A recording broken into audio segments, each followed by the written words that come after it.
Прапануем вашай увазе першыя старонкі апавядання Івана Мележа «Гарачы жнівень».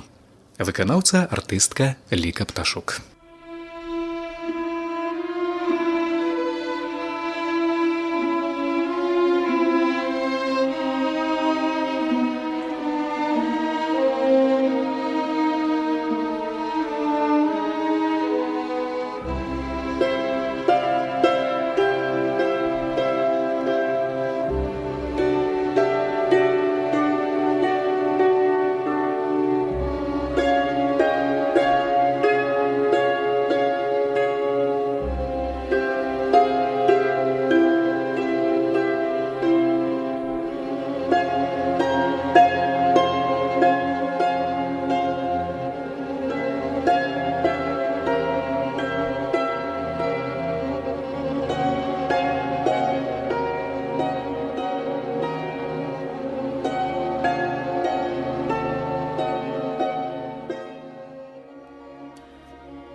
Перад раніцай прашумела навальніца.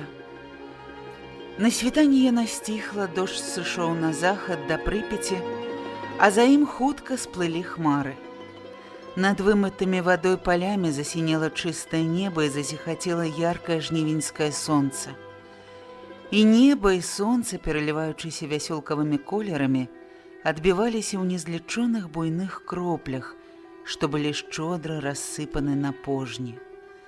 Здавалася, што гэта не кроплі, а крупінкі сонца, якія разам з дажджом асыпаліся на зямлю.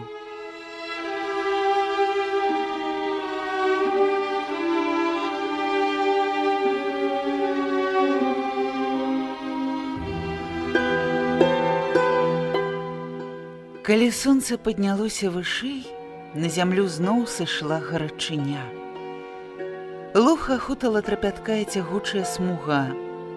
З гэтага дня гарачыня не спадала ўвесь жнівень. Дні стаялі ўвесь час пагодныя, духменныя.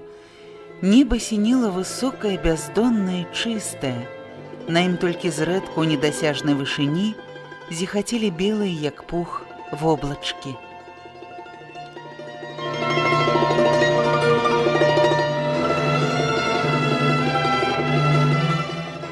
Было ў самым разгары жніво. Жыта ўжо зжалі, а ячмень і пшаніцы яшчэ амаль усюды стаялі некранутыя, чакалі вострых сярпоў. Пад палючымі праменнямі сонца хутка выспявалі загоны аўса.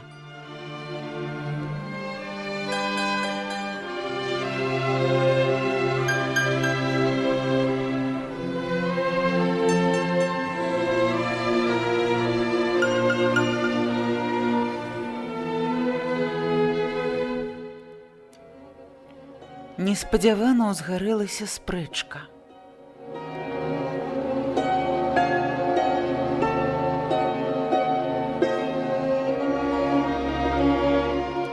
Канчалася абедзенная дрымотнасць.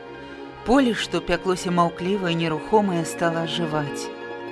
Загаманілі жанкі, аднекуль з дарогі данеслася рассыпчатае самакатанне калёс. Каля недажатага загону ў аленінай брыгадзе стала люднець.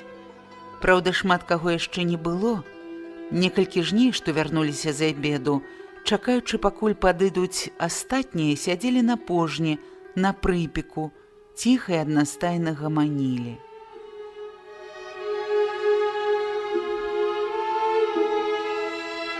Іншыя ж драмалі, схаваўшы галовы ад сонца між снапамі у бабках.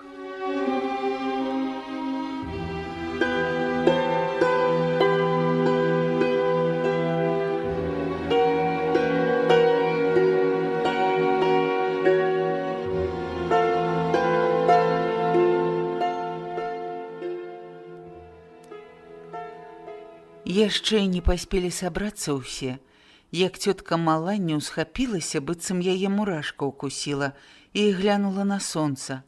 «Або!» – крыкнула яна са здзіўленнем. «Вечарэе ўжо!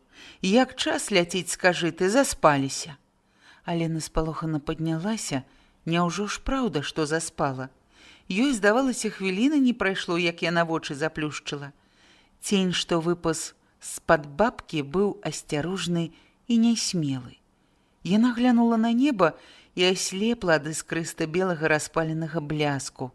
Сонца толькі-толькі бралася на захад.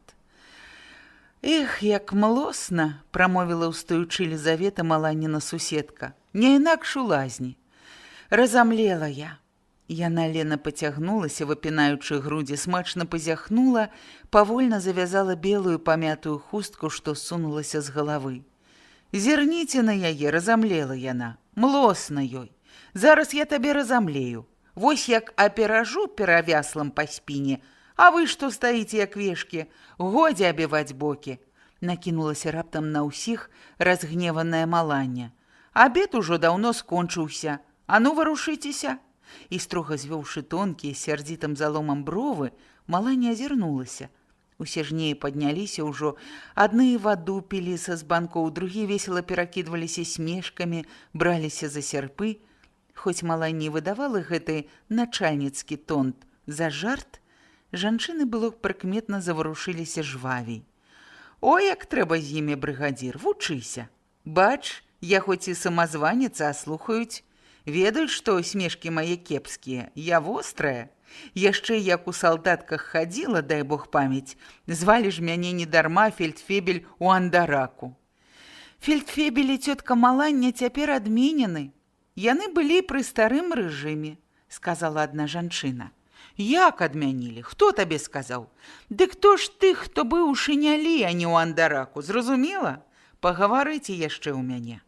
Маланья лёгка сагнула сваё старое хударлявае цела, прывычна захапіла жылаватымі учэпістымі рукамі жменю спелых шапаткіх сцяблін, падрэзала іх сярпом і, кладучы на пожню, ускрыкнула: «Або, Алена!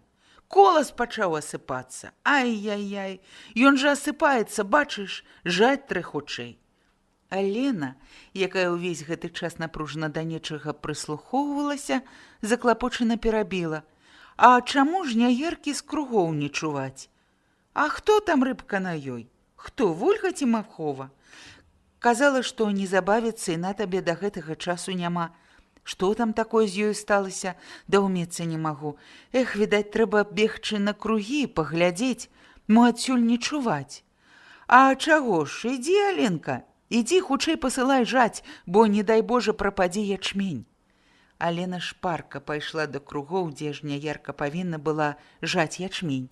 Поле празвалі кругамі, таму што калісьці на тым месцы былі невялікія азёрцы, кругі. З часам яны высахлі, і цяпер там заставаліся толькі дзве нязначныя нізінкі, у якіх вада блішчала хіба ў самую раннюю вясну.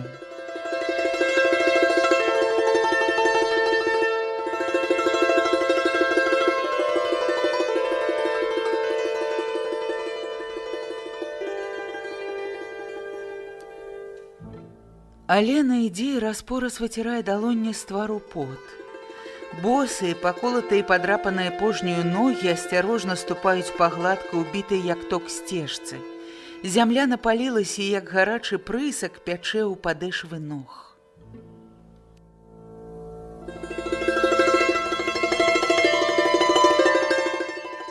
Вакол з усіх бакоў поля. Справа яно прасцягваецца далёка, аж да самага небасхілу, толькі зрэдка дзе-нідзе выпадкам прымосцяцца дзікая груша ці бярозка трапяткая, а злева вось ён узмежак.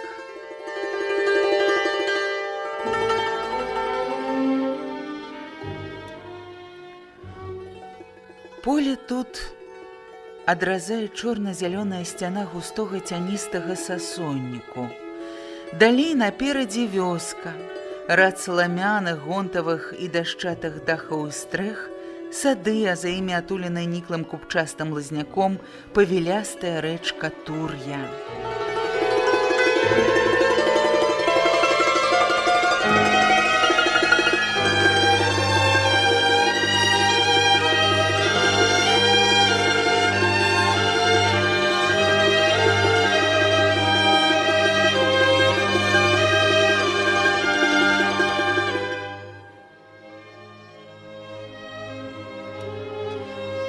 Амаль усё вакол афарбавана ў два колеры.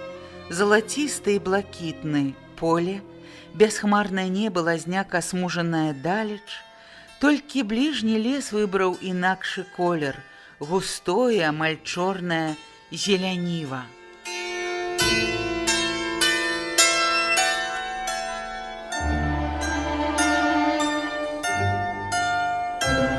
Яшчэ не даходзячы да кругоў, Алена ўпэўнілася, што жняярка там не працуе. Яна падумала, што з жняяркай здарылася якая-небудзь замінка, бо не магла ж Волька без прычыны ў такую гарачую пару запазніцца. Хто-небудзь іншы мог заседзецца на калгасным двары, гамонячы з суседам, ці ідзе забавіцца, але толькі не Вольга. Вольга не магла затрымацца. Яна акуратная, вельмі старанная жанчына. Што ж тады здарылася?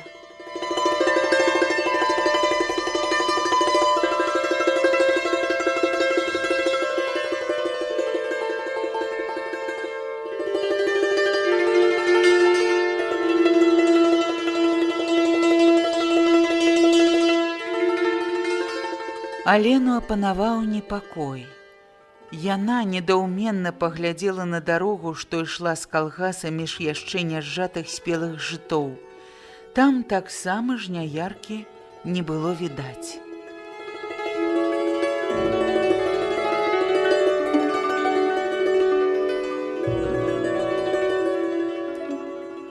Раптам ззаду на сцежцы пачуўся порсткі тупат каня. Алена бордза збочыла ў ячмень, каб даць конніку дарогу, але коннік, пад'ехаўшы, рэзка спыніўся. Гэта якраз і была Вольга. Бялявыя, заўсёды акуратна прычэсаныя з праборам валасы яе выбіваліся з-пад хусткі, падалі пераблытанымі пасмамі на вузкі лоб. Рукі стрымлівалі тугімі вераўчанымі лейцамі распаленага бегам каня, які часта і прагна дыхаў. «Трэцяя брыгада нашу жняярку забрала», – з роспаччу крыкнула Вольга. «Нашу жняярку?» – спытала Алена. «А хто табе гэта сказаў?» «А я сама бачыла. Гаворыць, яна ім трэба, ячмень асыплецца». «Ха, а наш хіба не асыплецца?» – засмяялася Алена. «І я што, Алена ім казала? А хто загадаў так?» «Хто, ведама хто, брыгадзірша Насця». Алена не знайшлася адразу, што сказаць ад абурэння. Ячмень у яе, бачта, асыплецца. А ў мяне дык не. У мяне няхай прападае. Не выйдзеш, па-твойму. А ну, дай каня, Вольга. Дзе, скажы, жняярка? Вольга паслухмяна саскочыла на зямлю, падала Алене павады. «Каля кузні», – адказала яна. Жняярка дасюль не магла ніяк скрануцца ад кузні з таго месца, дзе яе запынілі вязальшчыцы звольчанага звяна. Яна разам з Вольгай ішлі на калгасны двор, каб адтуль пры жняярцы пайсці на поле. Убачыўшы жняярку каля кузні, жанкі адразу спынілі яе. Жняяр, вяртлявы, як у юн бойкі падлетак з кірпатым аблупленым носам, разы тры намагаўся вылузацца з акружэння, заліхвацкі пасвістваў на коней, лейцамі іх сцябаў, але вязальшчыцы не выпускалі. Хутка да жняяркі падбегла Насця. Яна адразу накінулася на Петруся. «Я табе што казала? Чаму ты тут валаводзішся? А вы? Гэта вашая справа?»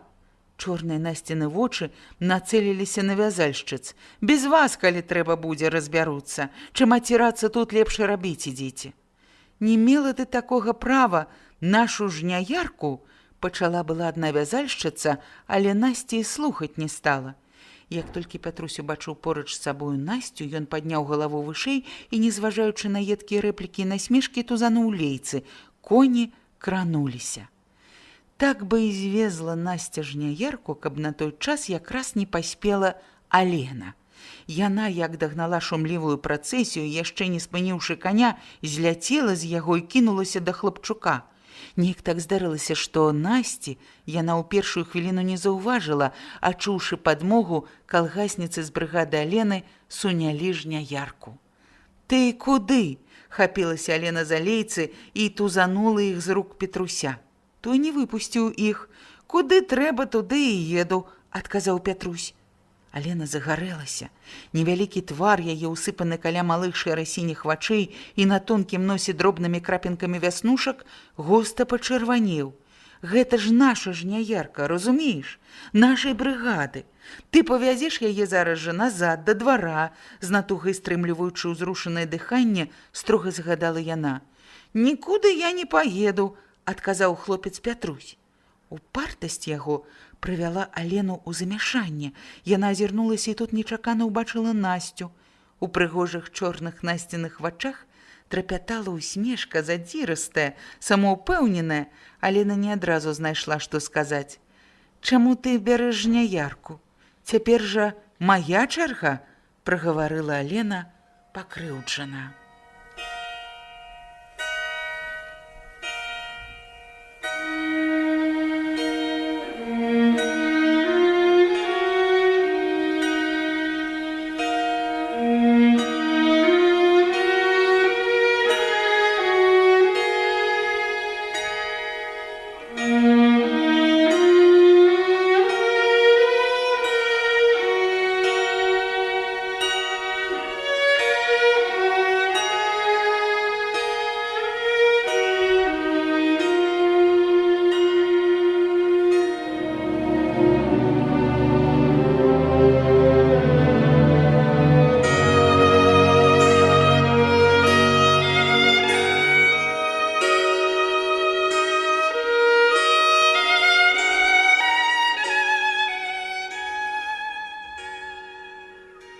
Тым часам Ігнат Баршчэўскі, маланін чалавек, пасеў на поплаве каля рэчкі Тур'і коней.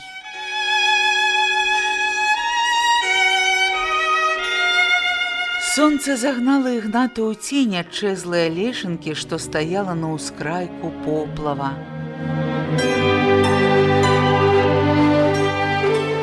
Усё ў наваколлі нібы замерла ад спякоты.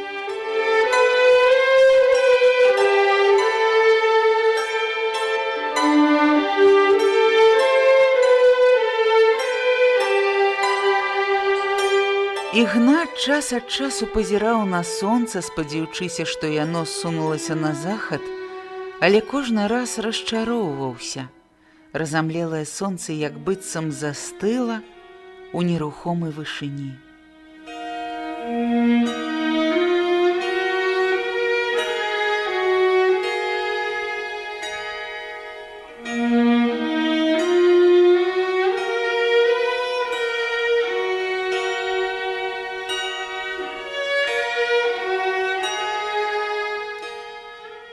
Коні лена церабілі траву або драмалі, адмахваючыся ад назул сляпнёў.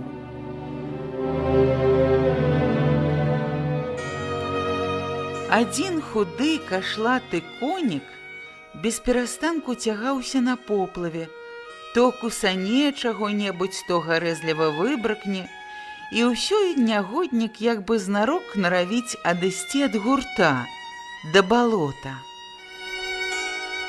«Костік, адгані ты яго ад льва!» Ляціць цераз увесь поплаў да Тур'і сіплы Ігнатаў голас. Следам за гэтым Ігнат кашляе, ціха сам сабе бурчыць. Паесці спакойна не дасць, баламут. Каб давялося адганяць коніка самому, папамераў бы Ігнат поплаў. Але, на шчасце, прыліп да яго добраахвотны памочнік, вольчын сын, 9гадовы бялякавы хлопчык Кастусь. Хлопчык больш за ўсё на свеце любіць коней. Ён згодзін хоць усё лета бясплатна бегаць з вузлаватай пугай за коньмы, абы толькі дапускалі да іх. «Бач ты, падла, утрапення на цябе нячыстая сіла няма», з абурэннем сіпіць Ігнат, пазіраючы на рудога коніка, які, адбегшы ад льва, мімаходам скубнуў за шыю маладую крутабокую кабылку. Коніка жартам празвалі Трахім Уласавіч. У памяць селяніна нябожчыка, да якога гаварылі старыя людзі, быў характарам вельмі падобны гэты конік. Любіў заўсёды лезці туды, куды не трэба было. Трахім Уласавіч з Аленінай брыгады. Алена вылучыла яго для работы пры жняярцы, бо гэта адзін з мацнейшых у брыгадзе коней. Затое Ігнату вельмі даспадобы леў, рахманы, ляны, конь леў цэлымі днямі дрэмле, зрэдку неабходна скубне траўку другую, ды зноў спіць. І львом назвалі яго, відаць, у насмешкі, бо ў гэтага льва толькі і было львінага, што доўгая, калматая грыва.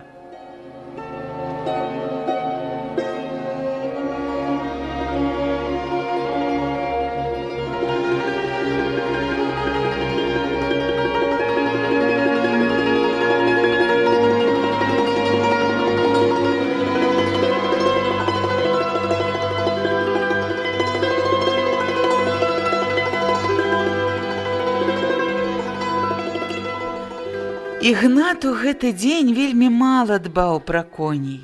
Коні толькі заміналі яму. Ігнату карцела іншае, ён кідаў нецярплівыя позіркі на вёску. «Костік!» – не стрываў нарэшце Ігнат. «Хадзі сюды!» Кастусёк, падтрымліваючы рукою закасаныя зрэбныя штаны, борздза пабег. «Ты тут панаглядай за коньмі. Ты не бойся, я хутка вярнуся праз гадзіну, якую ці, можа, дзве. Пайду працадні праверу. Ты бач, мне штось мала запісалі, дык вось хачу сам паглядзець. Можа, памылка якая ў канцыляршчыкаў выйшла». «Добра, дядзечка, Ігнат, я буду глядзець», – адказвае Кастусь. «Пільнуй, каб коні, барані Бог, у балота не ўлезлі». «Добра, дядзечка, я не пушчу іх нікуды», – хутчэй адказаў хлопчык, боючыся, што Ігнат раптам перадумае і застанецца. «А як прыйдзе хто, то ты скажы, пайшоў працадні праверыць». «Тру, шельма, куды ты?» – крыкнуў конюх на Трахіма Уласавіча, які адыходзіў ад гурта да балота.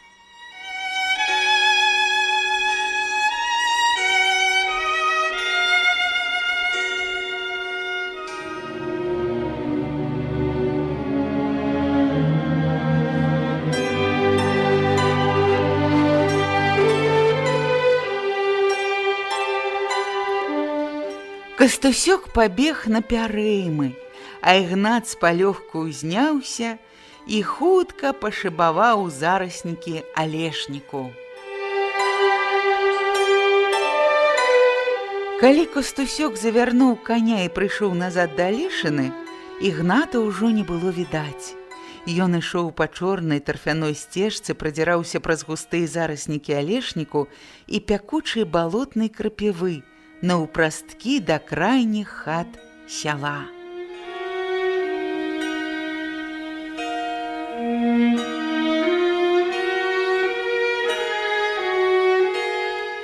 Кастусь паваліўся на пастуховую світку і таксама, як Ігнат, разморана выцягся. Ай, як жа добра быць дарослым конюхам! «Падла! Куды ты?» – крыкнуў малы Кастусь з месца, як дарослы Ігнат. От каб хлопцы-равеснікі бачылі, як ён тут адзін управляецца з коньмі, як ляжыць на пастуховай світцы.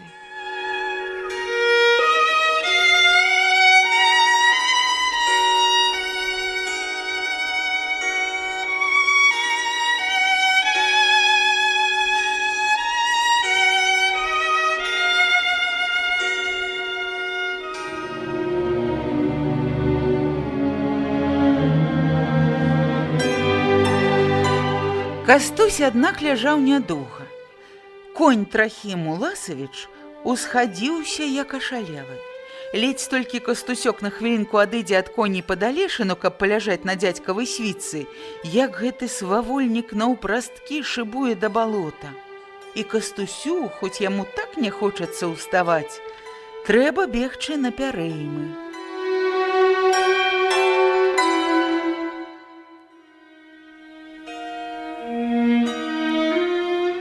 Бегаў, ганяў за конікамі Кастусь, наўзрэшце ўзмогся, стомлена паваліўся на світку і сам не заўважыў, як заснуў.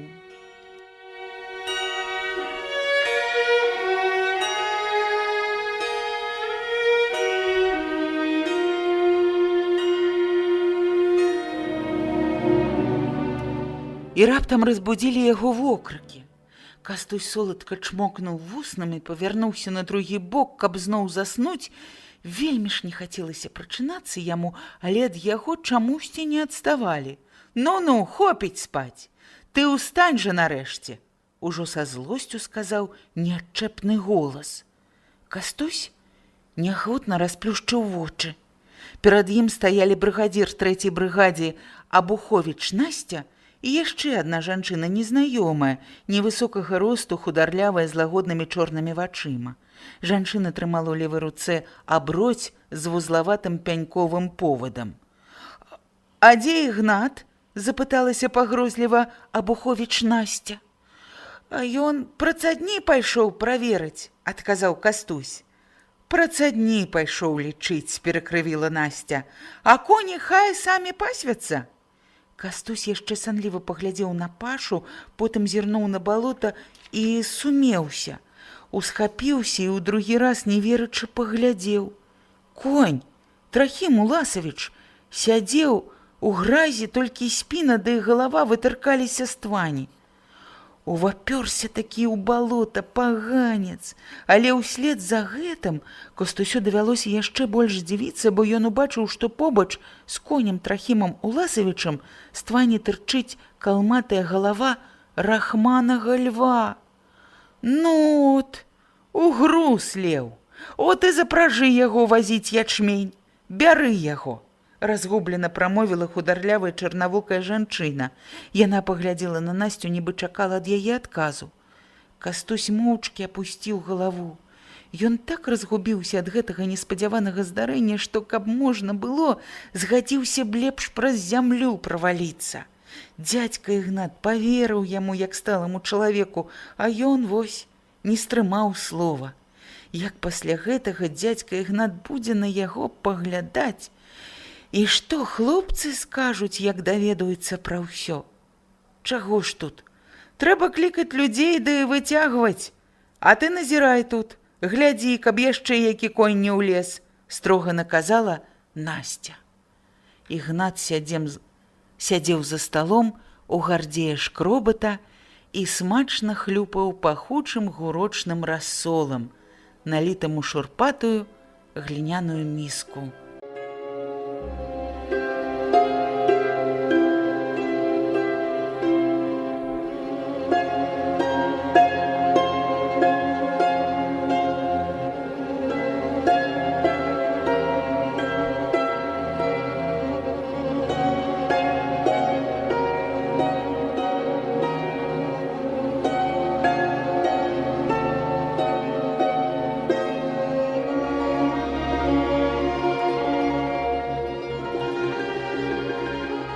Кастусь яшчэ санліва паглядзеў на Пашу, потым зірнуў на балота і сумеўся.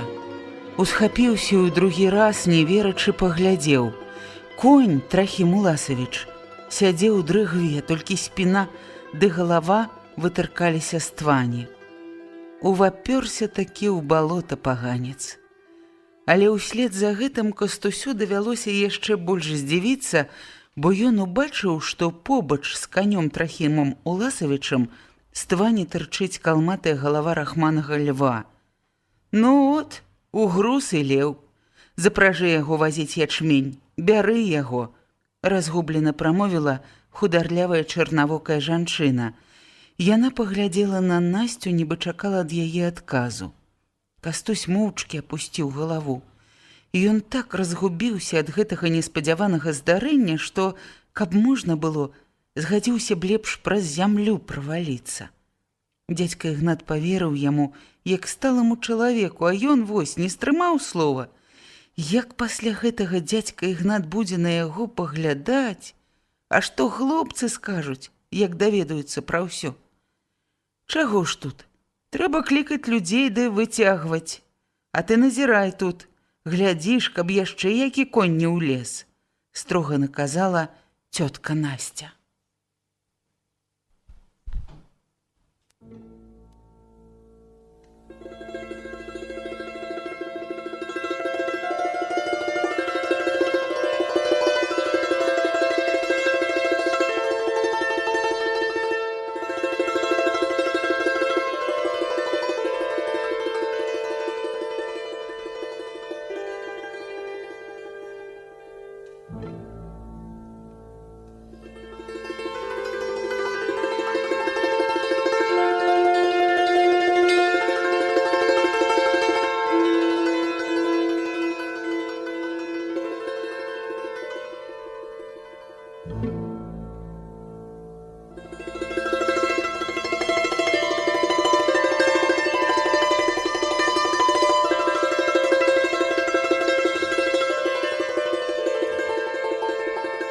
Ігнат сядзеў за сталом у гардзеі шкробата.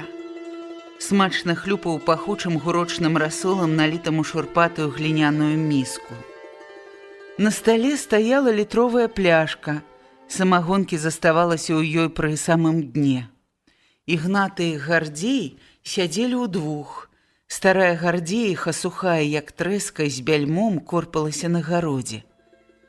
Калі Ігнат увайшоў на двор, яны, пачуўшы скрып веснічак, выпрасталася, буркнула нешта неласкавае сабе пад нос і зноў пачала корпацца, нават не адказала на прывітанне.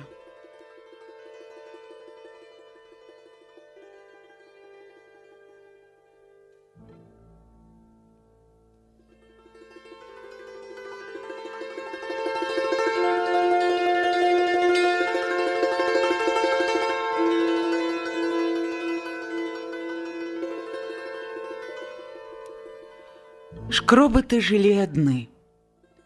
У сяле добра помнілі, быў у іх некалі сын Радзівон, упарты, заўзяты, як наможацца на што горла другому зубамі перагрызе, а не саступіць. Характарам пайшоў у старую Гардзеіху.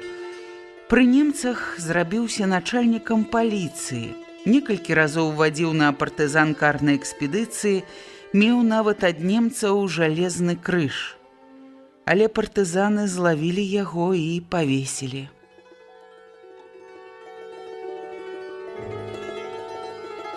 «Ты пі!» – упяўшы ў Ігната неп'янеючы ад віна вочы, прасіў Гардзей. «Пі! Яна, братка, зелле! О, душу лечыць, як крыўда шкрабане мяне, я п'ю, любую балячку гоіць».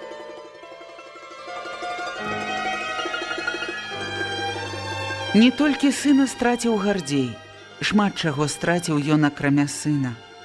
Яшчэ калі Радзівон быў падлеткам, адабралі ў Гардзея багатую гаспадарку, свірны, хату, малатарню, вятрака, яго самога саслалі ў далёкі Котлас. У Гардзея буйны не па росту твар, упарты падбародак, зарослы рудою сівізной шчацінаю. Адно вока раз-пораз торгаецца нервова і здаецца часам, што Гардзей некаму падміргвае. Ігнат помніць, што ў немцаў Гардзей, які цяпер ужо некалькі месяцаў робіць у рамонтнай брыгазе на дарозе, быў у вялікай пашане, пабудаваў дом на 4 пакоі, купіў 2 пародзістыя каровы. Але ж ва ўсім гэтым вінаваты не Гардзей, а сын яго, бо стары шкробат да людзей тады не вельмі чапіўся. Людзі кажуць, што маўчаў ён, таму што асцерагаўся партызан. Але хто тое можа ведаць? Ці баяўся ён? Ці проста не хацеў служыць ворагам?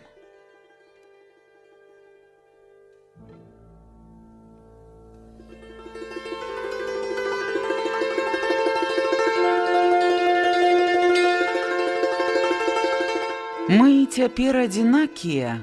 У Гардзея нервова торгаецца вока, нібы падміргвае. Мы з табою ў падазрэнні, я і ты. Чаго яны чэпяцца да чалавека? П'е, няхай п'е, каму баліць з таго, абы справу рабіў. Ігнат стараецца вызначыць, хто ж гэта яны, тыя крыўдзіцелі, і думкі ў яго ад самагонкі сталі цяжкія, непаслухмяныя, коўскія.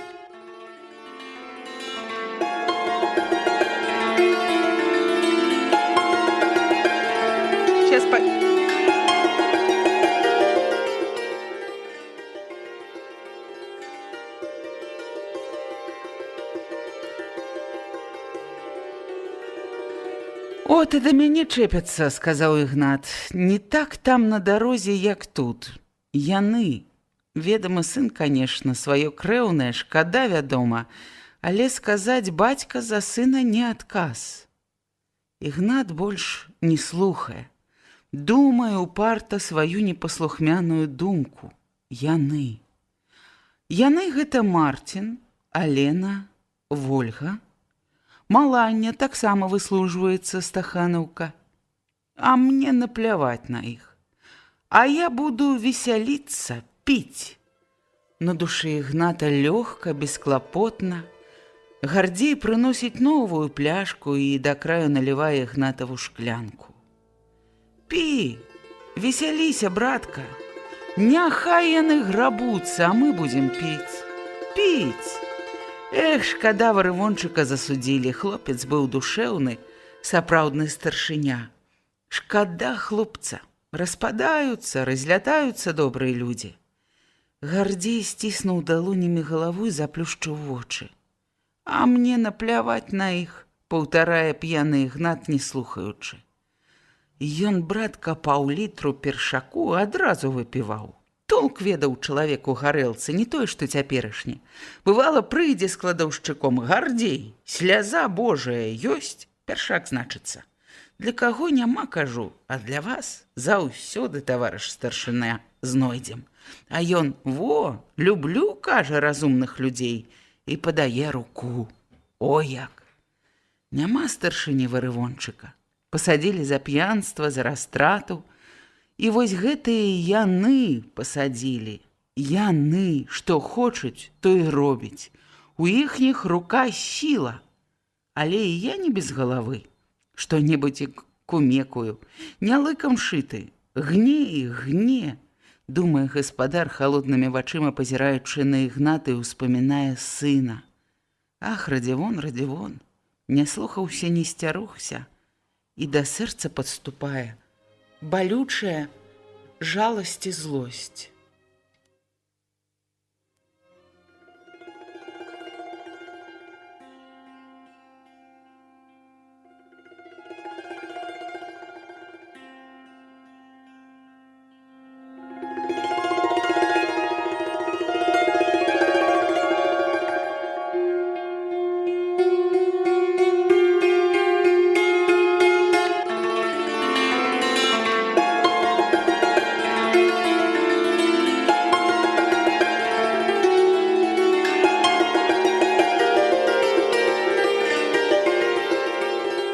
Гардзей не ўмее забываць крыўду. Ён толькі ўмее цярпліва чакаць, калі нешта зменіцца. Усе гады, як жыў у ссылцы, і пасля, калі вярнуўся ў Каранёўку, ён употай чакаў гэтай добрай пары. І яна прыйшла была, але ненадоўга. І ўсё-ткі нават пасля адступлення гітлераўцаў, калі ён другі раз згубіў усё, нават пасля гэтага ўдару, жыве Гардзей, праўда, згорблены, як ніколі, яшчэ пацішэлы, але ўсё-ткі жыве і чакае.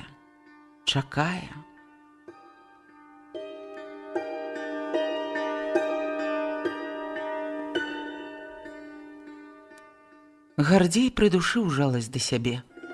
Перагрызіцеся, паясцё адзін аднаго. Парадуйце яшчэ, людцы, мяне. Ох, парадуйце. Быць не можа.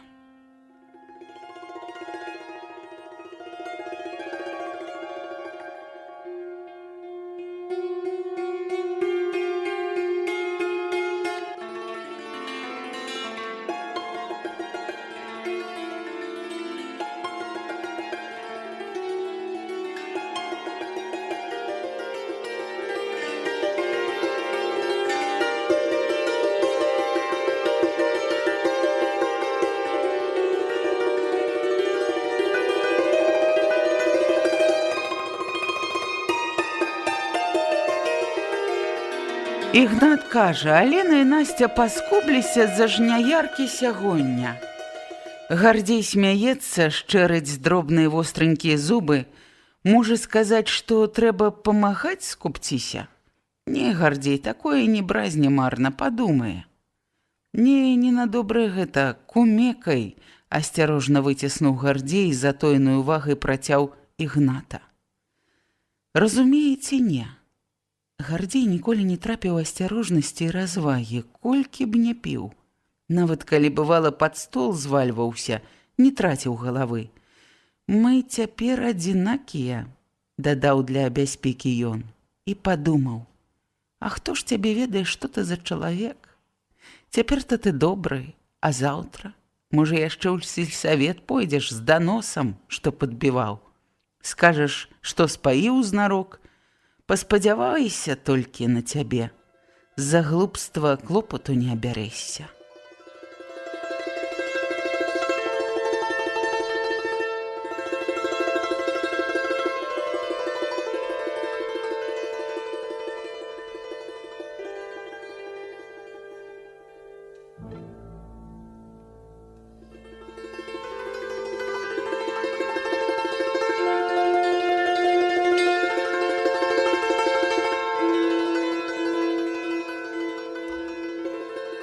Калі Ігнат выйшаў з хаты, было блізка да вечара. Ён некалькі хвілін пастаяў, трымаючыся за слуп веснічак, боючыся адарваць рукі, а потым з натугай выпрастаўся і няроўнымі крокамі паклыпаў у кірунку поплава.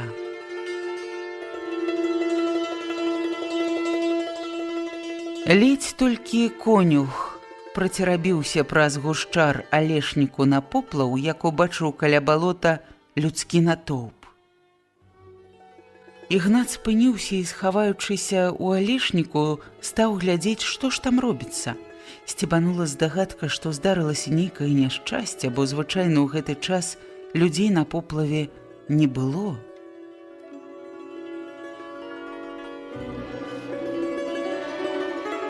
Ігнат паправіў шапку і, намагаючыся ісці раўней, з насцярожанасцю падаўся да натоўпу. Людзі таксама заўважылі конюха і хмурна паглядалі на яго.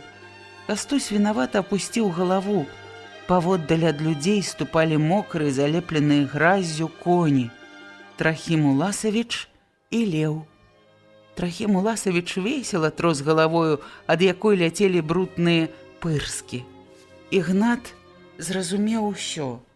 «Ну, падлічыў працадні», — накінулася на яго Насця, калі Ігнат падышоў бліжэй. Яна з пагарда усміхнулася краямі тонкіх насмешлівых губ. Ігната гэта усмешка апаліла нібы варам.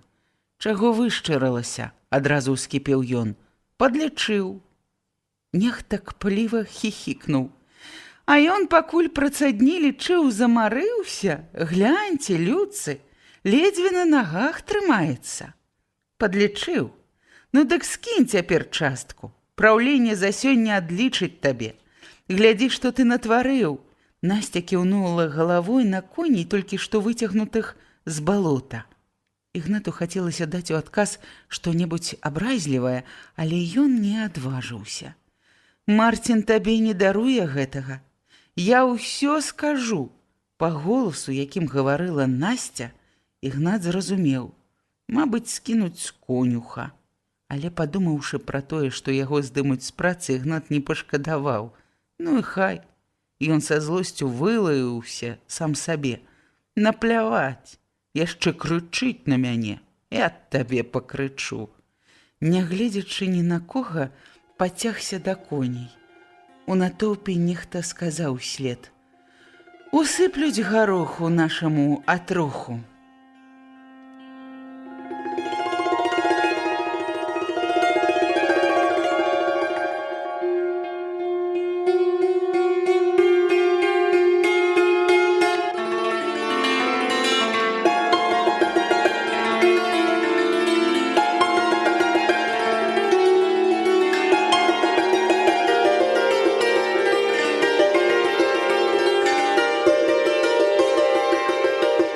Назаўтра пасля работы Алена забегла на хвіліну ў хату. Памылася, хутка павячэрала і пайшла ў канцылярыю. Яе і Насцю выклікаў старшыня.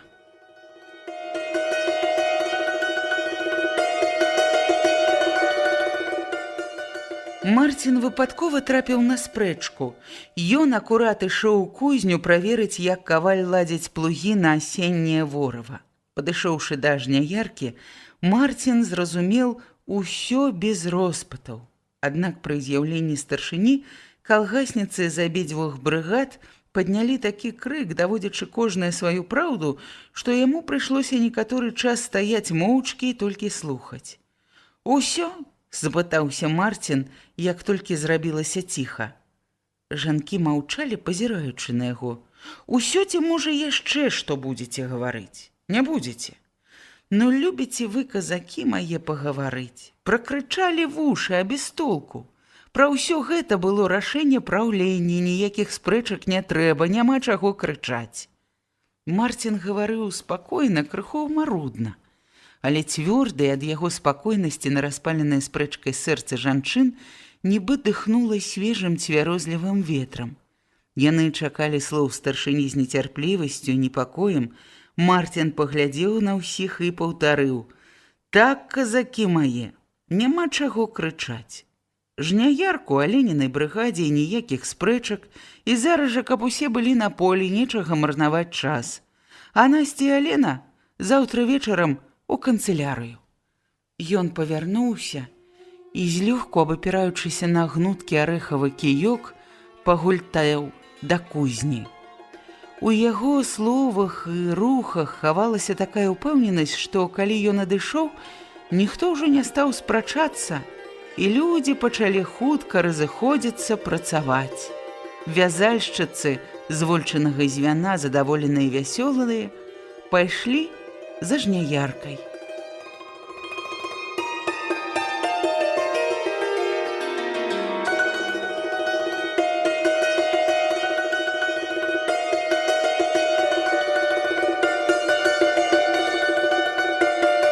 Алена ішла да Марціна з неспакойным сэрцам. І чаму гэта ўсё налучылася такое прыкрае здарэнне? Усё ж добра ішло гладка і раптам на табе. Цяпер хоць вочы ў каго пазычай, сорамна да Марціна ісці. З прыроды ўражлівая і прастадушная, Алена вельмі хвалявалася, уяўляючы размову, што хутка мелася быць з Марцінам.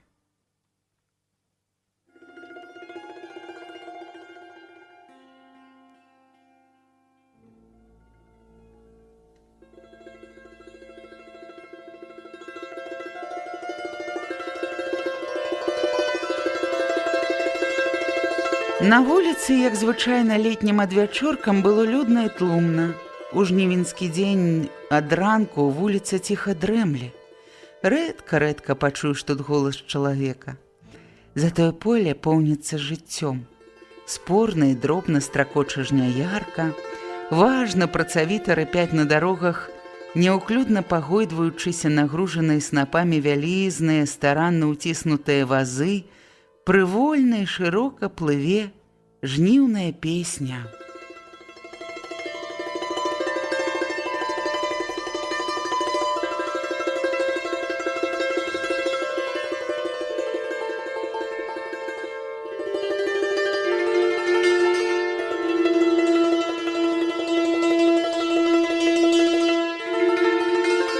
У поўдзень, калі ўсё ў полі млее ад няшчаднага палу сонца, сяло ажывае, каб праз гадзіну-паўтары зноў замерці ў дрымотным чаканні да самага вячэрняга прыцемку.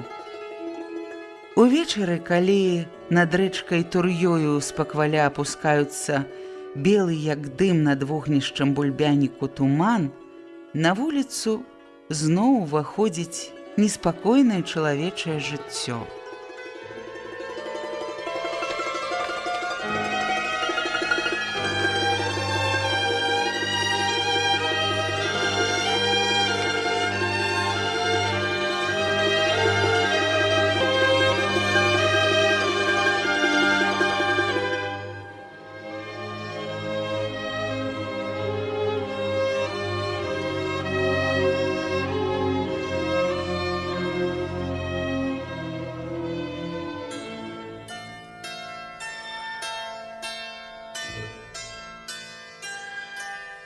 З поля вярталіся загарэлыя запыленыя людзі.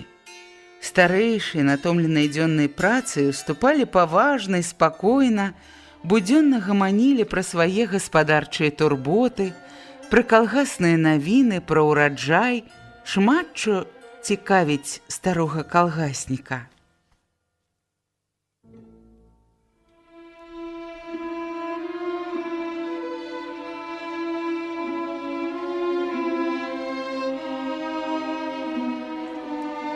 Дзяўчаты і падлеткі ішлі асобна. У іх гуртках чуліся звонкія рознагалосыя воклічы, гарэзныя жарты і выбухі смеху.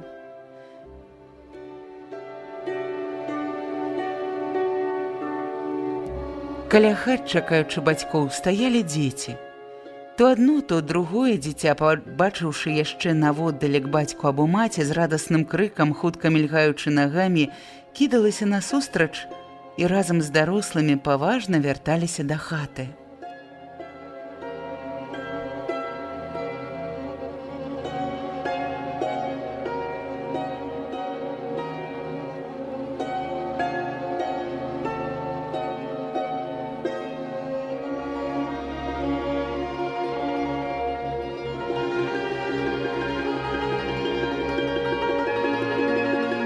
Калі Алена падышла да канцылярыі, то ўбачыла, што там ужо запалілі святло. У пакоі ішла ціхая гаворка. Акно было знізу завешана газетай, і хто гаварыў там, не было відаць. На двары працяжна рыкала карова, чуўся клапатлівы гаспадынін голас. «Стой, стой! Не варушыся, лысая! Стой, кажу!» Канцылярыя мясцілася ў хаце калгасніцы, ранейшы будынак спалілі гітлераўцы. Марцін быў удваіх з дачкою. 6гадовая Галька сядзела каля бацькі задумлівага чалавека з крутым ілбом і залысінамі, што быў апрануты, як звычайна, у выцветлую ад сонца вайсковую гімнасцёрку з ордэнам айчыннай вайны. Галька разам з бацькам схіляла сваю бялявую падстрыжаную галоўку над паперкай, якую ён чытаў. «Добры дзень, старшыня», — сказала Алена. «У каго яшчэ дзень, а ў мяне вечар? Бачыш, лямпу запаліў». «Добры вечар, цёця Алена!» Маленькая Галя жвава саскочыла з лаўкі, падбегла да Алены і радасна зашчабятала. «А мы з таткам на полі былі, ячмень глядзелі, валошак нарвалі». «Ну, валошак?» – спытала Алена. «Ага, валошак, многа-многа». Галя падбегла да лаўкі і прынесла жмут ярка-сініх пахучых васількоў, прыцягнула іх Алене. «Во колькі!» «Многа, праўда. Малайчына!» – адказала Алена. Галя, радасная, вясёлая, вярнулася да бацькі, падціснуўшы пад сябе ногі, зноў села каля яго. «Газу толькі дарма псуеш», каб схаваць няёмкасць перад Марцінам, папракнула Алена. «На вуліцы такая відната. Людзі з работы яшчэ не прыйшлі, а ты ўжо святло запаліў». «Вочы сваі дарагія шкадую. Папсуеш, не купіш потом», — адказаў жартам Марцін. «Галінка, а ведаеш, аб чым я б цябе папрашу? Бяжы да цёткі Насці, скажы, каб яна ішла хутчэй, добра? А потым ідзі да хаты». «А ты хутка прыйдзеш?» — запытала Галька. «Хутка, Галька, хутка. Глядзіш, прыходзь, а то я буду нудзіцца без цябе», — адказала малая. Галя з вайны асталася сіратою. Маці яе не вярнулася ў сяло з партызанскага атрада. Бацька прыйшоў адзін.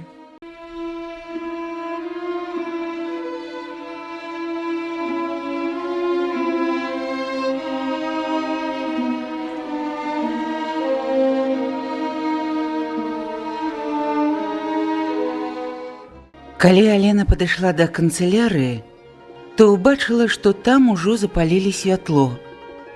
У пакоі ішла ціхая гаворка, акно было знізу завешана газетай, хто гаварыў там, не было відаць.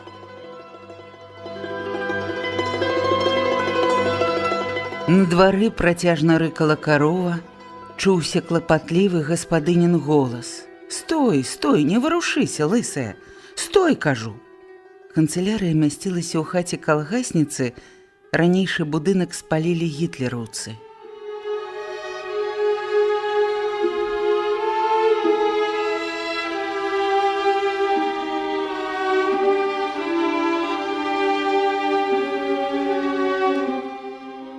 Марцін быў удваіх з дачкою. 6гадовая Галька сядзела каля бацькі задумлівага чалавека з крутым ілбом і залысінамі. Ён быў апрануты, як звычайна, у выцвелую ад сонца вайсковую гімнасцёрку з ордэнам айчыннай вайны. Галька разам з бацькам схіляла сваю бялявую падстрыжаную галоўку над паперкай, якую ён чытаў.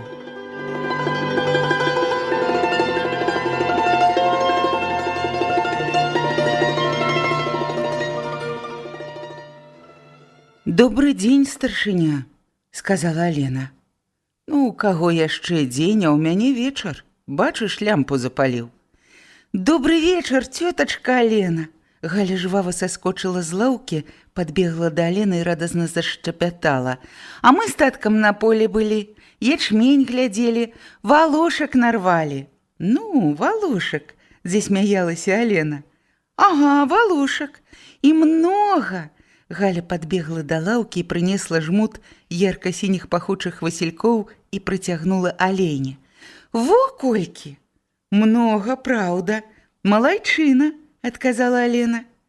Галька, радасная, вясёлая, вярнулася да бацькі і, падціснуўшы пад сябе ногі, села каля яго. Газу толькі і дарма псуеш. Каб схаваць няёмкасць перад Марцінам, папракнула Алена. На вуліцы такая відната, людзі з работы яшчэ не прыйшлі, а ты ўжо святло запаліў. Вочы свае, дарагія, шкадую. Папсуеш, не купіш потым, адказаў жартам Марцін. Галінка, ведаеш, аб чым я цябе папрашу зараз? Бяжы да цёткі Насці і скажы, каб яна ішла хутчэй, сюды, добра? А потым ідзі да хаты. А ты хутка прыйдзеш? Запытала Галька. Хутка, Галька, хутка. Глядзіш, прыходзь, а то я буду нудзіцца без цябе. Галя з вайны стала сіратою. Маці яе не вярнулася з сяла з партызанскага атрада. Бацька прыйшоў адзін. Ён убачыў на сваім селішчы толькі груды абгарэлага, задымленага камення, ды тлеючыя галавешкі, ад якіх ледзь цягнуўся сіні едкі дым. З той пары стаў жыць Марцін у хаце замужняй сястры. Марцін звычайна прыходзіць туды толькі начаваць, бо амаль заўсёды заняты рознымі калгаснымі клопатамі.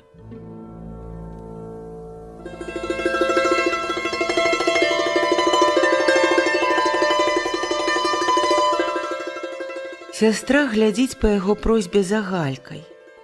Яна вельмі любіць гэтую дзяўчынку, але тая ўсё-ткі нярэдка сумуе. Калі бацька здараецца за ўвесь дзень, не знойдзе часу праведаць яе.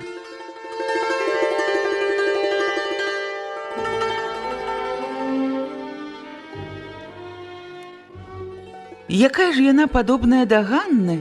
З цеплынёй замілаваннем сказала Алена, калі Галька выбегла. Так, падобная, вельмі падобная, задумліва прагаварыў Марцін. Ось зірну часам, Алена. Ось так згадаю, сэрца аж зойдзецца. Эх, Гануля, Гануля. Марцін шырокай рукой закрыў хударлявы з рэзкімі валявымі рысамі твар і дужымі пальцамі сціснуў сівеючыя скроні. Не варухнуўшыся, хвіліны дзве сядзеў маўкліва.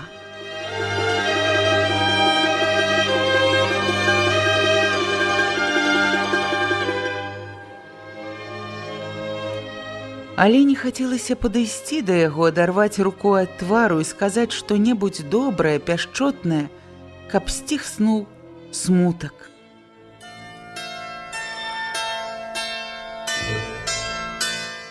Яго жонка Ганна загінула ў баі за лапатаўскім шляхам, калі прарывалі варожую блакаду. Было гэта ў кастрычніку перад вызваленнем. На вачах у Марціна скасіла яе блізкая чарга нямецкага аўтаматчыка. Партызаны тады беглі праз лазняк, прабіваючы шлях сабе на волю, прарываючы апошні ланцуг акружэння.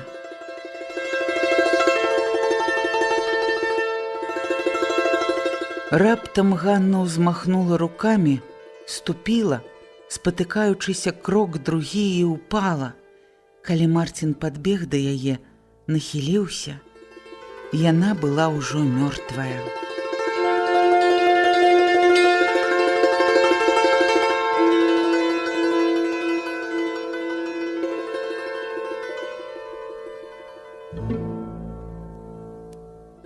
Марцін сябрамі вынес яе цела з акружэння.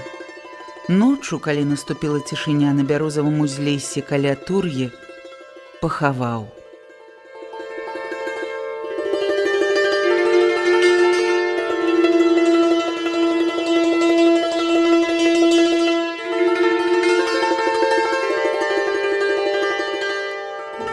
Да смерти, відаць, не забудется Мартину той кастрычніцкі дзень і тая ноч 1943 года.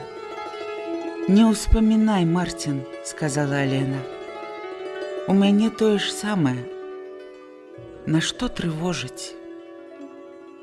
А зарастае яно марудна, нібы не чуючы Алёніных слоў, гаворыць Мартин.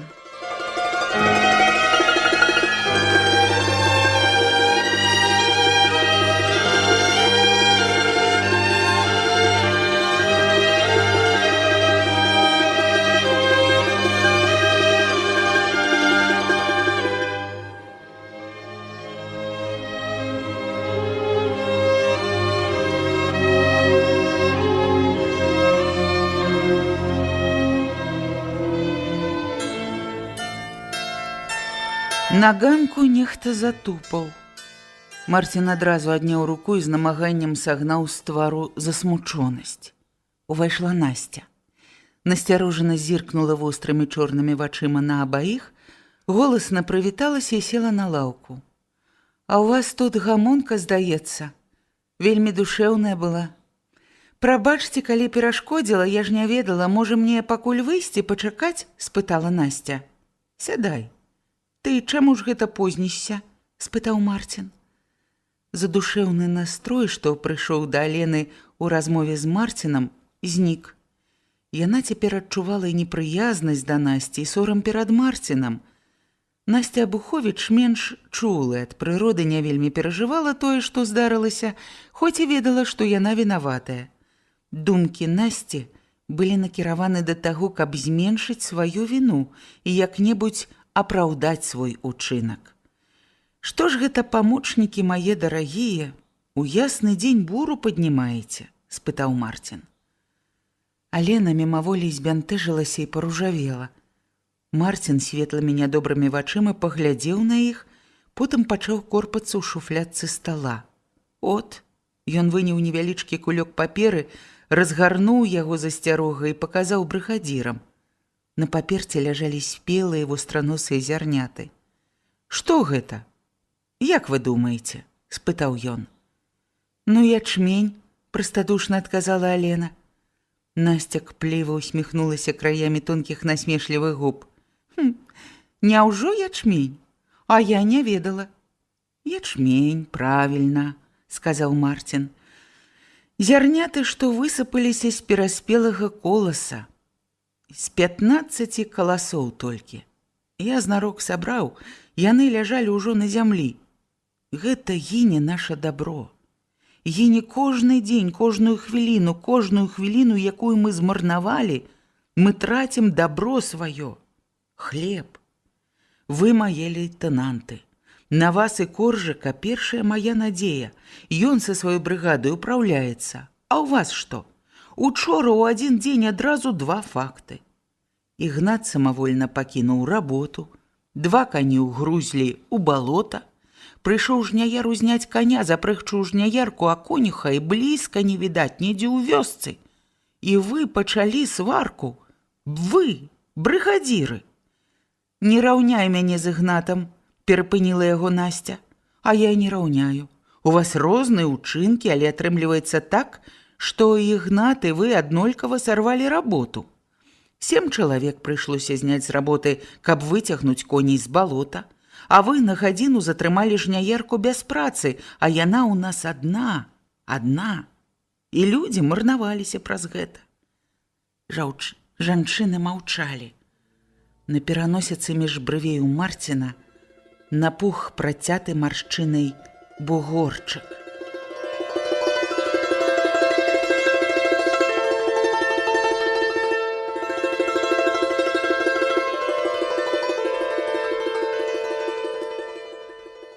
«Я Ігната сёння зняў з работы і перадаю напраўленне», – сказаў зноў Мартин. «У яго гэта не ўпершыню такое нядбайства. З ім у нас будзе асобая суровая размова. А вас на першы раз перасцерагаю. Добра падумайце пра гэта». Мартин жорстка зірнуў ва ўпартыя вочы Насці. «Асабліва цябе папярэджваю. Ты ўсё гэта пачала. Па чарзе, якую устанавілі праўленне, жняерка павінна была быць у Алены. Настя прыкінулася пакрыўджанай. А чаму толькі ў Алены? Жняярка ж агульная. Вось чым Аленіна брыгада лепшая за маю. Ты перад кім прыкідваешся? Спытаў Марцін. Я хто табе? Старшыня ці выпадковы госць? На пшаніцы жняярка была ў цябе? Хіба яна пасаромеецца? То такая хітрая прывыкла ўсё вяршкі збіраць, не ўтрывала Алена. Гэта хто прывык вяршкі збіраць? Я прывыкла, спытала Настя. Ды калі б у мяне коні былі такія, як у цябе, я бы гаварыць не стала нічога. Коні ў нас аднолькавыя, не выдумляй. Затое у цябе людзей больш. Табе ж і жаць асталося мала, а я не ведаю, калі скончу, адказала Алена. Спрэчка зноў ажывала. Эх, якія вы ў мяне ахвочыя да дыскусій. Ці не можна і мне сказаць, шаноўныя паненкі? Прычыны шукайце, шукайце, не адну знойдзеце. Так, у нас мала коней, у 3 разы менш, чым да вайны, і машын таксама мала, яшчэ менш, чым коней. А самае галоўнае, людзей не хапае, і доўга не будзе хапаць, хоць і пачынаюць салдаты вяртацца з арміі, машын доўга не будзе даволі. Не хутка станем усё рабіць машынамі. От колькі прычын. Марцін выцягнуў з кішэні вышыты капшук, скруціў цыгарку. Шырокія, спрацованыя ў цвёрдых намуленых далоні, цяжкі ляглі на стол.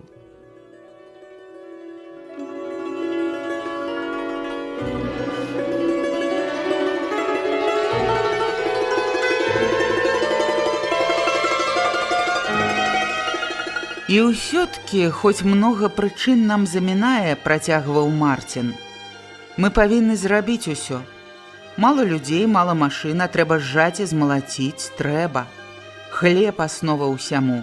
За 2, за 3 можа давядзецца рабіць, а трэба. Людзі павінны зразумець гэта. І вы таксама.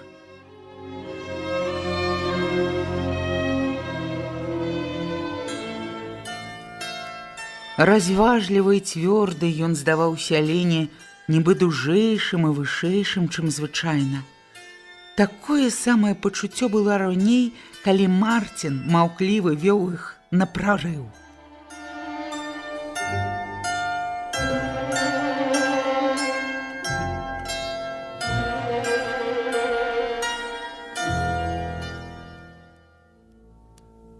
Тады ішлі яны зараснікамі лазняку і хоць не ведалі, што іх там наперадзе чакае, жыццё ці смерць, усе слухаліся яго. Ішлі на прарыў варожай блакады каля лапатаўскага шляху.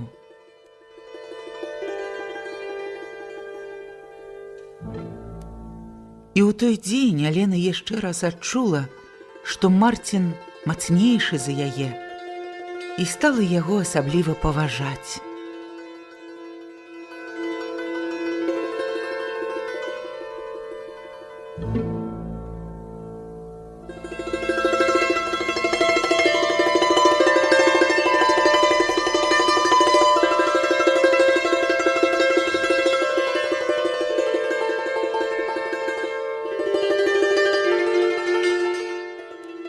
Марцін узняўся за стала па-вайсковаму статны і, накульгваючы, падышоў да іх. Ну от, пачубіліся, хопіць.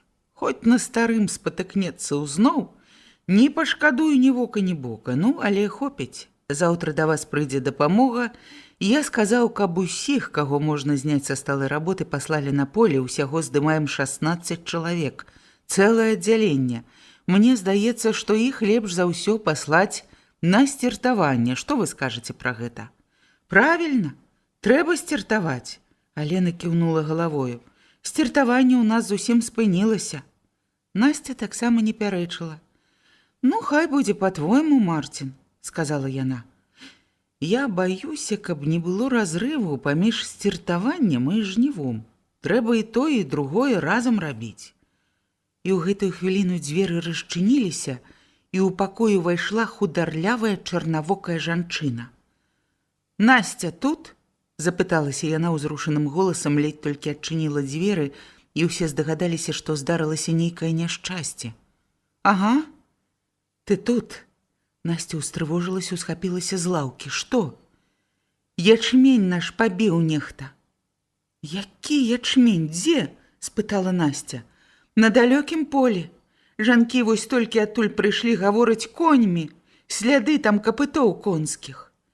На далёкім полі? На рэкордным участку? Перапытала Настя, быццам не верачы. На рэкордным, Настя. Кажуць, сотак, можа, 20. Коласу там нацярушана, страх. Хто ж гэта мог зрабіць? Перабіў недоўменна і здзіўлена Марцін. Невядома. Але, відаць, хтосьці са сваіх знаў, дзе да пячы. Надышло трывожнае маўчанне.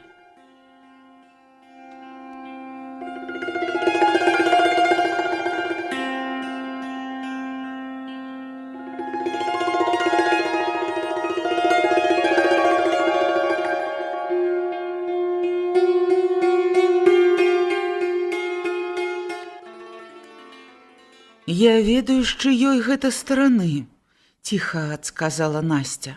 З чыёй? У адзін голас запыталіся Марцін і Алена. Ведаю, спыніўшы на хвіліну нерухомы калючы позірк на Аленіным твары, паўтарыла ціха Настя. Я ведаю. Вусны Алены задрыжалі, яна ледзь выціснула. З чыёй? Чаго ж ты яшчэ прыкідваешся? Спытала Настя. Алена разгубілася. Бесдапаможна паглядзела на Марціна, як дзіця, якое просіць спачування і падтрымкі. Яна так усхвалявалася, што сапраўды можна было падумаць, той учынак не абышоўся без яе. З тваёй, сказала Настя. Гэта за ўчарашняе мне падзяка, і мусіць без тваёй парады тут не абышлося. Настя раптам парыўна кінулася да дзвярэй. А вось я зараз жанок распытаюся. Што ты сказала? Аддумайся, з дакорам прамовіла ўслед Алена. Пасля таго, як Настя выйшла, у пакоі настала нядобрая цішыня.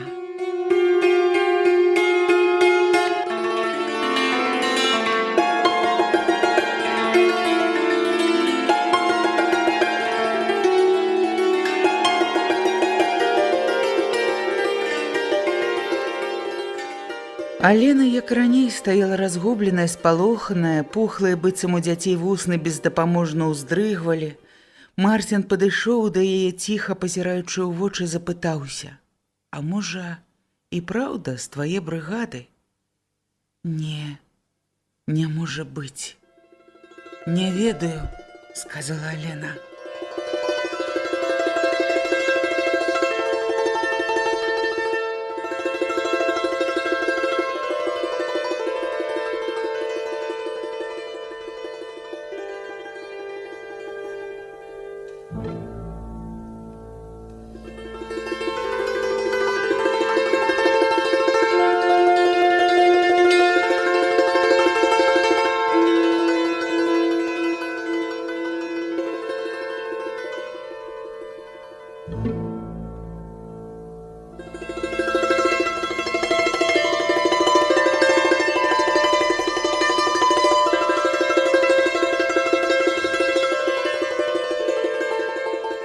У тую ноч Алена доўга не магла заснуць. У галаве мітусілася рознагалосіца гукаў, чутая ўдзень на полі.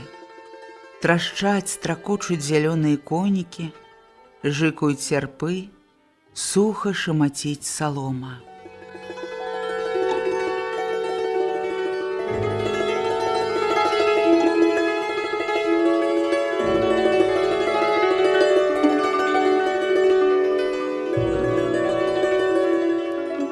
Яркае месячнае святло рэжа вочы. Алена кладзе далонь на твар, і наступае цемра.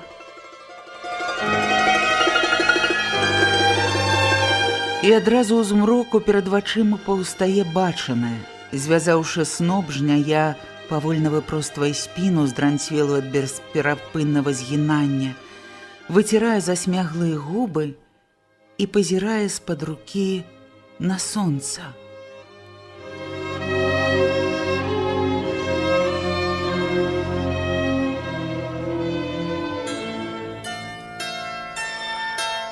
Услед за гэтым цягнецца другі шматок бачанага. Жанчыны жнуць сярпамі.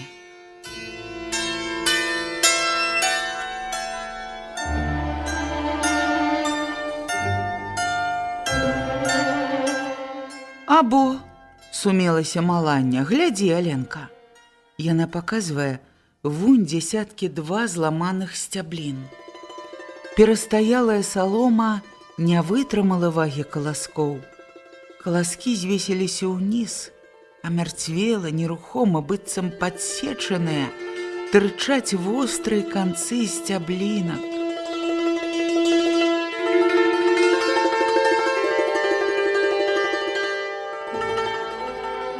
Маланне асцярожна зрэзала сярпом сцябло, пакратала рукою.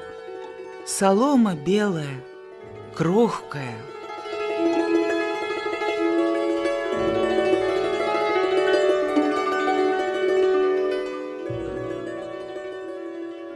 Зранку, калі толькі пачалі жаць, успамінаецца Алене, спявалі. Над полем разыходзілася суладна. Ветер вее, да ветер павявае, а ў маці ў доні, ой, у маці ў доні, ды і пра долю пытае.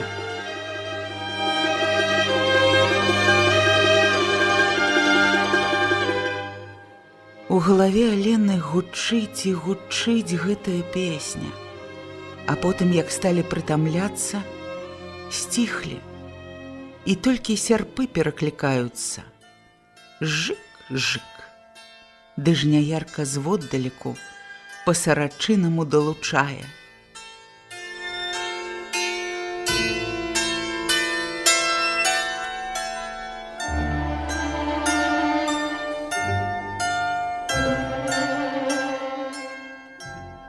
Не прыставаць, маладзічкі, зычна імкнучыся весялей гаварыць, кажа нястомная Маланне. Жвавей вырушыцеся, не сарамаціцеся перад старой. Ці ж за табой, цётка Маланне, угонішся? Жартаўлівай незадаволенасцю адказвае Лізавета, суседка. Ты ж жылаватая, не раўнуючы, як той конь. Апошнія словы жанчыны падхоплівае дружны порсткі рогат. Патрывай, насмешніца, я табе гэтага не дарую, пагражае нібы люта цётка Маланне і сама голасна рагоча, трасучы пакатымі плячамі і ківаючы галавою.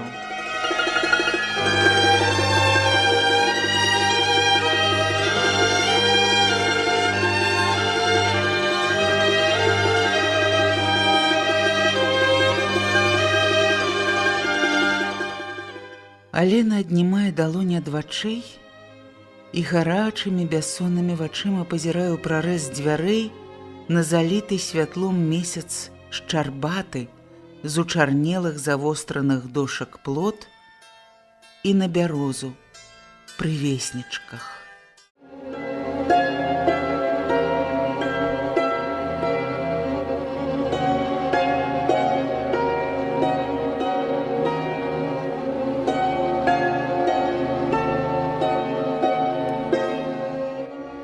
У тую ноч Алена не магла заснуць. У галаве мітусілася рознагалосіцца гукаў, чудныя ўдзень на полі. Трашчаць, стракочуць зялёныя конікі, жыкаюць сярпы, суха шамаціць салома.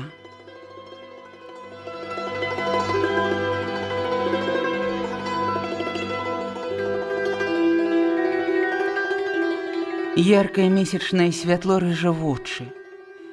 Алена кладзе далонь на твар і наступае цемра. І адразу ў змроку перад вачыма паўстае бачанае. Звязаўшы сноп, жняя павольна выпроствае спіну, здранцвелую ад бесперапыннага згінання, выцірае засмяглыя губы і пазірае з-пад рукі на сонца.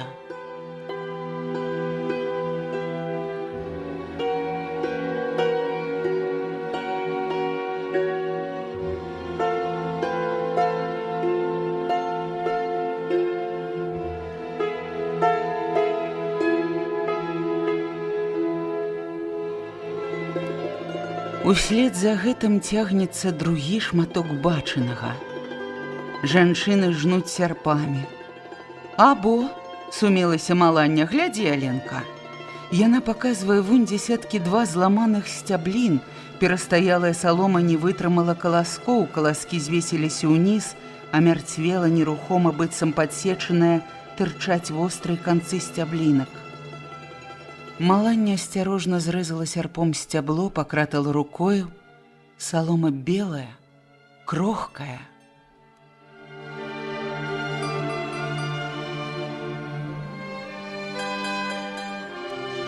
Зранку, калі толькі пачалі жаць, успамінаецца Алене, спявалі. Над полем разыходзілася суладна. Ветер вее, ды ветер павявае. А маці ў доне, ой, маці ў доне, ды і пра долю пытае.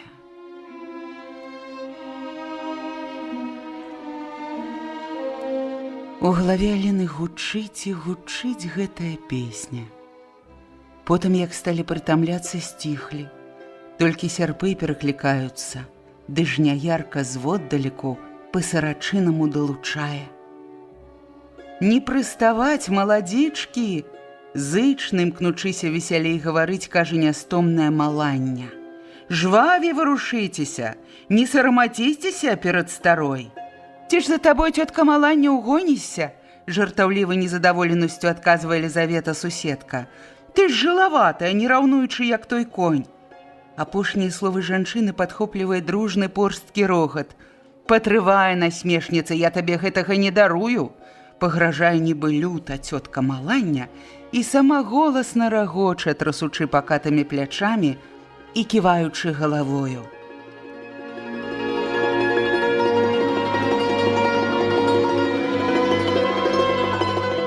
Алена аднімае далонь ад вачэй і гарачымі бяссоннымі вачыма пазірае ў прарэз дзвярэй на заліты святлом месяц, шчарбаты з учарнелых завостраных душак плот на бярозу пры веснічках.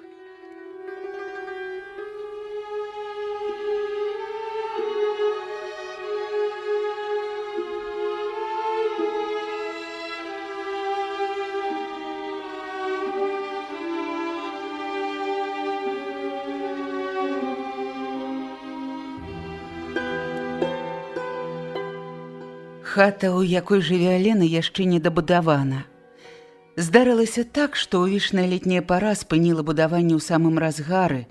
Калгасныя цесляры паспелі паставіць толькі зрубы і кроквы ды пакласці столь над адным пакоем.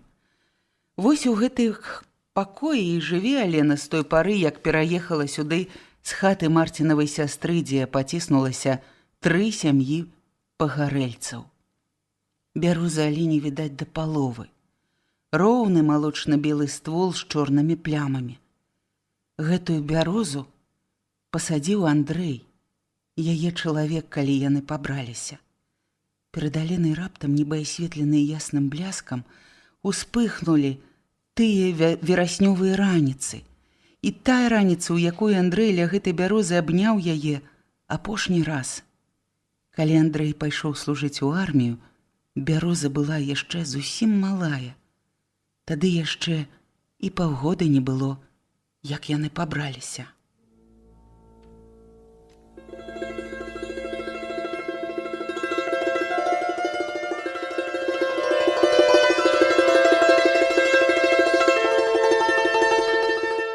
Праз некалькі месяцаў Андрэй пачаў прысылаць пісьмы з фінскай вайны. Былі першыя ночы трывог за яго жыццё. Як жа яны памятаюцца, гэтыя першыя пакутныя ночы? Алена не ведала тады, што хутка надыдзе другая вайна, вялікая, усеабдымная, якая зробіць яе жыццё бясконцай трывогай.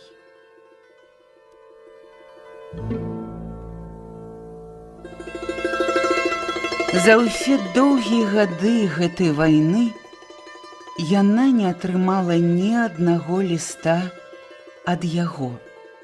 Ні аднаго слова не было чуваць пра лёс Андрэя.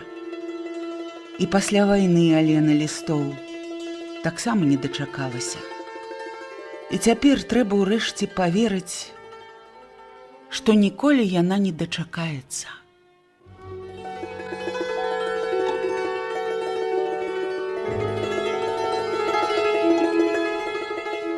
Але не хочацца з кім-небудзь перамовіцца, выліць свае горкія думкі, пачуць ласкавае, спагадлівае слова. Няхай бы тая ноч была не такая светлая, не такая прыгожая, каб не было міргалак зорак, каб не зіхацеў месяц, можа, не паліла б так сэрца пакута. Скруха па шчасцю, па маладосці, што непрыкметна прайшла за вайну, і па пяшчоце.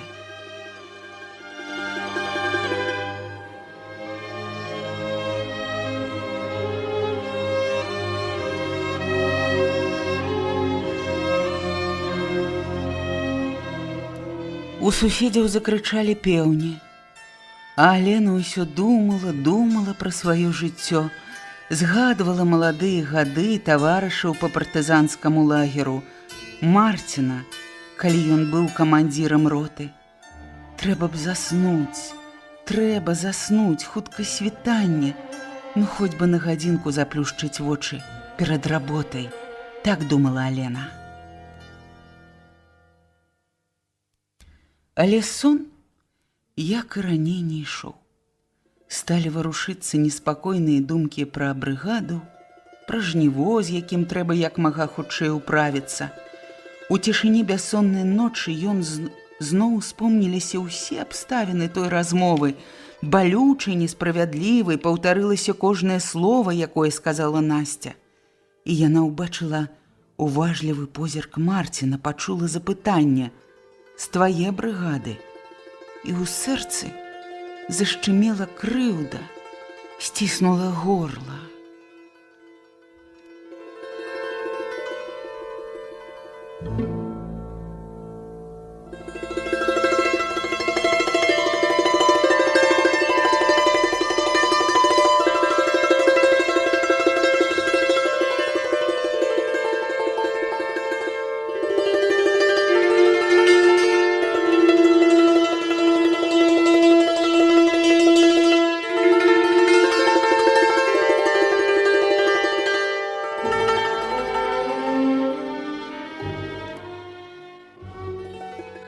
«Дзень добры, Насця!»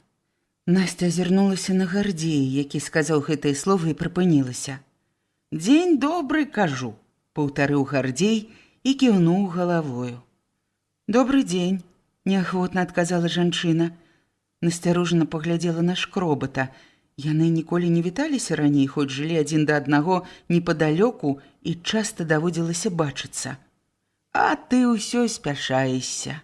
Пачакай хвілінку», – сказаў Гардзей, адчуваючы, што Насця вось-вось падасца далей.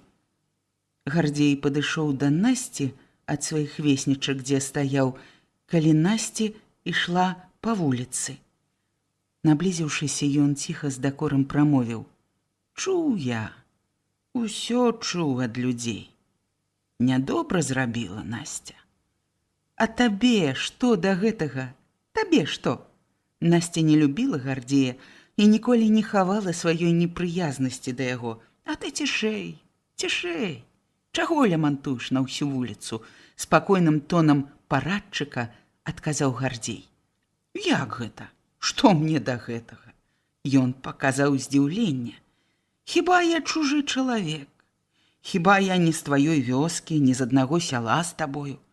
Вось вы раздзяляеце сваіх людзей, а я вам аднаго дабра жадаю».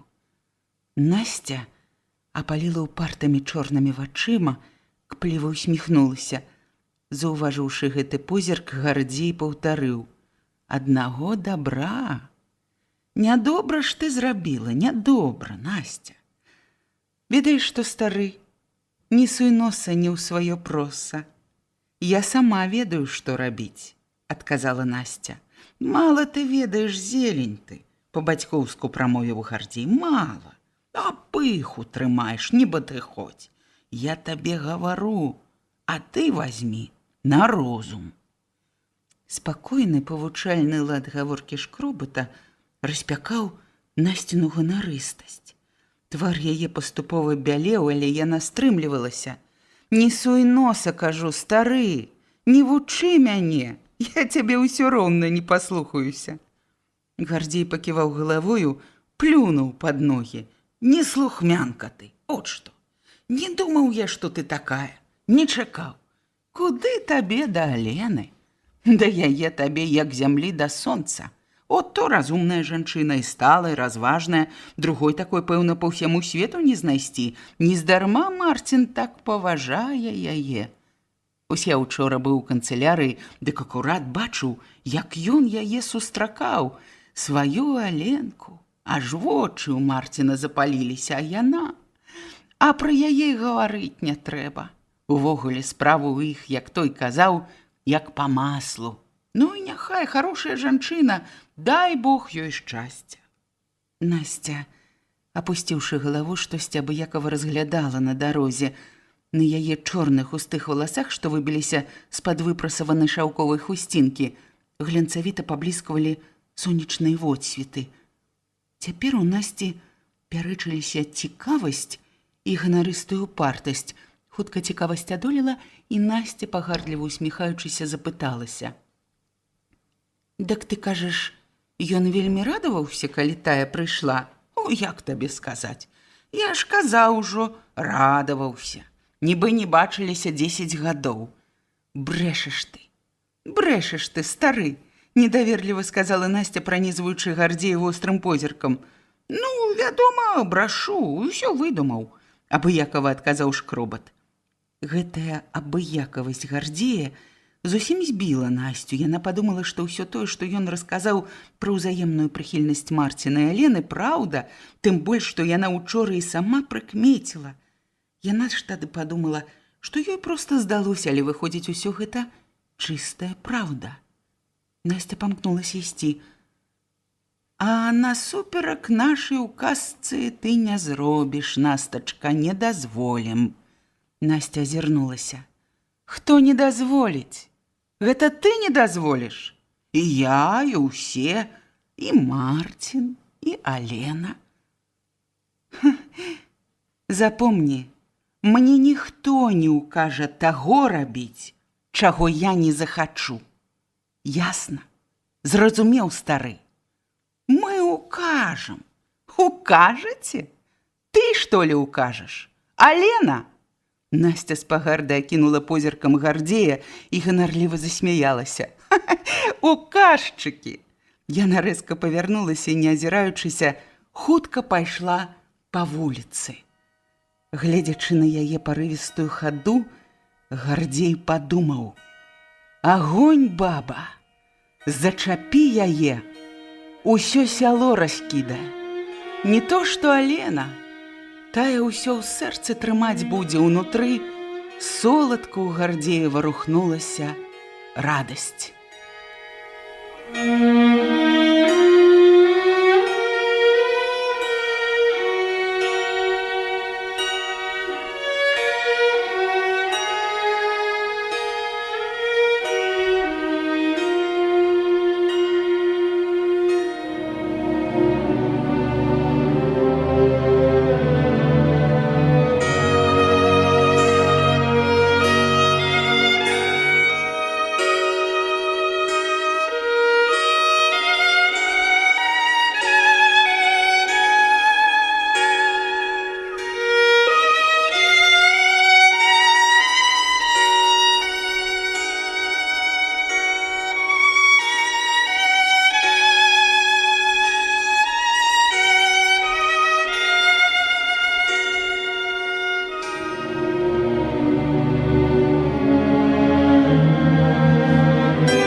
Марцін сядзеў на драбінках калёс, звесіўшы ногі, і нецярпліва кусаў пахучую завялую травінку, выцягнутую з сена. Ён некалькі разоў уздымаў галаву, паглядаў на вуліцы, але Насці не было відаць.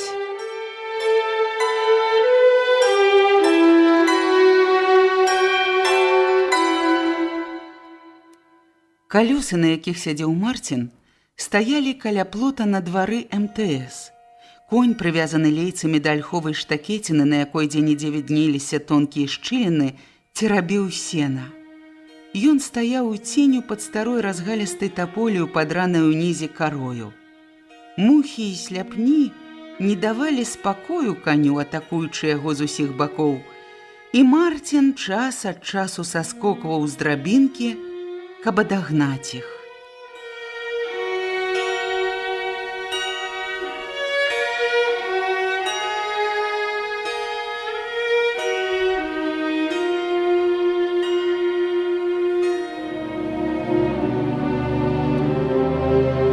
На шырокім уз'езджаным двары, акрамя Марціна, нікога не было. Непадалёку ў майстэрні нехта ўвесь час біў молатам па жалезе, прарэзлівы настойлівы звон уядаўся ў галаву.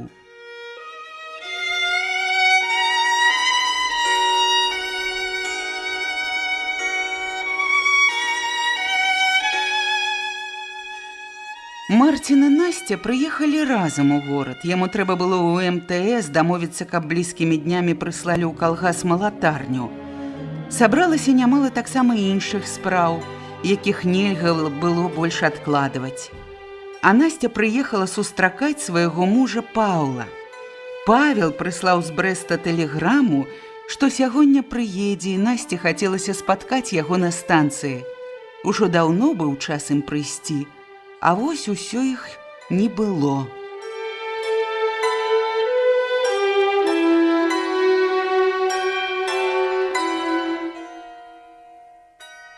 Мо цягнік запазніўся, падумаў Марцін. Іначай чаго б яна забавілася? І ён працягваў чакаць.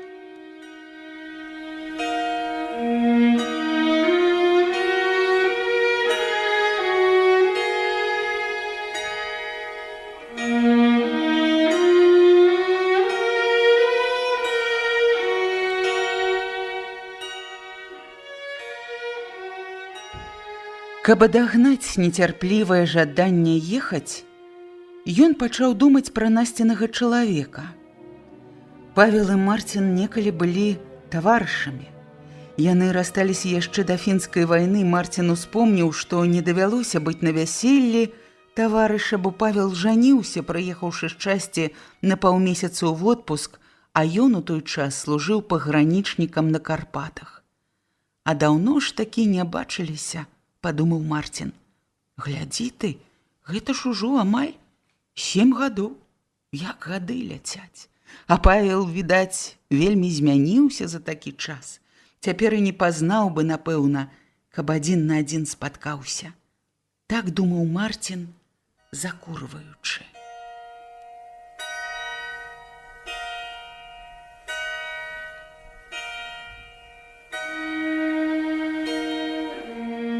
Непрыкметна Марціна зноў атачылі клапатлівыя думкі.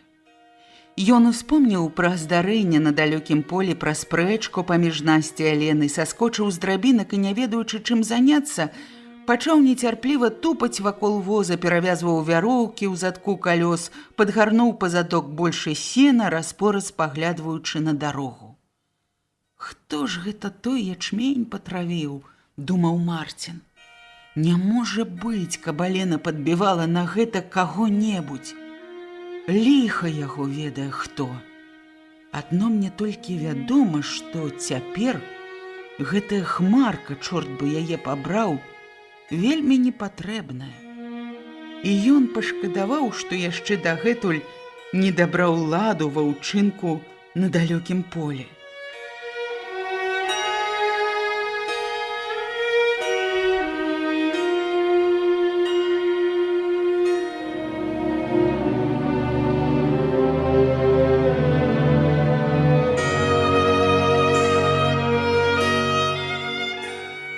Насця на яго здзіўленне праз некаторы час прыйшла адна. Марцін, як толькі ўбачыў яе статную постаць, адразу пачаў ладкавацца ў дарогу, падабраў з-пад конскай морды ў бярэмак сена і, паклаўшы на калёсы, стаў запрагаць каня. Калі Насця падышла, ён падцягваўся. «Чаму ж адна, кума?» Марцін, жартуючы, заўсёды называў Насцю кумою. «А во не прыехаў». «Не прыехаў. А што ж гэта з ім?» – спытаў Марцін. «Ну, што, мабыць, затрымалі?» – адказала Насця. «Не можа, дзе-небудзь на перасадцы мартнуецца. Сядай. Марцін прытрымаў каня, пакуль Насця, падабраўшы край вішнёвай спадніцы, каб не мяць яе, садзілася на сена. Сам не сеў. Да вуліцы кульгаючы ішоў побач з калёсамі, трымаючыся адной рукой за драбінку, а другой за лейцы. Потым ужо, як калёсы жалезнымі шынамі застукацелі па бруку, падскокваючы на кожным камені, прысеў да Насці. Тая бліснула на яго чорнымі вачыма, памкнулася сказаць нешта вясёлае, але не сказаўшы сціхла. Бровы здзіўлена падняліся. Ты што, як мыш на крупы надзьмуўся? Ага, глядзі, людзей настрашыш. А то яшчэ чаго добрага, каб конь не спудзіўся, разнясе. Наста засмяялася, бліснулі роўнымі радамі белыя зубы. Красуня ж якая, праплыло ў галаве Марціна. Вайну перажыла і колькі перацярпела, а ўсё, як дзяўчынка, ніколі не пабачыш запушчанай галавой, смяецца, жартуе, без прымаўкі і злаўкі не зваліцца. Колькі ж гэта гадоў цябе, Насця? Нечакана запытаўся старшыня. А што, купіць хочаш? Не купіш, грошай не хопіць, адказала Насця. Ось гляджу на цябе, і гады да цябе не прыстаюць, як да гуся вада. Да 100 гадоў будзеш, як цётка Маланья кажа, маладухай хадзіць. Не тое, што Алена, тая за вайну вонь, як пастарэла, гадоў на 20. А што мне, са смехам у чорных вачах сказала Насця. Лягу не мята, устаю не клята, чаго мне старэць? У калгасе ж таксама не ганяць за маю працу. Задорам скончыла яна і, стрымліваючы смех, паглядзела на Марціна. Старшыня не адказаў. Ён выехаў у поле, колы ціха і мякка шаргацелі па пыльных каляінах. Абапал пацягнуліся сады, агароды і ягаднікі.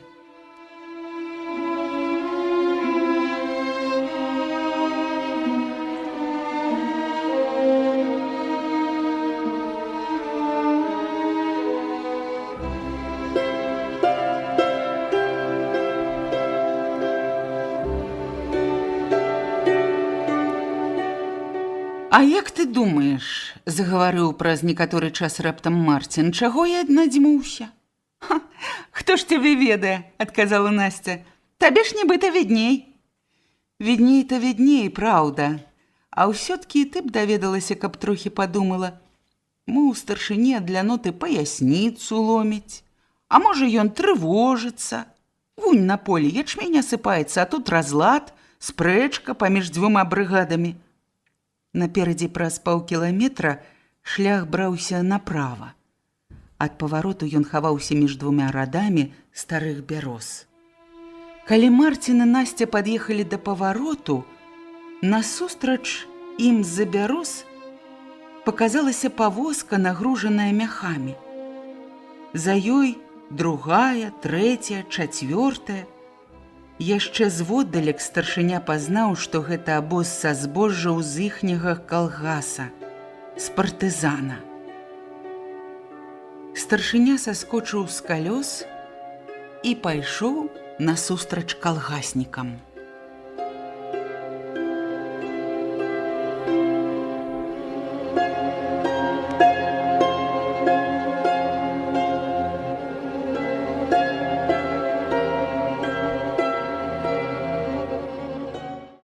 Наперадзе праз паўкіламетра шлях браўся направа.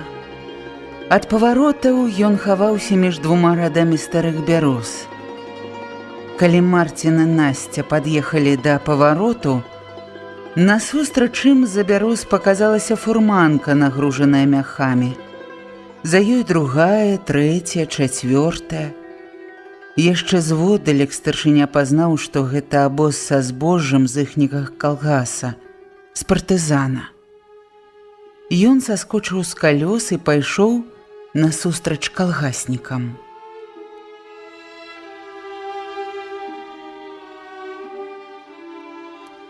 Сёння ўсё вывезлі, запытаўся Марцін у старшага абознага, вельмі шырокага ў плячах рослага хлопца. Ну, жыта вывезлі, колькі было намечана, поўнасцю словам. Кепска, што пшаніцы вось яшчэ не вязём, адказаў абозны, стоячы поруч з Марцінам. На малоце мы пшаніцы, адказаў Марцін. Цяпер жа ўсё пакуль цапамі б'ём. От паслязаўтра скончым жаць, да малатарня прыйдзе. Абяцалі ў МТСе, тады і пабачым. Пакуль не забыўся, слухай, здаси Рыгор хлеб, заедзь у сельгаснап. Забяры запасны нож для жняяркі. А скажы, дома там усё ў парадку? Усё. А што там можа здарыцца? Працуюць, адказаў хлопец. Марцін, паспакайнеўшы, вярнуўся да Насці. Найшоў на мяне пасля той вашай спрэчкі неспакой, Насця, сказаў Марцін. Насцярожаны нейкі стаў я. Быццам якая-небудзь гайка ў машыне скрышылася, так і ў нашым калгасе. Круціцца кола, бегае як трэба, але ж ненадзейнае. Няма веры яму, бойся яго. Ты толькі пра сваю брыгаду дбаеш, а за весь калгас табе малы клопат. Пра ўвесь калгас мне застаецца думаць. Ну што ж, вялікаму каню вялікі хамут, з усмешкай перабіла Насця.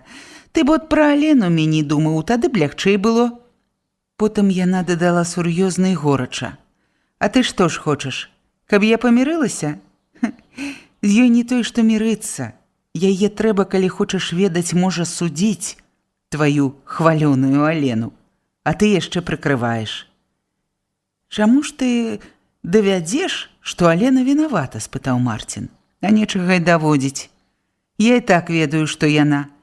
Бачна па вочках, што ходзіць па ночках. І ўсе ведаюць, адзін ты не бачыш. Як ты можаш гаварыць так? Сама пачала спрэчку, а цяпер яшчэ сарамаціш чалавека, адказаў Марцін. Ты мяне не агіціруй мірыцца, адрэзала спакойна яна, спусціла з драбінак загарэлыя пруткія ногі ў падгорнутках шкарпэтках і чаравіках з высокімі абцасамі.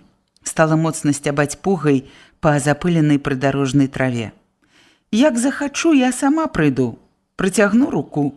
Я хоць і ў спадніцы, а смеласці не стану пазычаць.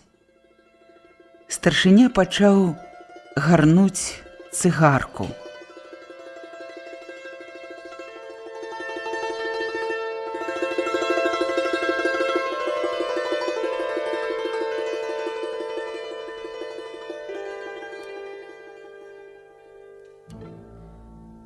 Тытунь нібы знарок цірусіўся ў непаслухмяных пальцах. Чыркануў некалькі разоў запалкамі, запалкі тухлі. Марцін кінуў лейцы Насці, саскочыў з калёс, але няўдала, павярэдзіў параненую пятку і ад болю мімаволі заскрыпеў зубамі. Выпрастаўшыся, адразу прыкурыў. Фурманкі не стаў даганяць, а ішоў наводдаль ад яе і думаў. Ось якая баба упартая. Паспрабую, ламай яе. На ліха мне такі брыгадзір. Гэты брыгадзір не слухае добрых слоў, не разумее і не хоча разумець. Як захачу, сама прыйду, не пасаромлюся. Чакай, калі ёй зажадаецца прыйсці. Важдайся тут з яе капрызамі.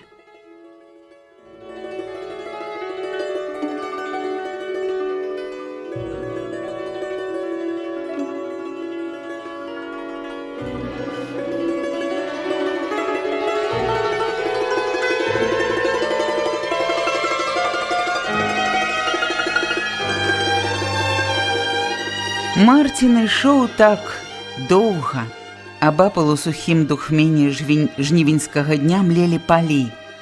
То голая пожня, першы знак развітання з летам, то бялявыя разліванне зжатага ячменю, то зялёныя прыпыленыя абсягі бульбы. Жыта ўжо не было відаць, а пшаніцы і ячмень яшчэ стаялі. Марцін разы 3 збочваў з дарогі, шоргаючы зношанымі кірзавымі ботамі. Ішоў па пожні, гаспадарскім вокам звыкла прыглядаўся да прысадзістых бабак, да ўмятых калёсных дарожак. На адным полі то там, то сям на памятым іржышчы стаялі раней бабкі. І вось зараз Марцін знайшоў тут каласы. Нацерушылі і не падабралі абібокі. Гаспадары называецца. А чыё ж гэта поле?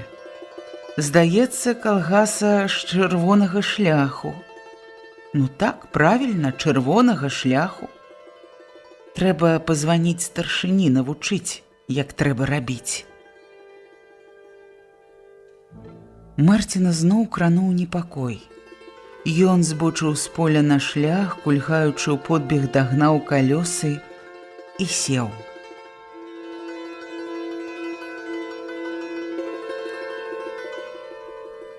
«Я ў райкоме даў слова, Насця», – сказаў ён, беручы ад яе лейцы, «што мы заўтра ўвечары скончым уборку». Ён паглядзеў на Насцю, у позірку прыплюшчаных вострых вачэй было запытанне: «Скончым ці не?»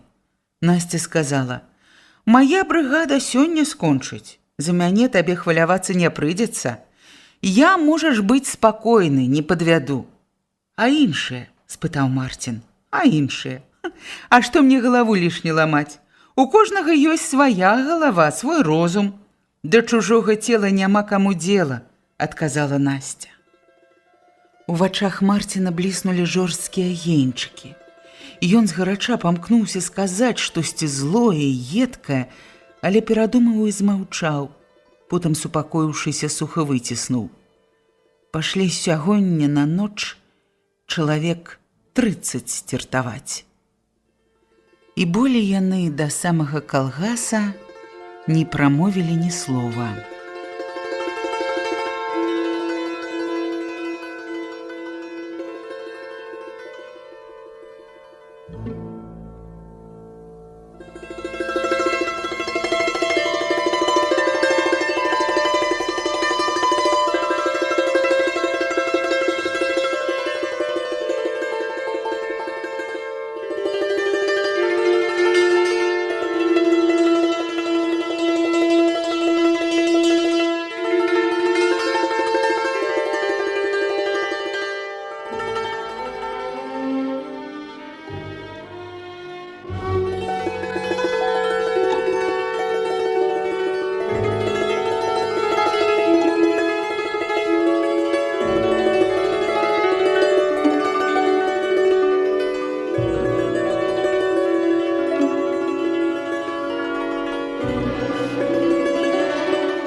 Той дзень Ігнат сланяўся па двары, не знаходзячы сабе прытулку.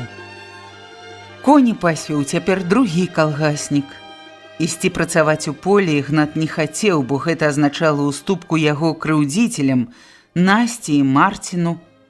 «Не пайду я да іх кланяцца», – так думаў Ігнат.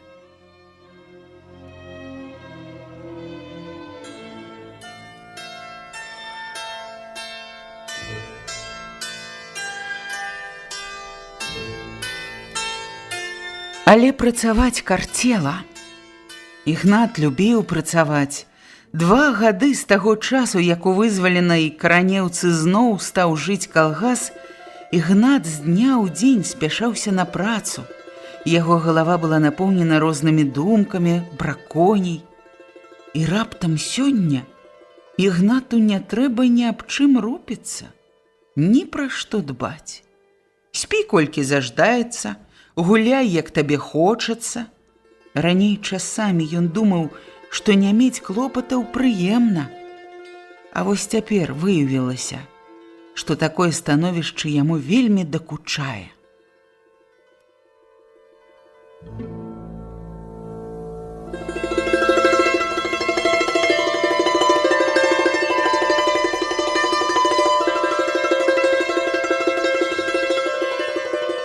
Асабліва зараз, калі вакол гарачая жніўная пара і ўсе людзі, нават горкія падлеткі, з рання да позняга вечара не сыходзяць з поля.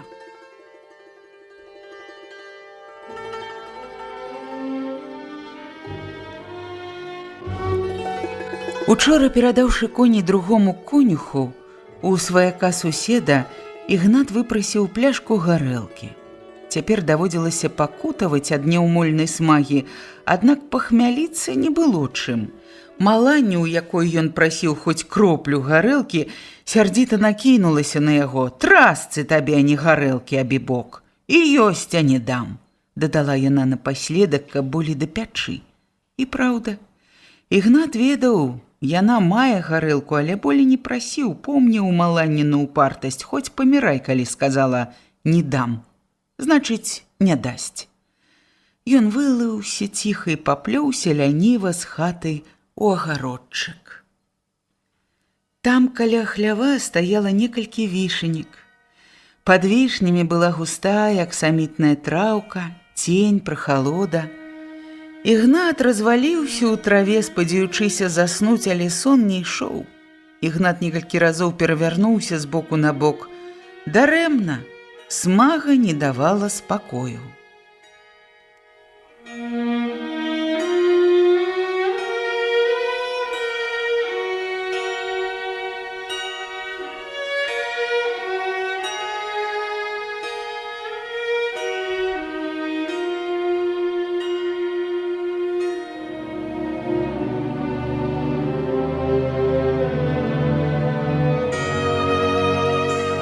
Вось ужо маланне пайшла на работу. Ігнат чуў, як заскрыпелі вароты. Праклятая баба, шкода ёй гарэлкі.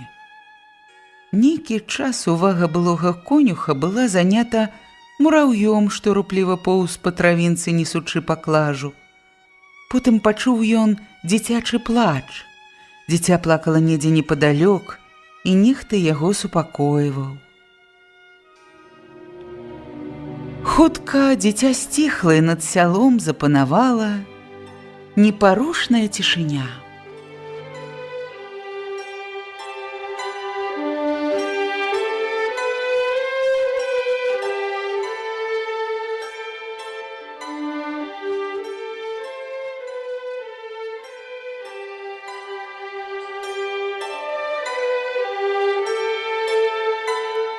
Ігнат падняўся і пайшоў у хату. Толькі знайшоў у сенцах пляшку з гарэлкай, пачуліся на ганку крокі. Ён борзда схаваў бутэльку і ускочыў. «Хто там?» У сенцы ўвайшла Вольга. Са святла яна некаторы час нічога ў змроку не бачыла, як сляпая пазірала не на Ігната, а ў бок ад яго. Потым вочы звыкліся з прыцемкам. «Дзядзька Ігнат!» Вольга парывіста дыхала, напэўна, хутка ішла. «Дядька Ігнат, вам трэба ісці на работу, у нас не хапае возчыка. Вы ж цяпер не працуеце!» Цішэй дадала яна. «А, прыйшлі прасіцца!» З непрыязнасцю і радасцю падумаў Ігнат. Патрэбны стаў. Учора скінулі з работы, сёння клікаюць. Думаеце, Ігнат не помніць крыўды? «Ну і што, калі не працую?» Цвёрда і цяжка выціснуў Ігнат. «Не працую. І не пайду працаваць». Жанчына ад такога адказу збянтэжылася.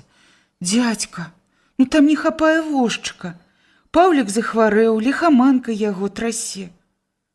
«А табе што за клопат да гэтага?» – спытаў Ігнат. «А мяне вось жанкі паслалі сказаць», – адказала Вольга. «Жанкі, не пайду». Ён павярнуўся, не спяшаючыся, ляніва паплёўся ў хату. Як толькі жанчына выйшла, Ігнат вярнуўся да пляшкі. Калі Ігнат сабраўся быў пацягнуцца да вішенек, зноў бразнула клямка.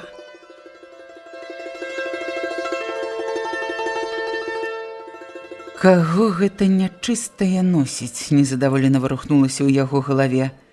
І прынесла Гардзея шкробата. Наведацца прыйшоў Ігнатка. «Думаю, зайду, пабачу сваімі вачыма, як жа ён маецца адзін». Азірнуўся вакол, левае вока ўвесь час торгалася, падміргвала загадкава. Гардзей зняў шапку, сеў за стол.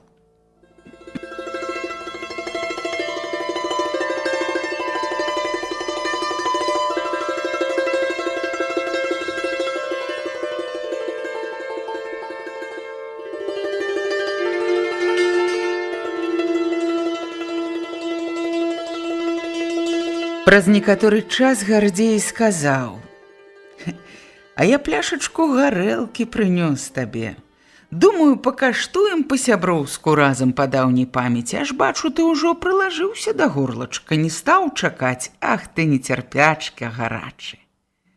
Ён сядзеў так, плявузгаў пра розныя дробязі, нервова падміргваючы вокам. Ігнату слухаць апрыкрала, потым такім жа дзіўным голасам, не паварухнуўшыся брывом, загаварыў раптам такое, што Ігнат, хоць п'яны быў, пахаладзеў.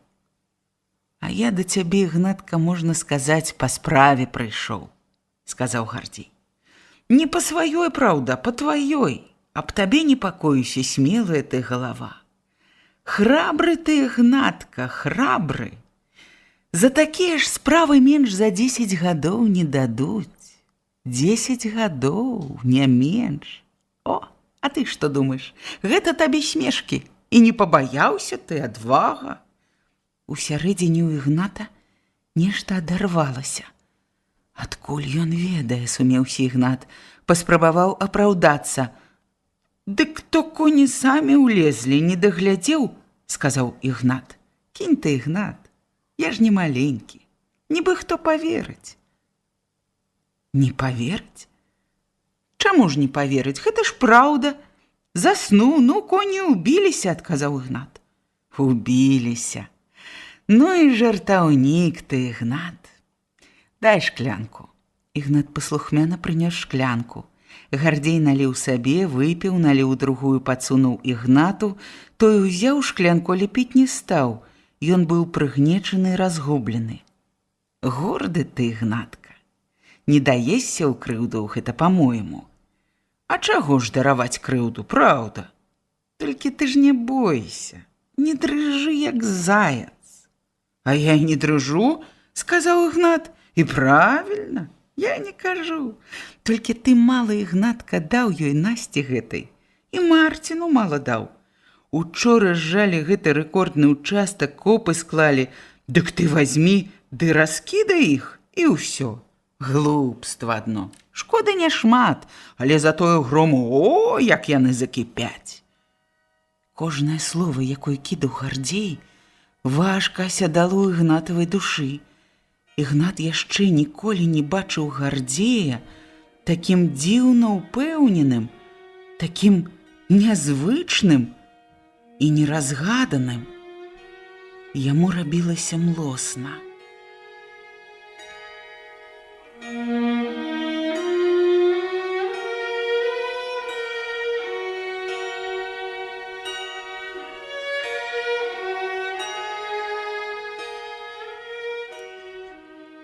Ён з натугай праглынуў цвёрды камяк і праз некаторы час выціснуў. «Ты што ж мяне хочаш пад суд?» – спытаў ён Гардзея. «Ды не, што ты, глупства адно толькі. Ніхто бачыць не будзе. І падазрэння на цябе не будзе. Насця падумае на другога чалавека.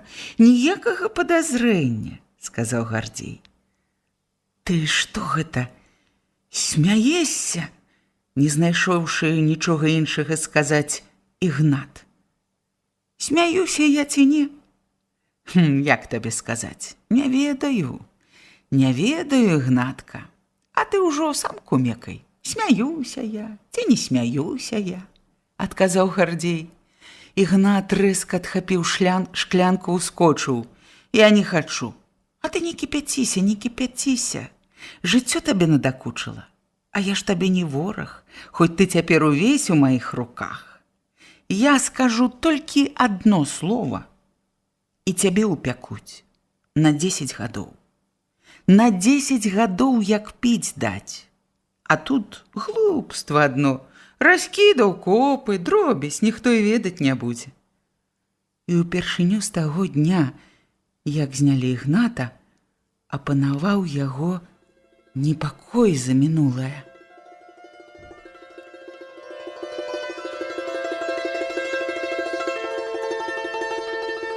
«Трымайся мяне, Ігнат, не прападзеш», – дадаў Гардзей. Ён узяў шапку, устаў, падышоў да Ігната і сказаў, блізка ўпеўшы ў конюху нерухомы позірк і нервова падміргваючы: «А пра тое я нікому не скажу». І Гардзей выйшаў.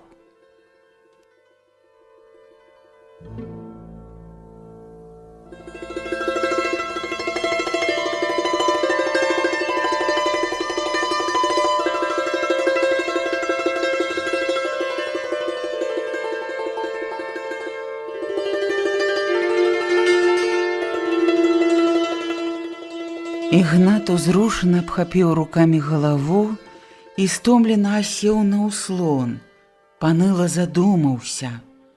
У яго душы, змяняючы адно другое, сталі варушыцца то непакой, то шкадаванне, то удум.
Перад полуднем некалькі жней з Насцінай брыгады вярталіся з поля.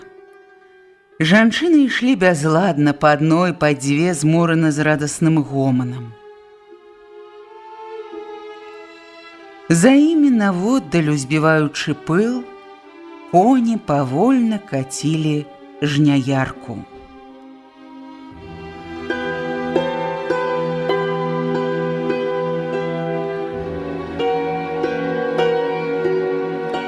Аленіна брыгада яшчэ жала. Алена адразу, як убачыла жанчын на дарозе, здагадалася, што яны скончылі жніво учора ўвечары. Алена чула, што ў іх на сёння заставалася мала. А ў маёй брыгадзе яшчэ такое поле нязжатае, што і за 2 дні не адолець. Пазней за ўсіх скончым. Так падумала Алена, і шчымлівы непакой сціснуў яе сэрца.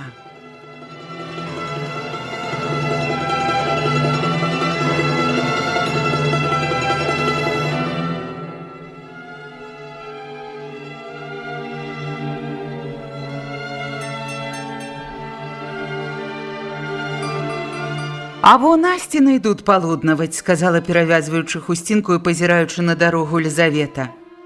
«Не палуднаваць, а з работы», — паправіла яе хмурна цётка Маланья. «Не бачыш, ці што? Жняярку за сабой валакуць». Жнеі выпрасталіся і пачалі паглядаць на дарогу, на жанчын, што падыходзілі ўсё бліжэй і бліжэй. «Толькі б не прыйшлі дапамагаць», — з непрыязнасцю падумала Алена. «Калі і не з добрай душой людзі прыходзяць, то не столькі дапамогуць, колькі стануць потым выхваляцца, сажнуць жменю, а нагавору таго на год наробяць».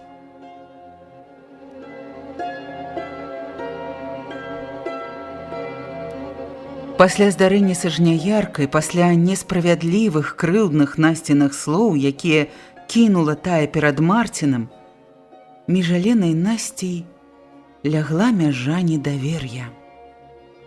Алена мімаволі стала глядзець на Насцю і калгаснікаў з яе брыгадай з нейкай насцярожанасцю. І гэты настрой, заўважыла яна, перадаўся таксама многім яе жнеям. Перад полуднем некалькі жней з Насцінай брыгады вярталіся з поля. Жанчыны ішлі бязладна, па адной, па дзве, зморана з радасным гоманам. За імі наводдаль, узбіваючы пыл, коні павольна кацілі жняярку.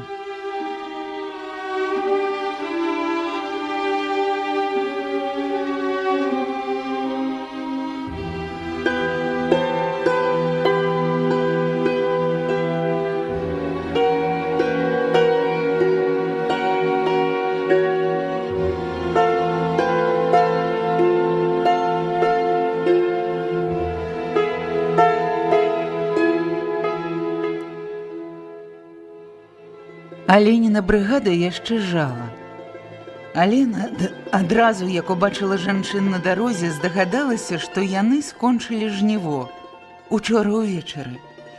Алена чула, што ў іх на сёння заставалася мала. А ў маёй брыгадзе яшчэ такое поле няжатае, што і за 2 дні не адолець. Пазней за ўсіх скончым. І шчымлівы непакой сціснуў сэрца Алены.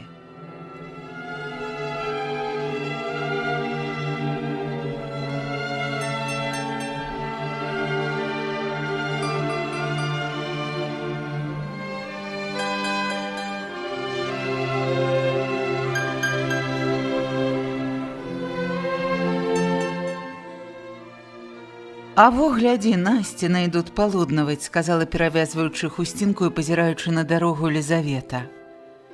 «Не палуднаваць, а з работы», – паправіла яе хмурна цётка Малання. «Не бачыш ты ці што?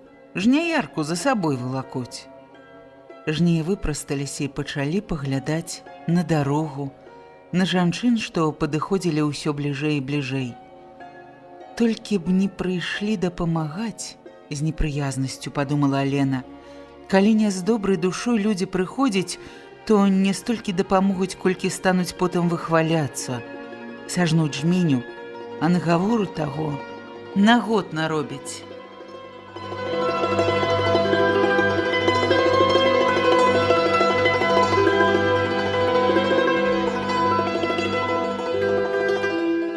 Пасля здарэння са жняяркай, пасля несправядлівых, крыўдных Насціных слоў, якія кінула тая перад Марцінам, між Аленай і Насцяй лягла мяжа недавер'я. Алена мімаволі стала глядзець на Насцю і калгаснікаў з яе брыгадай з нейкай насцярожанасцю. І вось гэты настрой, заўважыла яна, перадаўся таксама многім яе жнеям.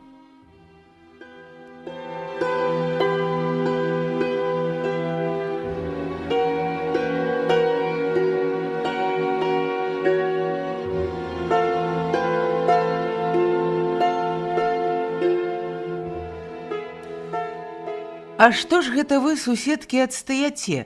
Сорам!» – крыкнула з дарогі худая вастраносая маленькая жанчына. Гэта была Ганна Лаўрэйчыкава, у сяле яе часта называлі яшчэ пескуніхай за неразгаворлівы характар. У насмешлівым ладзе яе сухога пісклявага голасу Алене пачулася знявага. Цётка Малання знарок, каб падражніць, упёршыся рукамі ў бакі, паклікала: «Заходзь, Ганна, няма чаго гультуяваць». Маленькая пескуніха пры гэтых словах спынілася і з'едліва адказала: «Дай Божа, каб вы так гультуявалі, як я. Каб вы хоць усе, хоць палову так пастараліся, як я, вы б даўно ўжо б жалі. А то стаяць ды на неба пазіраюць, ці хутка абед. Бач ты, адна якая шчырая. Ідзі, куды ідзеш», – не ўтрывала, параіла спакойна Алена. «Чаго ты тут стала? Ніхто цябе і не просіць сюды, не бойся». Жнеі сціхлі і сталі моўчкі жаць.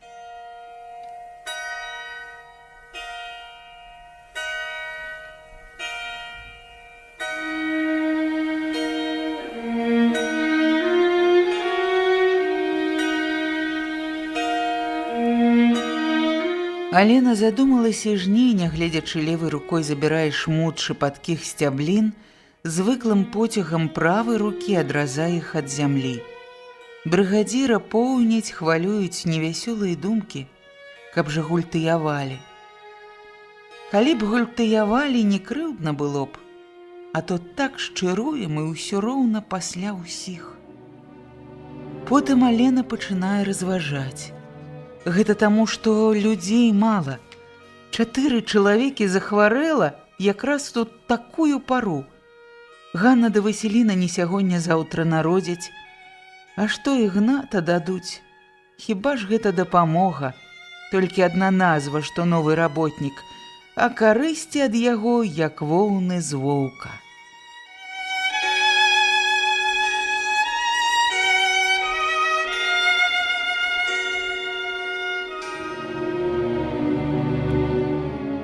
А мой чалавек недзе на двары швэндаецца, быццам адгадваючы Аленіны думкі, гаворыць Малання. Крыўдзяцца, што з конюха знялі. Скажы ты, ганарлівы, які, проста дзіўлюся, адкуль яго столькі гонару. Далікатнай просьбы чакае. Ну, чакай, я цябе, даражэнькі, папрашу.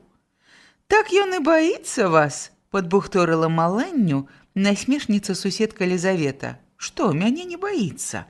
І цётка Малання падняла галаву і так паглядзела на дзяўчыну, нібы гэта была ніжняя суседка Ігнат. Твар у Маланні раптам зрабіўся цвёрды, у вачах бліснулі пагрозныя зялёныя агеньчыкі. Лізавета ажно сумелася і зірнула на Маланню з асцярогай. Кажаш, мяне рыбка не паслухае. Каб жа слухаў цётка Малання, на працу прыйшоў бы, а то ж не відаць яго нешта. А заўтра прыйдзе, адказала Малання. Якраз пад'ехала блізка жняярка. Алена падбегла на дарогу, каб узяць яе ў сваю брыгаду. На сядзенні, знарок зморана згорбіўшыся, падрабляючыся пад дарослага, сядзеў Пятрусь, той хлопец з сіркаптым аблупленым носам, што спрачаўся з Аленай каля кузні. Калі Алена загадала яму стаць, ён, не мяняючы паставы, паважна прапыніў коні і запытаўся незадаволена. «Ну што?» «Выпражы коней», – сказала спакойна Алена, – «а жняярку нам пакінь». «Як гэта пакінь?» – спытаў хлопец. «А хто за жняярку адказвае? Ты ці я?» «Я буду адказваць». «Ты будзеш адказваць», – з насмешкай свіснуў Пятрусь. «Шмат вас знойдзецца такіх адказчыкаў». І, даючы знак, што размова скончана, Пятрусь тузануў лейцы. Коні крануліся. «Ну, чакай жа», – сказала Алена. «Вось я скажу Марціну, што жняярка палову дня цераз цябе стаяла без работы. А кажы, без загаду брыгадзіра я не аддам». «Скажа Насця аддаць, вось я і аддам, а без яе не прасі», – адказаў Пятрусь. «Дык яна ж у горадзе, а мая справа маленькая», – адказаў Пятрусь. «Ты хочаш паддобрацца да Насці, ну глядзіш, я ўсё скажу старшыні», – крыкнула ўслед Алена, і яна вярнулася да жней.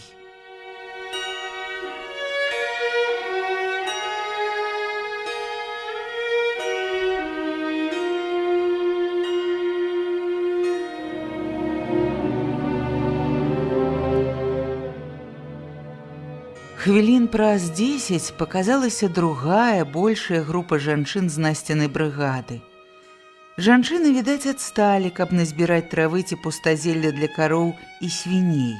Хусткі, якія жанкі неслі за плячамі, як клункі, былі туга набіты травою. Параўняўшыся са жнеямі, жанчыны раптам збочылі і падаліся да Алены.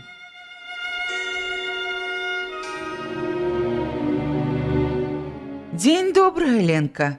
Дзень добры, жанкі, а мы вось да вас». Жанкі сталі скідаць клункі з плеч, жнеі весела прывіталіся, з цікаўнасцю пазіралі на іх. «А мы вось да вас, суседачкі, памагчы вам. Хочам разам з вамі пашчыраваць, ці прымаеце?» «Дзякуем», – не разгінаючыся, нягледзячы на жанчын, прабурчала Малання. Яна яшчэ нешта хацела сказаць, але Лізавета, быстра кінуўшы зірк на старую, перабіла. «А чаму ж не прыняць? Памагайце! Мы з радасцю, калі да нас з добрай душою». Шмат якія жнеі з Аленінай брыгады клікалі іх да сябе, каб жаць поруч. Жанчыны адразу разышліся, уладзіліся, дзе каму падабалася, і, не марнуючы часу, сталі жаць.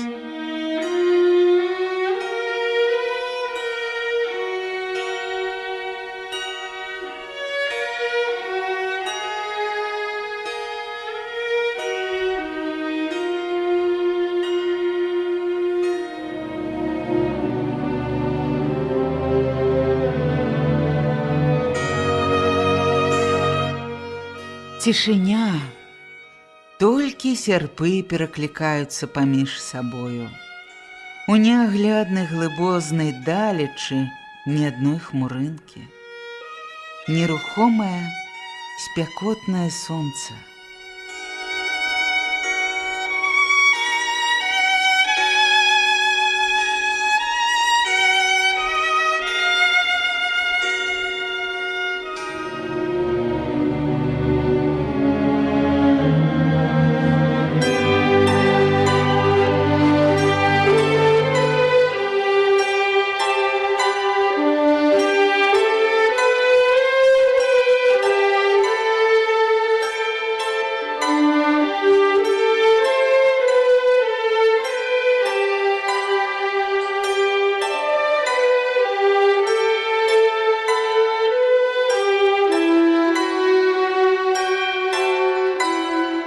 На калгасным двары, дзе, прыехаўшы з горада, Марцін распрагаў каня, было пуста і ціха.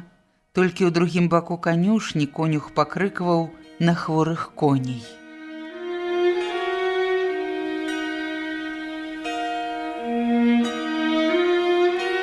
З канюшні выйшаў стрыжаны хлапчук у майцы і зрэбных закасаных да каленяў штанах, конюхаў сын. Ён вёў за лейцы гнедага, нязграбнага коня, што ляніва тупаў маслакаватымі нагамі, звесіўшы гарбаносую галаву. Хлапчук стаў запрагаць коня у пажарную бочку.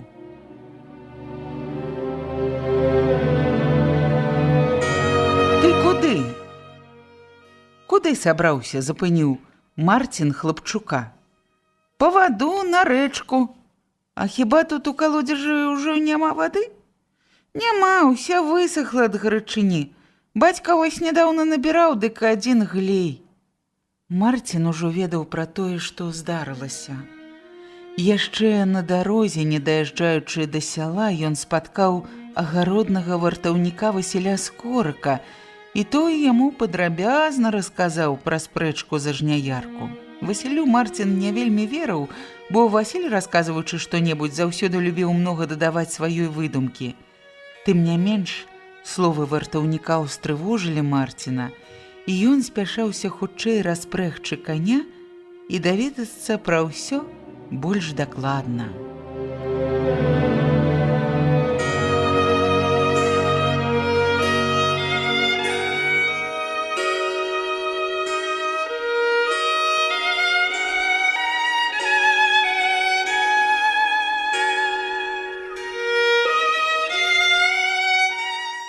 Занёсшы ў кладовую вупрашы, выходзячы з канюшні, Марцін акурат убачыў Вольгу, што вярталася з поля.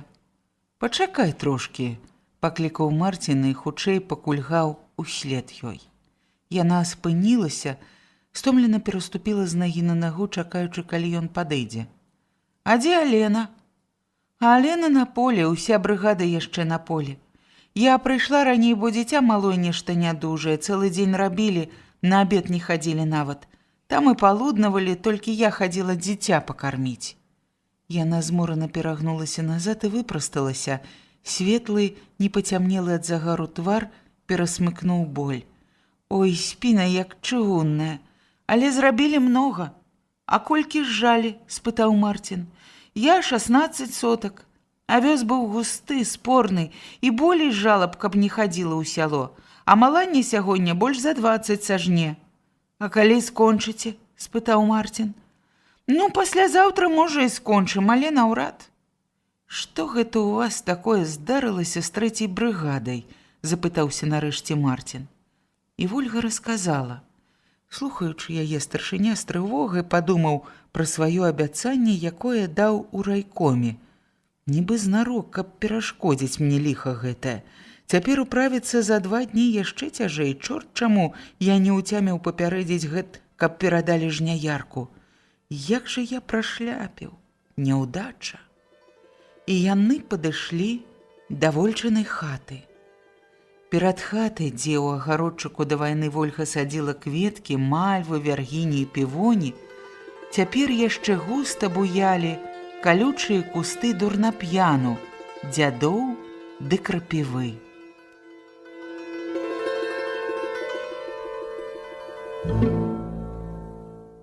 Пры вуліцы тырчалі 2 папрэпаныя счарнелыя слупкі, што нейкім цудам уцалелі ад плота.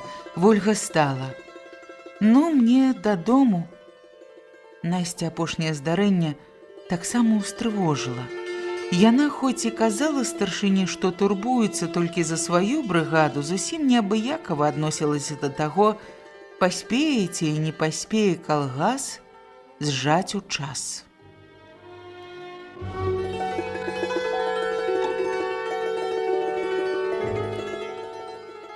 Пры гэтым Насці здавалася, што сённяшняе здарэнне было як бы вынікам той спрэчкі, якую пачала яна. І Насця не магла адкаснуцца ад думкі, што яна, хоць і была ўвесь дзень не ў калгасе, вінавата разам з Петрусём.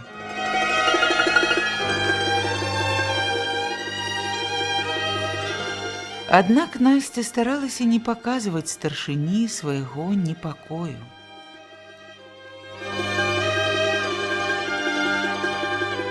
Як толькі калёсы ўз'ехалі на калгасны двор, яна саскочыла з драбінак і, ні слова не кажучы Марціну, накіравалася да хаты, у якой жыў малады жняяр.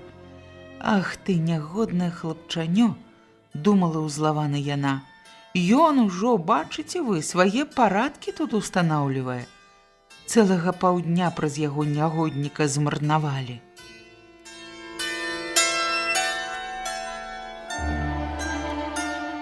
Пятрусь быў дома, папраўляў зубы ў граблях. Ён акурат жалезным тронкам ножыка забіваў выразаны кляновы зуб. Убачыўшы брыгадзіра, хлопец адразу адлажыў граблі ў бок і ўстаў. «Што ж ты гэта натварыў?» Не адказваючы на прывітанне, накінулася Насця на хлопца. Пятрусь збянтэжыўся. «А што такое? Што такое? Ты не ведаеш. Ты чаму жняярку не аддаў алені? Чаму? Самі нібы не знаеце, нібы не пры вас яна адабрала жняярку каля кузні.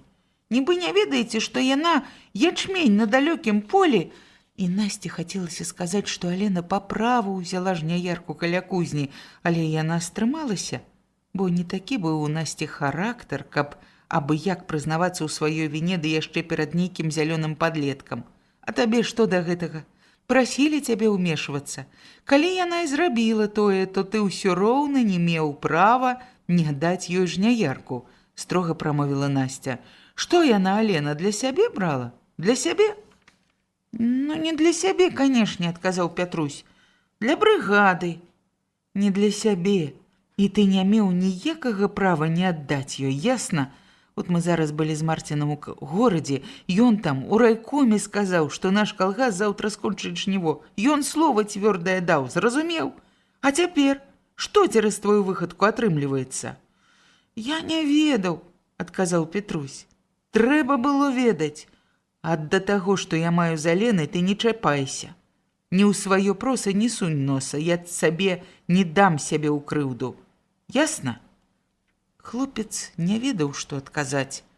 Хацеў зрабіць так, каб Насця пахваліла. Думаў аб тым, каб было даспадобы сваёй брыгадзе, а тут, выяўляецца, памыліўся. Пятрусь вінавата заміргаў вачыма. Зразумеў. Ясна.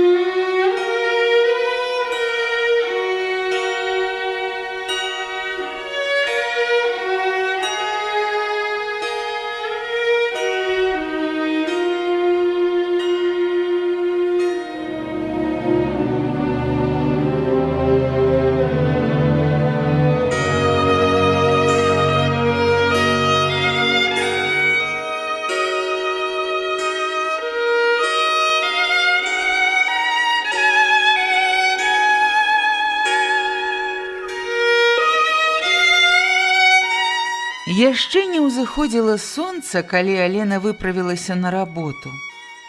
З балота, зацягнутай шырокай коўдрай белага тумана, патыхала свежым халаднаватым ветрам.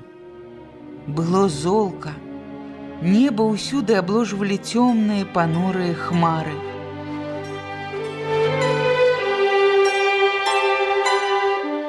«Хоць бы дождь не пайшоў», – падумала Алена. Выйшаўшы з хаты, яна апранула пінжак, падагнула доўгія рукавы, зашпіліла ўсе гузікі. Жанчыны з яе брыгады на вуліцы яшчэ не было, і Алена падумала, што паднялася зарана, што трэба было б пачакаць трохі дома.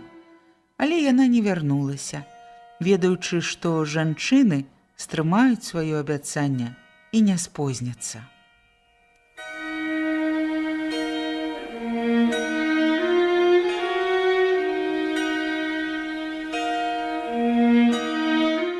І праўда, ўжо на павароце з сяла на калгасны двор яе дагнала Вольга. «Ну вось, да двара пойдзем удвух», – сказала яна, аддыхваючыся ад хуткай хады і стараючыся ісці ў нагу з Аленай. «Хоць бы дождь не нагнала, хмары вунь якія». «Хмары разыдуцца», – запэўніла Вольга. Алена ішла маўкліва і задуменна. Вольга, зірнуўшы на яе яшчэ соннымі вачыма, узрушана загаварыла. «Рана як, Алена! Цялят і кароў не чуваць нават, а мая Арынка спіць так соладка». Вольга шчасліва усміхнулася простай адкрытай усмешкай. Як ішла, накрыла яе, а яна нават не паварухнулася. «Калі б ты бачыла, Алена, як яна спіць! Ручкі раскінула, вось так! Ну, а я на двор па жняярку». Алена не адказала.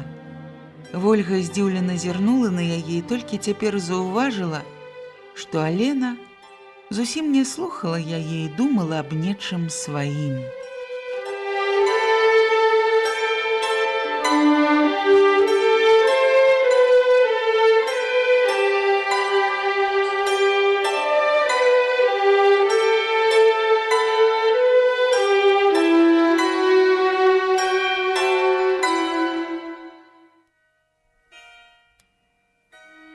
Над полем, над шырокім прасцягам нячутна плыў ранак.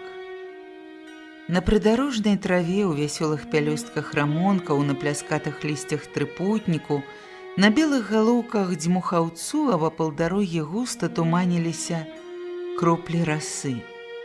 І стаяла такая цішыня, што ў ёй было чуваць, як побач, устрывожаныя крокамі Алены, з ясным шэлестам ападаюць расінкі.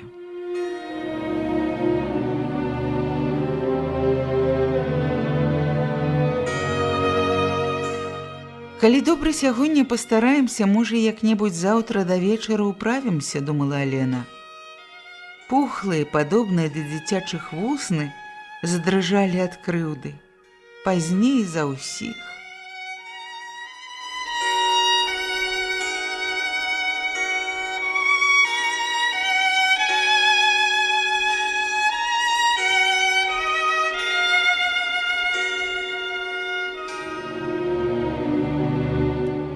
Першая пачала працаваць жняярка. Пры жняярцы была Вольга, якая нікому ў Аленінай брыгадзе не саступала гэтага месца. Яна лічылася ў брыгадзіра за самага стараннага, спрактыкаванага жняяра. Усё, што не даручалі, Вольга рабіла акуратна. Разам з Аленай яна шчыра перажывала ўсе брыгадныя непаладкі, і пры жняярцы ішлі калгасніцы звольчанага звяна.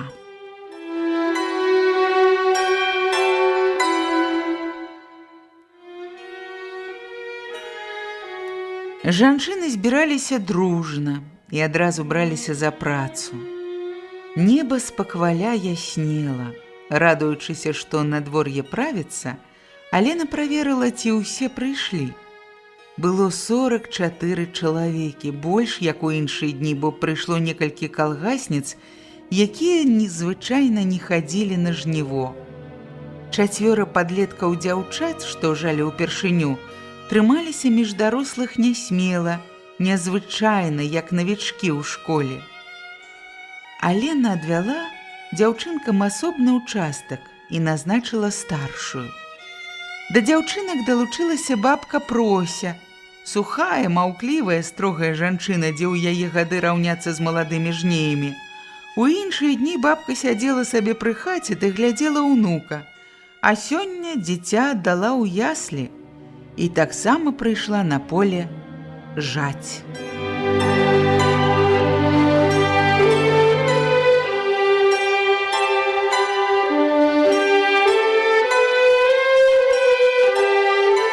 Мужчын і хлопцаў, а іх было 9, Алена накіравала вазіць снапы. Потым, як ужо ўсе пачалі працаваць, прыйшоў Васіль Скорак, вульчын чалавек. Каўнер яго даматканай і льняной сарочкі, старанна вышыты вольгаю, быў шырока расхрыстаны.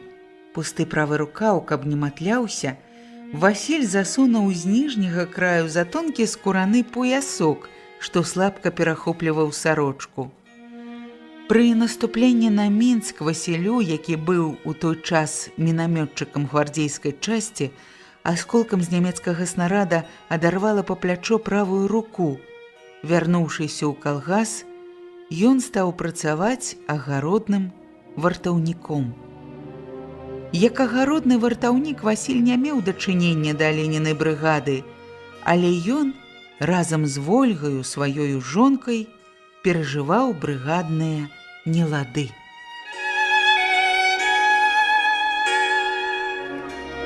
Над полем, над шырокім прасцягам нячутна плыў ранак. На прыдарожнай траве ў вясёлых пялёстках рамонкаў, на пляскатых лісцях трыпутніку, на белых галоўках дзьмухаўцу абапал дарогі густа туманіліся кроплі расы.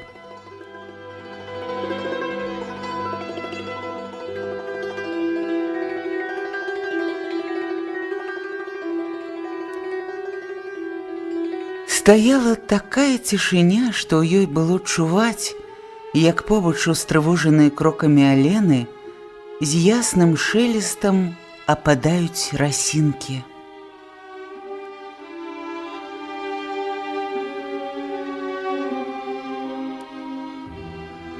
Калі добра сягоння пастараемся, можа, як-небудзь заўтра да вечара ўправімся, так думала Алена. Пухлыя, падобныя да дзіцячых вусны, задрыжалі ад крыўды. Пазней за ўсіх.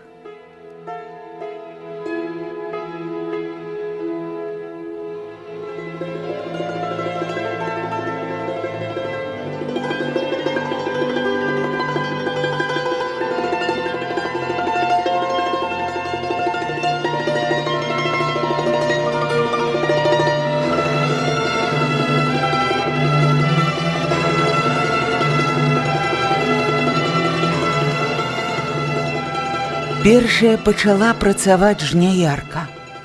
Пры жняярцы была Вольга, якая нікому з Аленінай брыгадзе не саступала гэтага месца. Яна лічылася ў брыгадзіра за самага стараннага, спрактыкаванага жнеяра. Усё, што не даручалі, Вольга рабіла акуратна. Разам з Аленай яна шчыра перажывала ўсе брыгадныя непаладкі. Пры жняярцы ішлі калгасніцы з вольчынага звяна.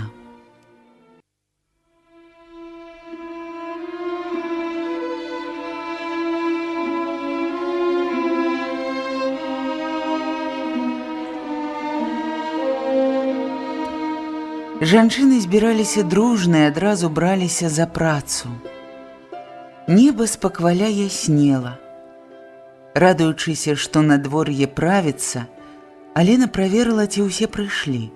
Было 44 чалавекі, больш, як у іншыя дні, бо прыйшло некалькі калгасніц, якія звычайна не хадзілі на жніво. 4 падлеткаў дзяўчат, што жалі ўпершыню, яны трымаліся між дарослых нясмела, нязвычна, як навічкі ў школе. Алена адвяла ім асобны ўчастак і назначыла старшую. Да іх далучылася бабка Прося, сухая, маўклівая, строгая жанчына, дзе ў яе гады раўняцца з маладымі жнеямі.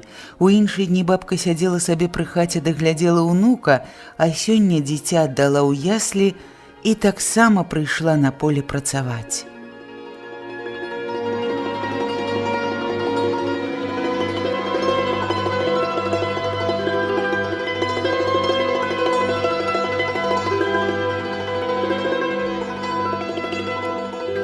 Мужчын і хлопцаў, а іх было 9, Алена накіравала вазіць снапы.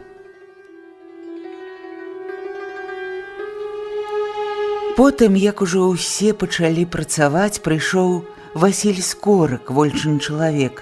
Каўнер яго даматканай льняной сарочкі, старанна вышыты вольгаю, быў шырока расхрыстаны. Пусты правы рукаў, каб не матляўся, Васіль засунуў з ніжняга краю за тонкі скураны паясок, што слабка перахопліваў сарочку. Пры наступленні на Мінск Васілю, які быў у той час мінамётчыкам гвардзейскай часці, асколкам з нямецкага снарада адарвала па плячо правую руку. Вярнуўшыся ў калгас, ён стаў працаваць агародным вартаўніком. Як агародны вартаўнік Васіль не меў дачынення да Аленінай брыгады, але ён, разам з Вольгаю, вельмі перажываў брыгадныя нелады.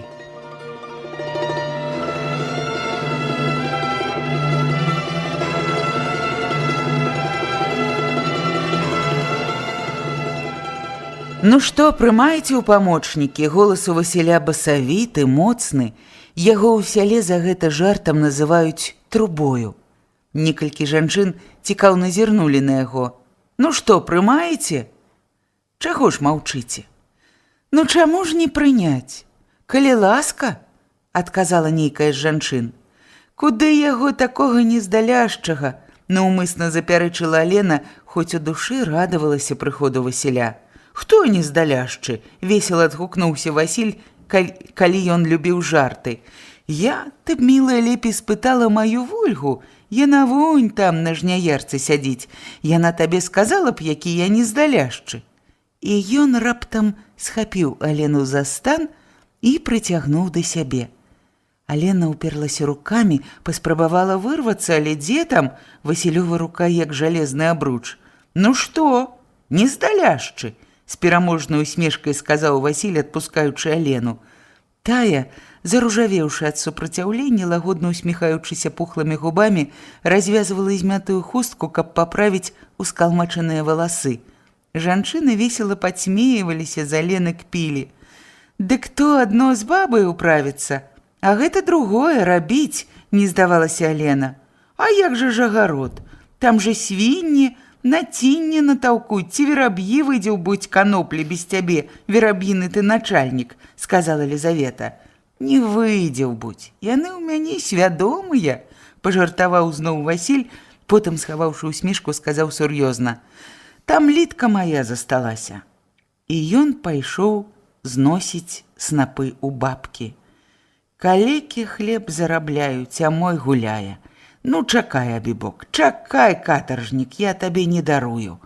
Цётка Малання касцістай чапістай рукой захапіла поўную жменю аўсяных сцяблоў і парывіста са злосцю разанула сярпом. «Я табе не дарую». І ў нейкі міг у лагоднай сінечы між разарваных воблакаў зазіхацела сонца, і поле адразу радасна заззяла. Зямля пачала прыкметна параваць і сохнуць, дыхнула гарачынёй.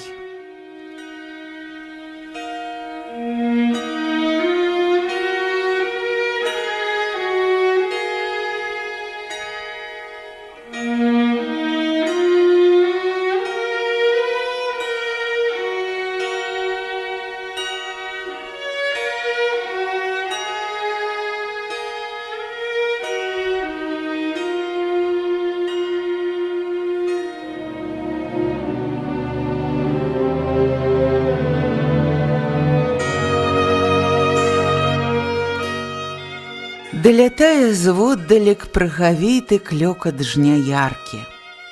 Ён нібы падганяе коней, жнеера, вязальшчыц.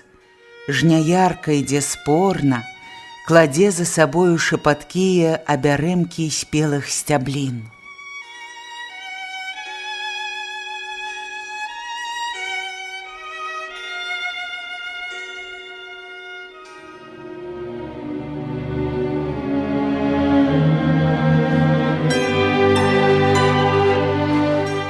Жанкі, што працуюць там, спяшаюцца, стараюцца не адстаць.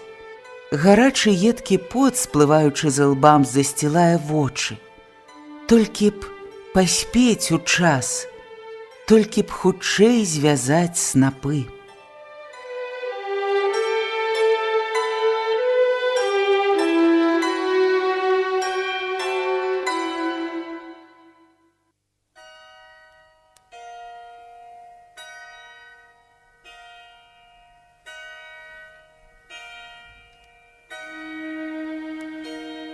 І раптам клёкат ціхне, нібы адсечаны адным махам, прыкра звініць, шалясціць непрывычная цішыня.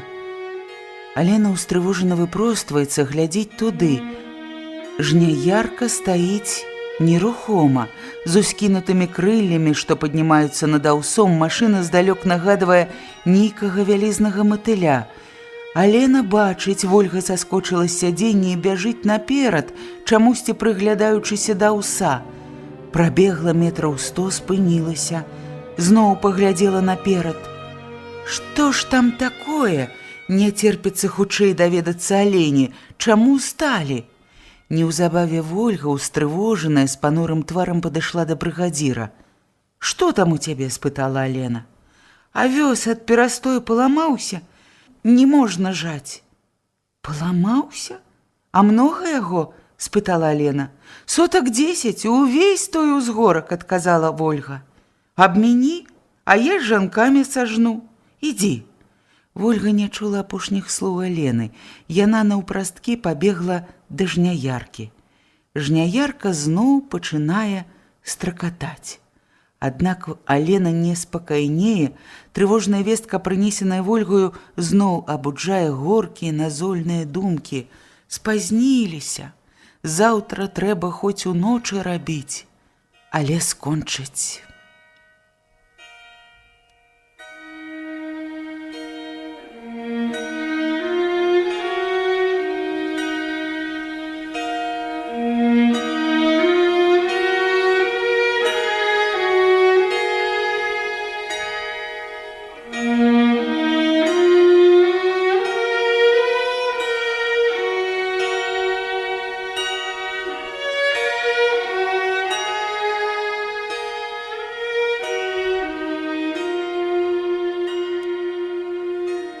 Трэба рабіць, не трацячы дарэмна ні хвіліны, спяшацца.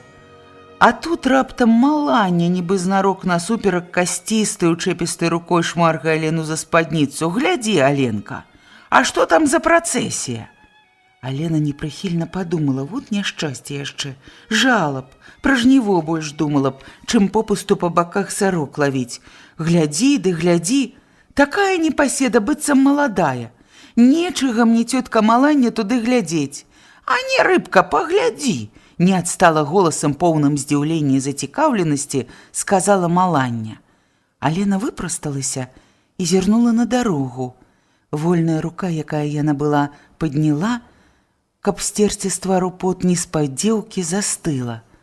Алена ўбачыла на дарозе жанчын, якія паволі набліжаліся сюды. Няўжо яны да нас? Жанчыны ішлі наўпрасткі па ржышчы гаманлівым нястройным гуртам, рознаапранутым і шматгалосам. Сярпоў, што яны неслі на плячах і ў руках, час ад часу з зыркім бляскам біла сонца.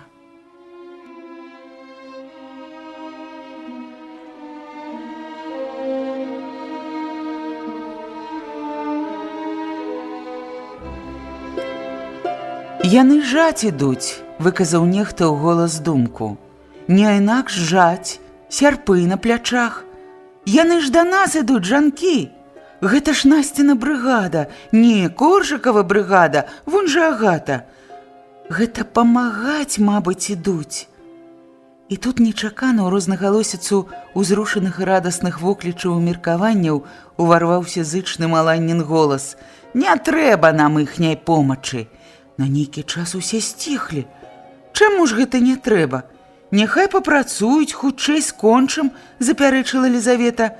І некалькі галасоў падтрымалі яе. «А я кажу, не трэба», – настойвала старая Маланя. «Мы і адны справімся». Жанкі між тым падыходзілі гамонячы. Добра ўсе бачылі, што ў натоўпе пераважна былі калгасніцы з Насцінай брыгады. Яны ішлі разам са сваім брыгадзірам. Некалькі жней прыслала і брыгада Коржыка. У Коржыка жаць заставалася няшмат, яму даволі было і паловы брыгады, і ён, ведаючы, што Аленіна брыгада адстае, прыслаў частку жней сюды.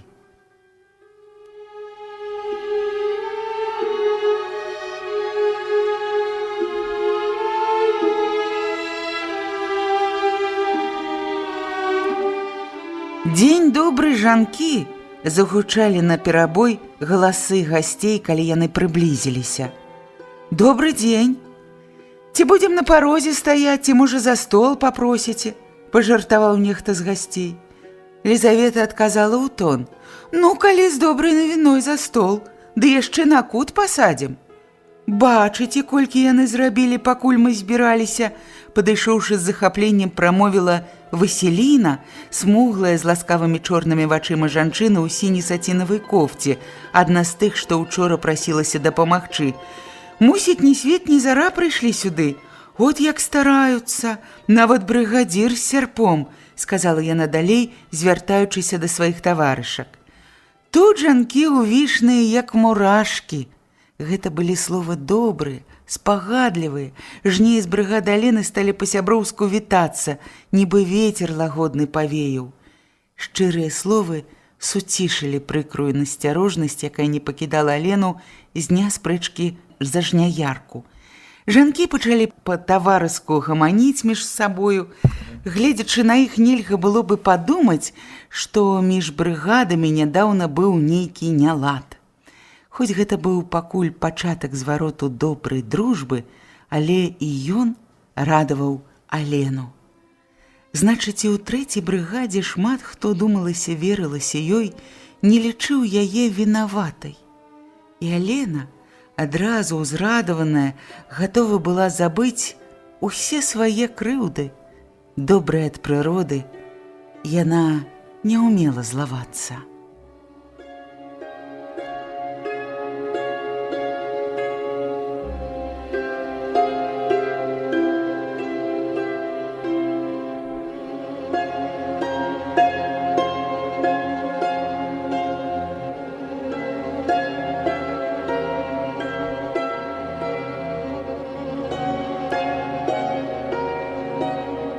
Напрацаваліся?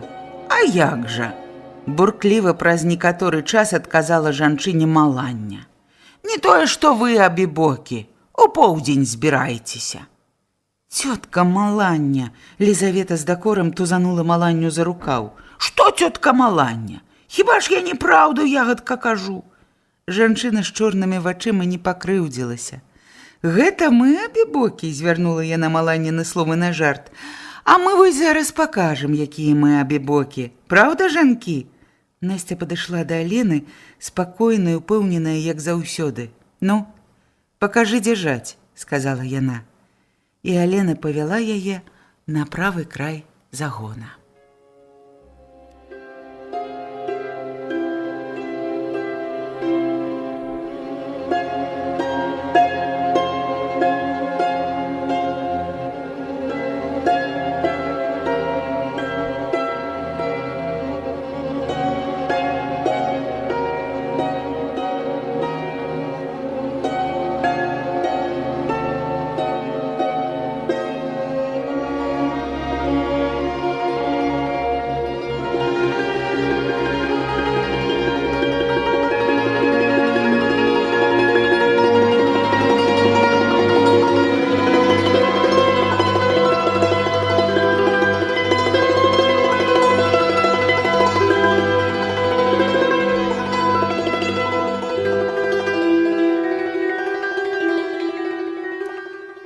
Ігнат доўга не мог дадумацца да чаго-небудзь пэўнага.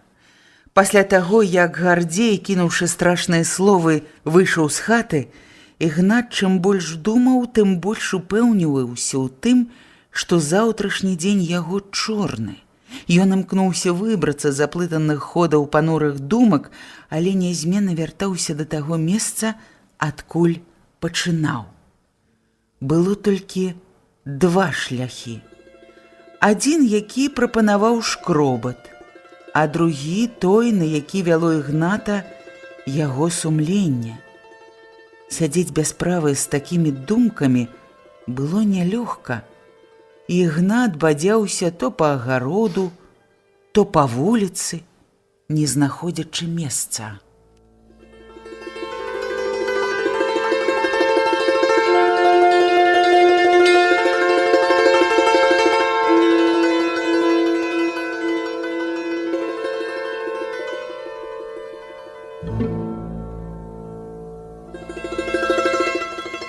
Так, было толькі два шляхі. Зрабіць тое, чаго дабіваўся Гардзей, Ігнат не хацеў. Але боязь ганьбы і пакарання пасля Гардзеевых слоў, як цень усюды валаклася пры думках Ігната. Яна непакоіла Ігната, прымушала яго вяртацца назад, думаць, шукаць якога-небудзь нявызнанага, беспакутнага шляху.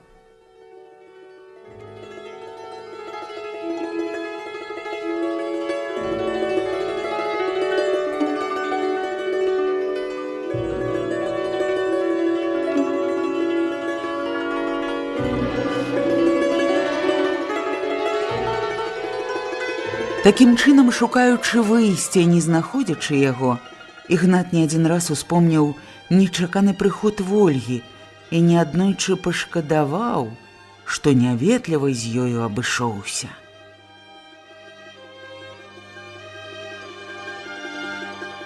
Яна ж прыйшла сама, запрасіла на работу, прыйшла да яго як да паважанага чалавека, бо абы каго на працу не запрашаюць жа. Калі б пайшоў, не было б гэтай ненавіснай размовы з Гардзеем.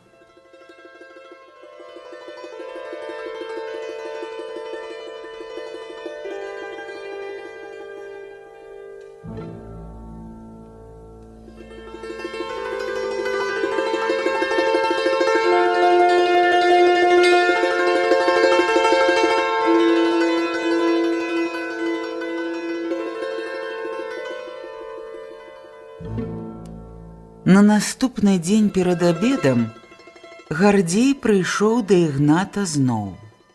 Прывітаўся за руку, зірнуў на Ігната.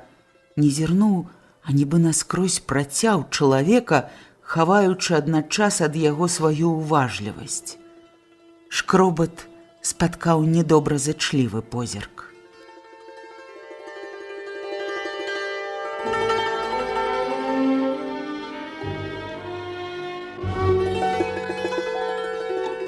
Можа, цэлую гадзіну ён знарок, незважаючы на непрыхільнасць Ігната, плявузгаў пра розныя дробязі.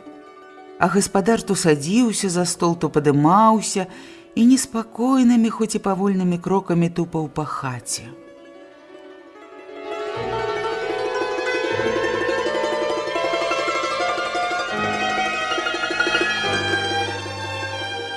Знянацку, нібы прачнуўшыся, Гардзей здзіўленымі, спагадлівымі вачыма паглядзеў на Ігната і сумеўся. Ты што ж гэта нахохліўся? І ён раптам наўмысна засмяяўся, міргаючы вокам, трасучы буйным не па росту тварам. Ай, думаеш? Аб чым гэта? Ой, я ўжо даўно забыўся. Пажартаваў я, дурань. Хіба ж можна такое падумаць сур'ёзна? Дурань ты, дзівак, чалавек. От пасмейся з табою. Падышоў і важкай далонню пастукаў па плячы. Ты малайчына, Ігнатка. От і я такі ж. Жартаваў я. Ты разумны чалавек, Ігнатка, добры, свой чалавек. Да ўпадобы ты мне, ей-богу, да ўпадобы. Будзем сябрамі. Дурань ты, дурань, дзівак, чалавек, што пра мяне падумаў? От пасмейся з табою. І ён паціснуў руку, сабраўся нібы ісці, вярнуўся і, нахіліўшыся да вуха Ігната, так што скронь таго калоў зарослы рудой пасівелай шчаціною падбародак, прашаптаў: «Дык пра тое, пра турму. Ты не думай, я не скажу нікому». У Ігната адразу нібы гара з плеч звалілася. На твары выступілі белыя, халодныя, падобныя на гарошынкі кроплі поту. «Жартаваў?» – здзіўлена выдохнуў Ігнат. А я, дурны чалавек, галаву ламаў. От пажартуй з табою. Ой, дзівак жа ты, ей-бо, адказаў Гардзей. Дзівак, паўтарыў Ігнат. Такі мусіць, праўда, дзівак? Але калі Гардзей выйшаў, непакой зноў вярнуўся да Ігната. Так ты жартуеш? Кепскія жарты твае, Гардзей. І цяжкі трывожны ўспамін, што застаўся на душы, не хацеў пакідаць Ігната. Лепш далей ад цябе хадзіць. Так вырашыў Ігнат.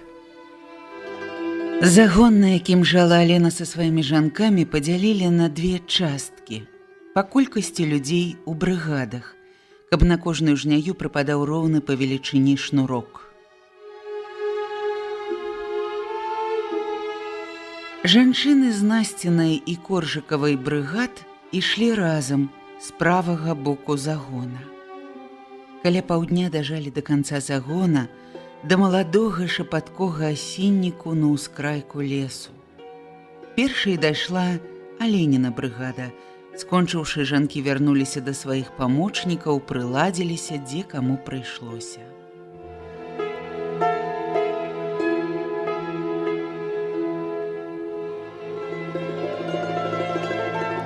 Ніхто з жанчын, што вярнуліся дапамагаць, не трымаўся цяпер сваёй брыгады. Жнеі перамяшаліся. Калі ў каго-небудзь і засталася яшчэ была ў пачатку працы незлагаднасць, то яна само сабой непрыкметна суцішалася пры агульным клопаце.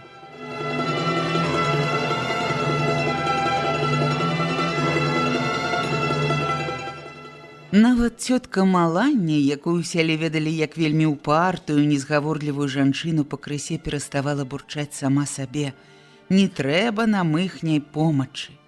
Недаверліва сочачы за Насцінымі жанчынамі, Маланне бачыла, што тыя жнуць старанна, не марнуюць час у пустых гаворках, і яе раўнівае сэрца паступова спакайнела.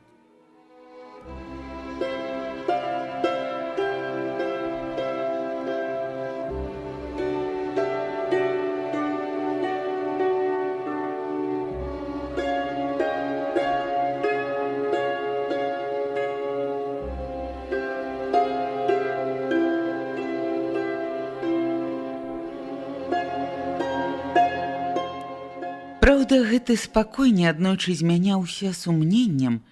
Часамі той сумненне так узварушвала Маланню, што яна пераставала жаць і ішла на ўчастак, дзе жалі памочнікі.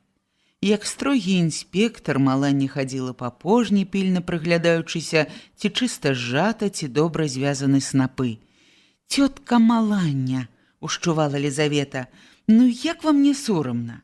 «А што сорамна?» – не паддавалася Малання. «Хіба ж можна пакідаць поле без нагляду? А можа, яны ягадка абы як, нядбайна робяць, псуюць толькі». Але гаварыла спакойна, людзі, што прыйшлі дапамагаць, жалі добра.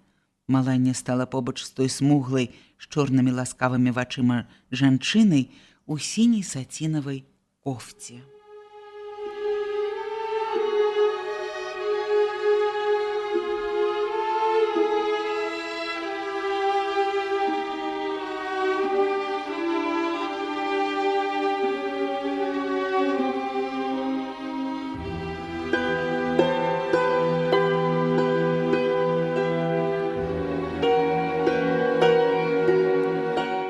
Жалі маўкліва. Сухія ломкія спелыя сцяблы жменя за жменей спорна клаліся на перавяслы, дужымі загарэлымі рукамі сціскаліся ў тугія прухкія снапы.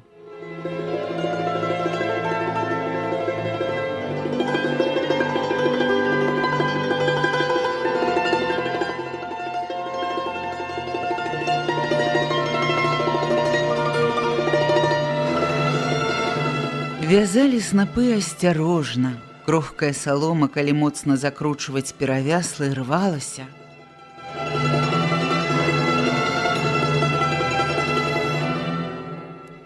Не было чуваць ні жартаў, ні песень. Стома напаўняла рукі і ногі цяжарам, сковывала здранцвелую спіну. Але змора гэта была прыемная.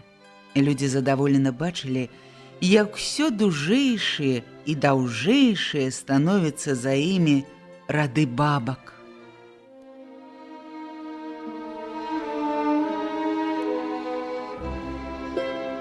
Толькі як скончылі разам той лапік, перадыхнулі крыху. Выпрасталі спіны, прылеглі ў пярэстым цяньку пад галінкамі маладога частага асінніку.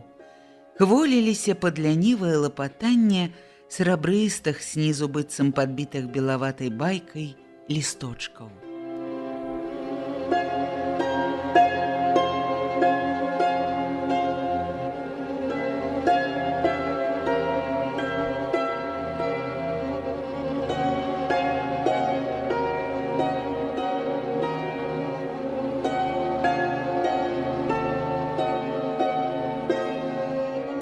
На ўзлесе пахла апошнімі пераспелымі суніцамі, прывялай духмянай травою, асіннікам. Высока ў жнівеньскім небе зіхаціла празрыстае воблака, падобнае на бліскучы камяк пены. «Гэта ж бусел», пазіраючы на воблака, зачаравана прагаварыла Лізавета. Алена падняла вочы ў неба. «Дзе ён?» – спытала яна. «А вунь там, бачыш, Алена? Каля хмаркі справа».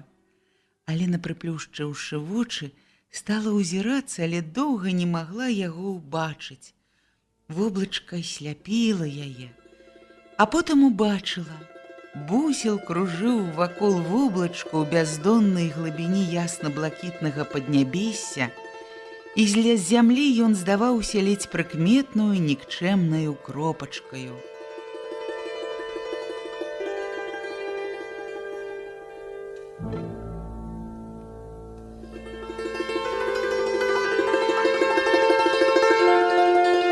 Алена ляжала на траве і з замілаваннем сачыла за буслам, захопленая вострым адчуваннем вялізнай вышыні. Цікава, а якім, здаецца, атуль наша поле, гэта асіннік і мы, так думала яна.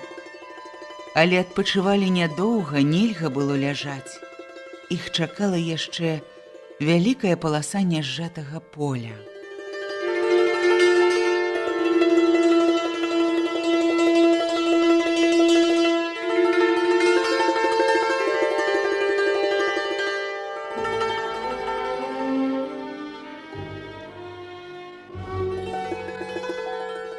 У гэты дзень Гардзею Шкробату і Ігнату выпала сысціся яшчэ раз.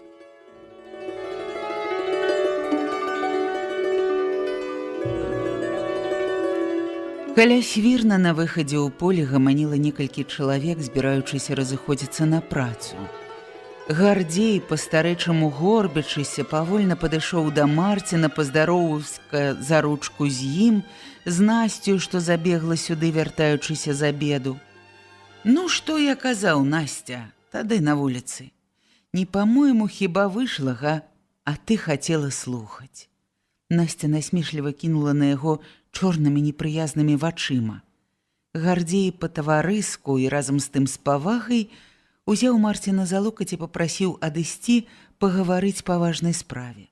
Марцін адышоў з ім крыху. «Марцін Пятровіч», – сказаў Гардзей, пазіраючы ў вочы старшыні. Шыя ў Гардзея, нягледзячы на жнівеньскую гарачыню, была абвязана пярэстым шарсцяным шалікам. Гардзей раскруціў яго і сказаў, апраўдваючыся: «У горле нешта душыць. Глынуць нічога не магу. Прастыў недзе відаць. Адным словам, старасць не радасць. Марцінка, а я тое самае наконт маёй заявы. Хачу спытацца, ці разбірала яе праўленне». Марцін знарок марудзіў адказваць. Ён маўкліва пазіраў у бок, паглыблены ў нейкія свае думы. «Разглядала», – сказаў ён нарэшце.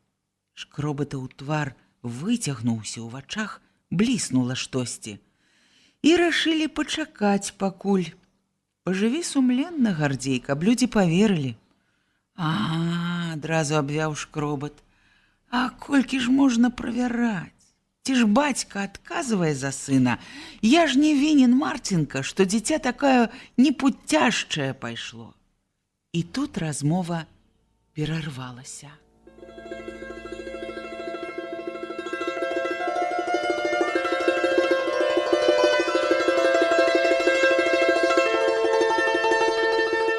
Увагу Марціна захапіла дзіўнае відовішча. З калгаснага двара ў акружэнні дзіцячага гуртка выйшлі дзве дарослыя постаці. Адна было відаць упэўненая, прамая, другая згорбленая і нясмелая. «А, гэта Маланне з Ігнатам», – пазнаў Марцін і стаў з цікавасцю сачыць за імі. Ігнат панура азіраўся на дураслівае акружэнне, ды час ад часу пагрозна замахваўся дручком, што трымаў у руцэ.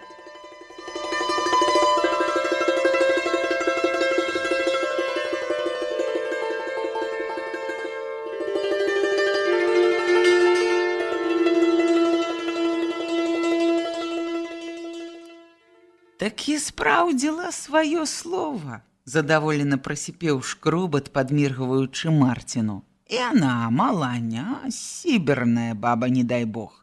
А дзеці падшыванцы». Ніякавеючы пад уважлівымі людскімі позіркамі, акружаны неадчэпным дзіцячым гуртам, Ігнат насцярожана наблізіўся да Марціна. «От, я прыйшоў». Ён азірнуўся навокал. Усе, хто быў поблізу, сачылі за ім і Марцінам. «Я куды трэба», – дадаў ён. Ігнат з абыякавасцю пазіраў на гузік на Марцінавай гімнасцёрцы. У голасе Ігната Марцін пачуў прыдушаны сорам, схаваны пад выглядам наўмыснай абыякавасці. «Словам, Марцін, назначай на работу», – сказаў Ігнат. «Катаржнік, а бібок ты! А колькі я за цябе сарматы прыняла?» – неўтрывала залемантавала старая цётка Малання. «Ціха ты, звоночы язык, мне хіба прыемна перад людзьмі. У мяне ж таксама жывая душа, не к прыкладу сказаць, або жывая душа», – перабіла Ігната нецярпліва Малання. «Гарэлка, от што твая душа, п'яніца ты, прапашчы». Нечакана Малання страціла ўсю сваю гнеўнасць, строгасць і расплакалася, быццам дзіця малое. Людзі ад гэтага павароту спрэчкі сумеліся. Мала хто чакаў такую маладушнасць з боку цёткі Маланні. «Хадзем», – пацягнула Малання свайго чалавека. «Ідзі, Малання», – сказаў Ігнат, – «мне тут пагаварыць трэба з Марцінам». «Ідзіце, цётка Малання, ён зараз прыйдзе». Бачачы, што жонка не давярае Ігнату, уступіўся Марцін. «А што з ім гаварыць? Ці ён што разумнае скажа?» – махнула зняважліва жанчына і падалася адна.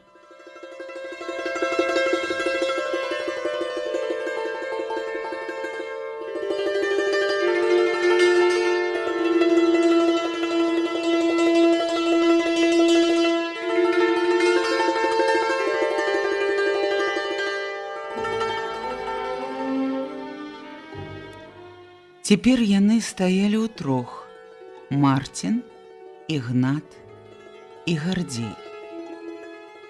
Шкробат адчуваў, што ён між іх лішні, што Марцін і Ігнат хочуць застацца ўдвух, але ён не адыходзіў. Яго трымала пры Ігнату трывожнае адчуванне блізкай небяспекі.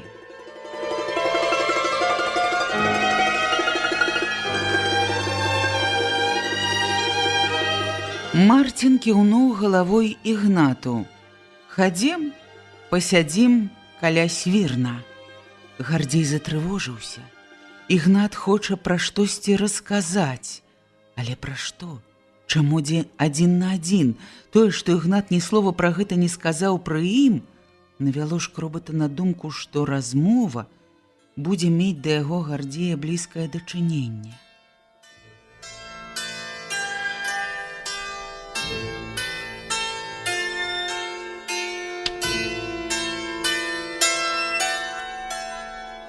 Гардзей падаўся да бліжэйшай будыніны і схаваўся за ёю. Гардзей агледзеўся За ім ніхто не сачыў. Цяпер, калі Марцін азірнецца і не пабачыць яго на ранейшым месцы, можа, падумае, што Гардзей пайшоў дамоў.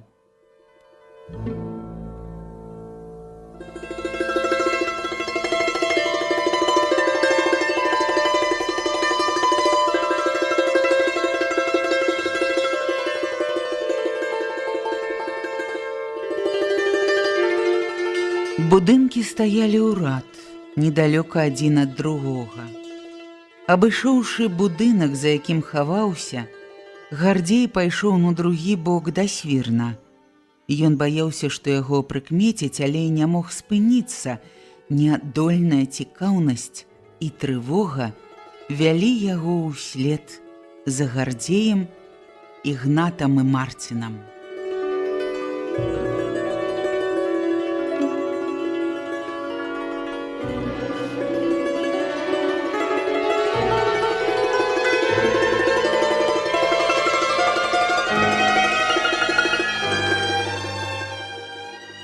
Хутка ён пачуў непадалёк галасы.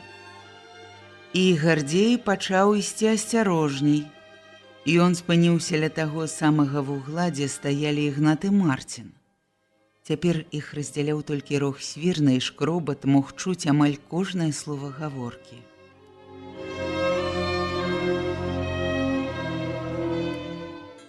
«Дык гэта ты патаптаў?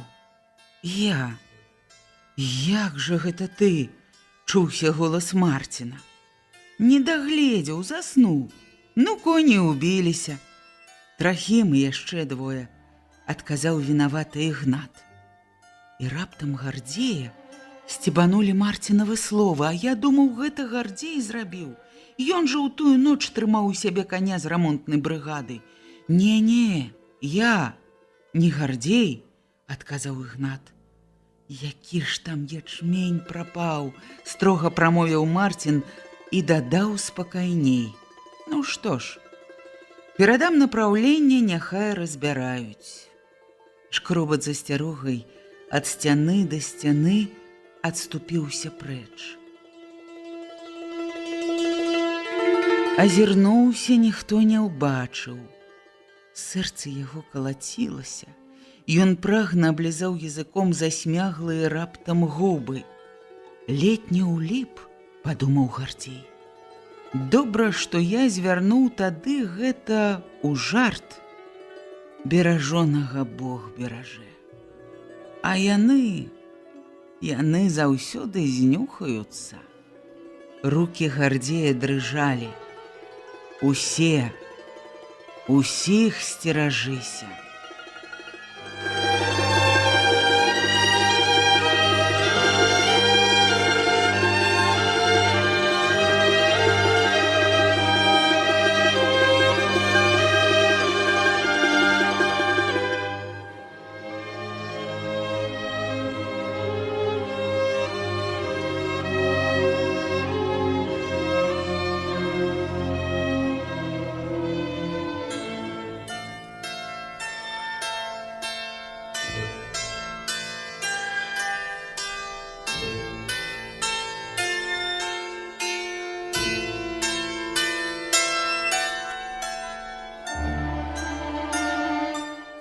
Толькі ўвечары пасля захаду сонца, калі пожня заблішчала ў блакітна-туманным святле маладзіка, зжалі апошнюю жменю аўса, склалі апошнія бабкі. Бабкі гэтыя складвалі усе жнеі разам. Маланя з апошняй жмені скруціла перавясла. Яна строга шанавала старыя азвычаі. Глянулі жнеі на апусцелае поле, на доўгія рады блакітных бабак і радасна загаманілі. «Колькі ж, скажыце, хапілі і за адзін дзень?» Задаволеныя гарэзныя жнеі, абкружыўшы Алену цесным кругам, населі на яе. «Ну, гаспадынька, цяпер расплачвайся. Стаўляй вядро гарэлкі, ды пабольшае. Конікі гагочуць, піць хочуць. Заслужылі, шаленка. Не выкручвайся», – гаманілі жмеі. Алена з удзячнасцю паглядзела на жанчын. Яе і чужыя усе перамяшаліся ў радасна ўзрушаным натоўпе. Крыху разгубленай гэтай гарэзнай шумлівасцю, Алена сказала: «Ды ўжо ж трэба, напэўна, паставіць. Нічога іншага не скажаш, варта». Усміхнулася. «Дзякуй вам, вялікі жанкі, за шчырую работу, за ваш клопат. Ад душы, ад усіх нас шчырае дзякуй».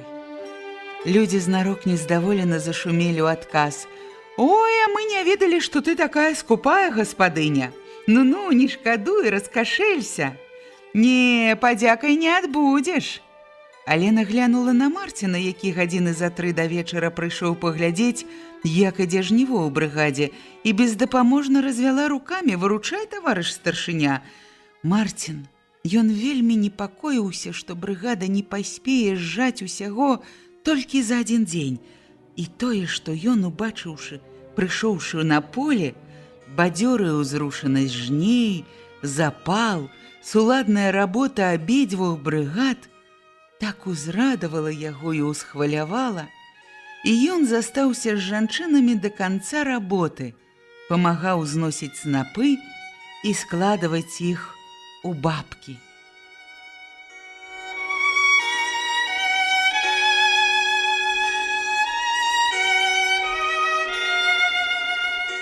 «Гаспадар, відаць, такі трэба раскашэліцца», — сказала Алена.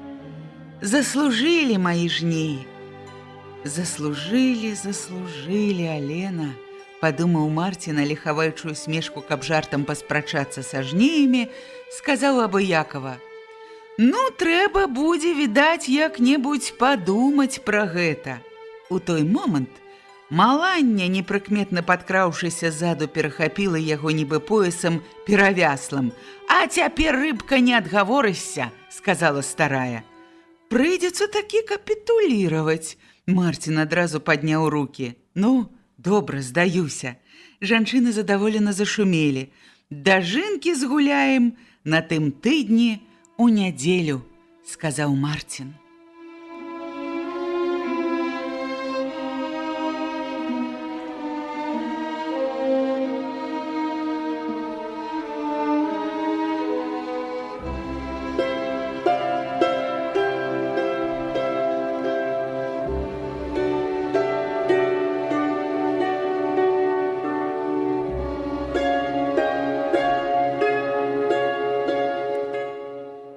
Узрушаным гаманкім гуртам жанкі рушылі аўсянішчам наўпрасткі на дарогу.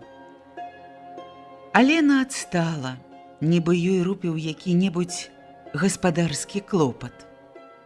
Астаўшыся адна, Алена кінула вачыма ахопленае дзіўным дымчатым прыцемкам поле, прысадзістыя шырокія бабкі. Такі загон зжалі за 1 дзень. На апусцелым поле быццам казачны гарадок вырас. У паўзмроку, як здані цьмянымі плямамі, вызначаюцца 2 маўклівыя грушы, пасаджаныя некалькі на мяжы вольчыным бацькам.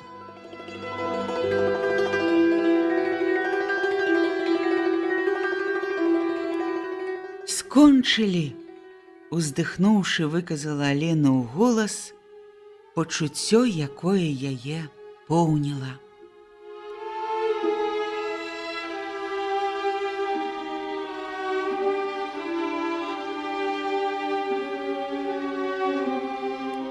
І раптам Алене ўспомнілася трывогі апошніх дзён, калі яна баялася, што спозніцца са жнівом, і сэрца яе цяпер зайшлося ціхай, глыбокай радасцю.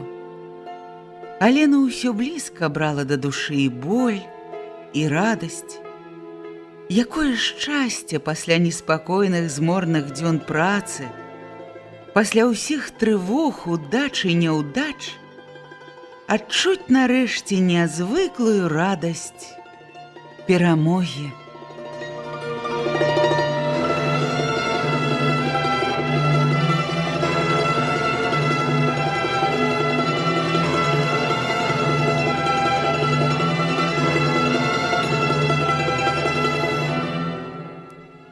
Сэрца Алены было ўсё напоўнена гэткай радасцю. І нават стома, што скавала цела, была салодкая, хмельная, нібы радасць.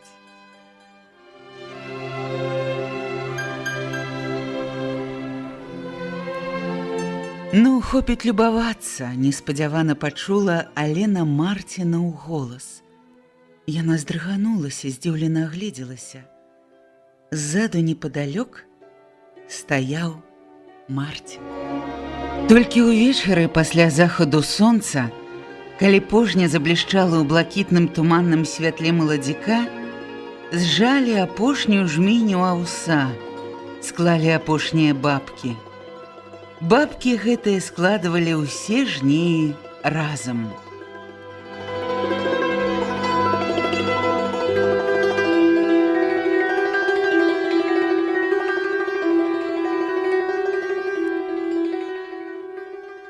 Маланя з апошняй жмені скруціла перавясла.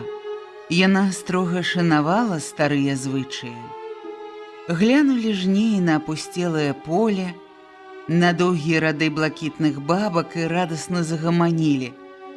Колькі, скажыце, хапілі? За адзін дзень. Задаволеныя гарэзныя жні, абкружыўшы Алену цесным кругам, населі на яе. Ну, гаспадынька, цяпер расплачвайся. Стаўляю вядро гарэлкі ты пабольшае. Конікі гагочуць, піць хочуць. Заслужылі ж, Алена. Не выкручвайся, гаманілі жнеі. Алена з удзячнасцю паглядзела на жанчын. Яе і чужыя усе перамяшаліся ў радасна ўзрушаным натоўпе. Абодзве брыгады. Крыху разгубленая гэтай гарэзнай шумлівасцю, Алена сказала: «Ды ўжо ж трэба паставіць, нічога іншага не скажаш, варта». І яна усміхнулася. «Дзякуй вам, вялікі жанкі, за шчырую работу, за ваш клопат. Ад душы. Ад усіх нас дзякуй». Людзі знарок незадаволена зашумелі ў адказ. А мы не ведалі, што ты такая скупая, гаспадынька. Ну-ну, не шкадуй. Не, падзякай не адбудзесь». Алена глянула на Марціна, які гадзіны за 3 да вечара прыйшоў паглядзець, як ідзе жніво ў брыгадзе, і бездапаможна развяла рукамі: «Вырачай, таварыш старшыня». Марцін вельмі непакоіўся, што брыгада не паспее жаць усяго за дзень. І тое, што ён убачыў, прыйшоўшы на поле, бадзёрую зрушанасць жней, запал, суладная работа абедзвюх брыгад, узрадавала Марціна і ўсхвалявала. Ён застаўся з жанчынамі да канца работы, памагаў зносіць снапы і складваць іх у бабкі. «Гаспадар, відаць, такі трэба раскашэліцца», — сказала Алена. «Заслужылі». Заслужылі, Аленка», — падумаў Марцін, але, хаваючы усмешку, каб жартам паспрачацца са жнеямі, сказаў абыякава: «Ну, трэба будзе, відаць, як-небудзь падумаць пра гэта». І ў той момант старая Малання, непрыкметна падкраўшыся ззаду, перахапіла яго нібы поясам перавяслам. «А цяпер, рыбка моя, не адгаворышся. Прыйдзецца такі капітуліраваць». Марцін адразу падняў рукі. «Ну, здаюся». Жанчыны задаволена зашумелі. «Дажынкі згуляем на тым тыдні у нядзелю», — сказаў Марцін.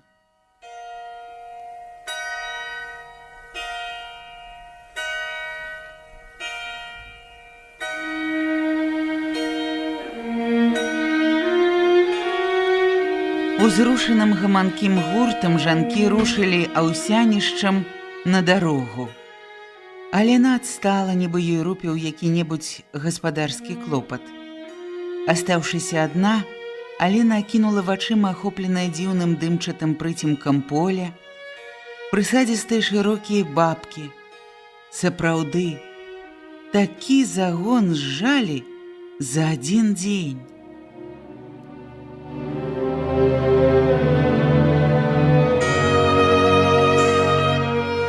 На апусцелым поле быццам казачны гарадок вырас. У паўму-змроку, як здані цьмянымі плямамі, вызначаюцца 2 маўклівыя грушы, пасаджаныя некалі на мяжы вольчыным бацькам. Скончылі уздыхнуўшы, выказала Алена ў голас пачуццё, якое яе поўніла.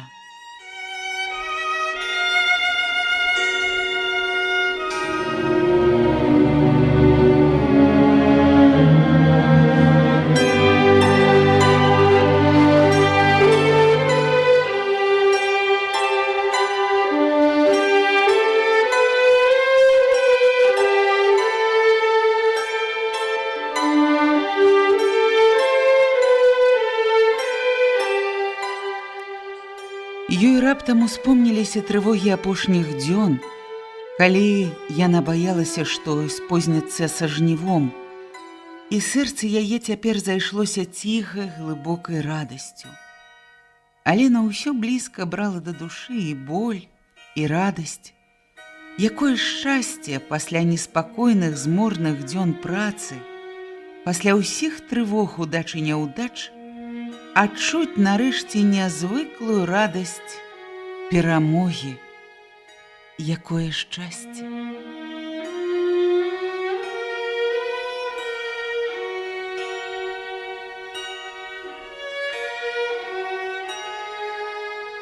Сэрца Алены было ўсё напоўнена гэтай радасцю. Нават стома, што скавала цела, была салодкая, хмельная, нібы радасць.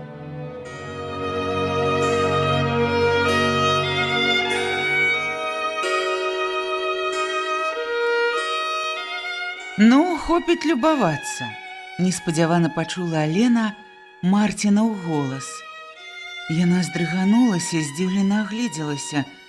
Ззаду непадалёк стаяў Марцін, і ён з дакорам, усміхаючыся, паківаў галавою. Як яна не заўважыла, што ён стаіць амаль поруч і слыша. Марцін, не перастаючы дакорліва усміхацца, падышоў і ўзяў яе за руку. «Ну, колькі ж можна ўздыхаць, як малая? Хадзем, Алена». «Пачакай, яшчэ трошкі», – адказала Алена.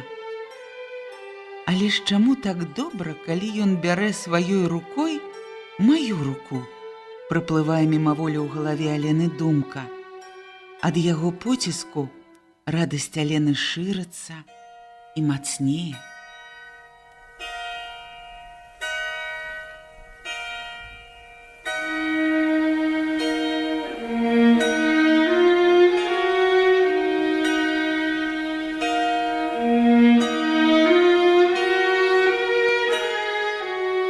Раней таксама хораша было з ім, асабліва тады, калі яна не ведала гэтай непатрэбнай спрэчкі і крыўднага падазрэння Насці.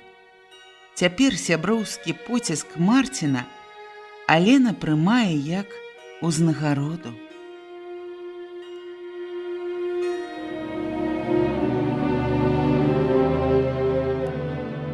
У Андрэя таксама былі такія харошыя рукі, падумала Алена. І раптам, нібы подых вячэрняга ветру, перапоўненае радасцю сэрца Алены, крануў ціхі даўкі сум. Не той вядомы сум па Андрэю, а іншы. Яна сама не ведае, што гэта за пачуццё. Нібы чагосьці не хапае, вельмі неабходнага.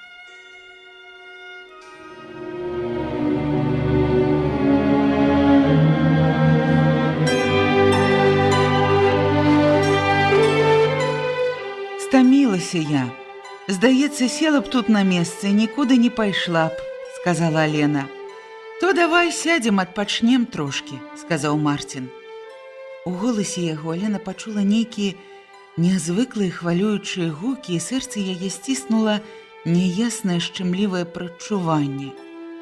І гэта было такое харошае, такое нечаканае пачуццё, што яна збянтэжылася нават. Не, нельга. Таропка амаль спалохана сказала яна і хутка пайшла. Што людзі скажуць? Марцін падаўся побач, не выпускаючы яе рукі са сваёй. Стамілася. Дзіва якое! Усё самі гарбом сваім, але нічога. Прыйдзе час, зноў пусцім машыны. Больш як да вайны, лягчэй будзе. Добрае жыццё будзе, сказаў Марцін.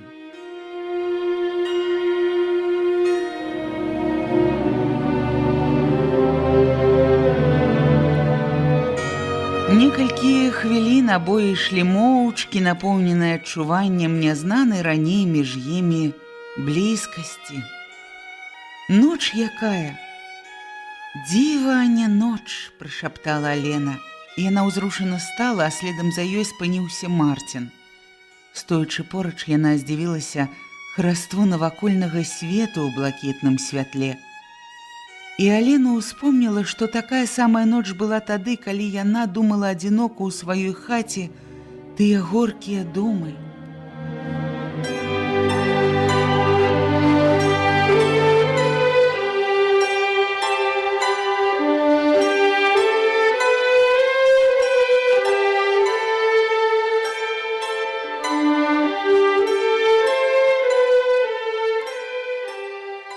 Не такая, запярэчыла сэрца Алены. Тая ноч была іншая, Алена, сказаў Марцін, калі яны пайшлі. А ведаеш, яна сама надумала паслаць табе помач. Настя?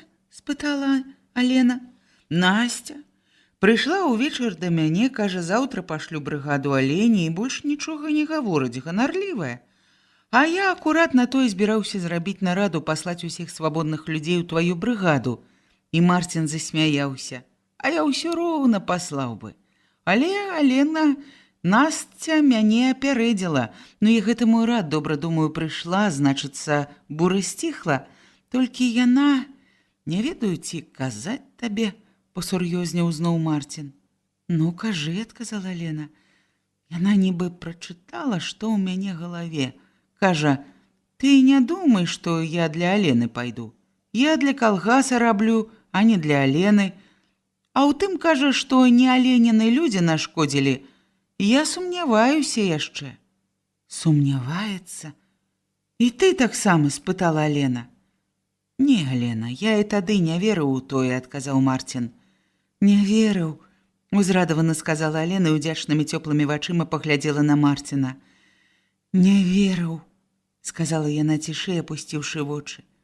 А гэта добра, што ты ў тую дарэмшчыну не паверыў. А вось мне верыў. Хоць і не ведаў дакладна, верыў, што я не магла зрабіць такую шкоду. А мне здаецца, адказаў Марцін, у сям'і так і павінна быць, каб усе адзін аднаму верылі. А інакш і сям'і добрай не можа быць. Якая ж гэта сям'я, дзе адзін аднаму не давяраюць? Я ведаю, што прыйдзе час, і ўсё выйдзе наверх. Але мне крыўдна, што яна можа, Марцін, думаць пра мяне такое, сказала Алена. І старшыня ўбачыў наперадзе цёмную статную постаць Насці, што стаяла на дарозе, відаць, чакала іх, і выпусціў Аленіну руку. Заўтра пачнём малаціць, перавёў на другую гаворку Марцін.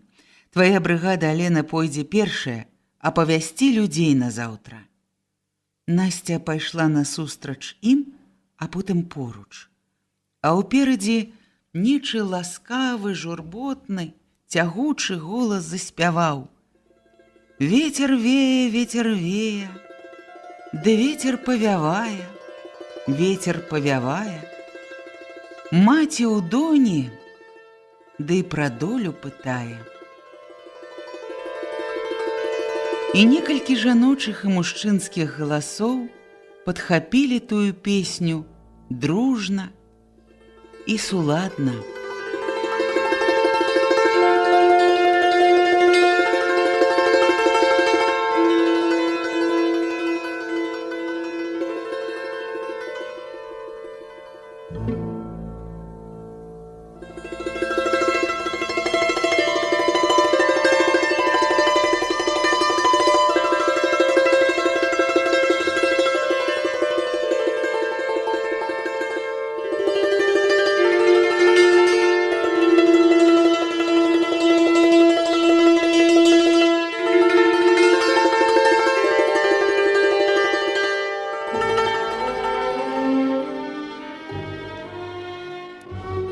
«Прыходзь сягоння ўвечары да мяне», – сказала Настя Алене.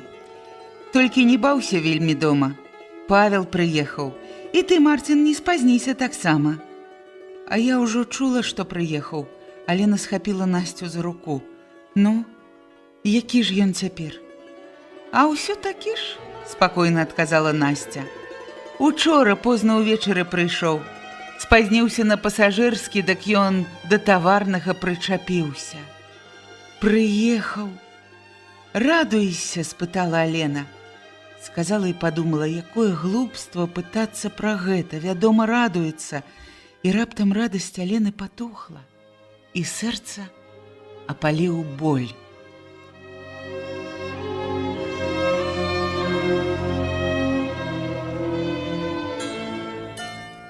Павел прызываўся ў армію разам з Андрэем. У адзін дзень на адной машыне ехалі яны ў горад. І служылі паўгода ў адной часці, пакуль не раніла Андрэя на фінскай вайне. Са шпіталі ён вярнуўся ў другую часць, і з той пары таварышы не бачыліся.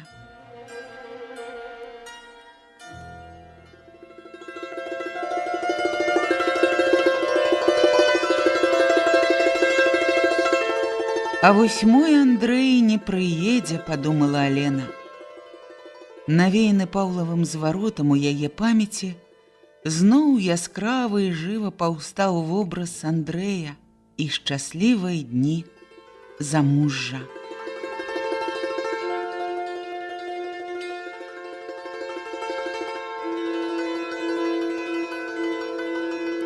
І гэтай думкі на некаторы час выцеснілі радасць, што прынёс Марцін.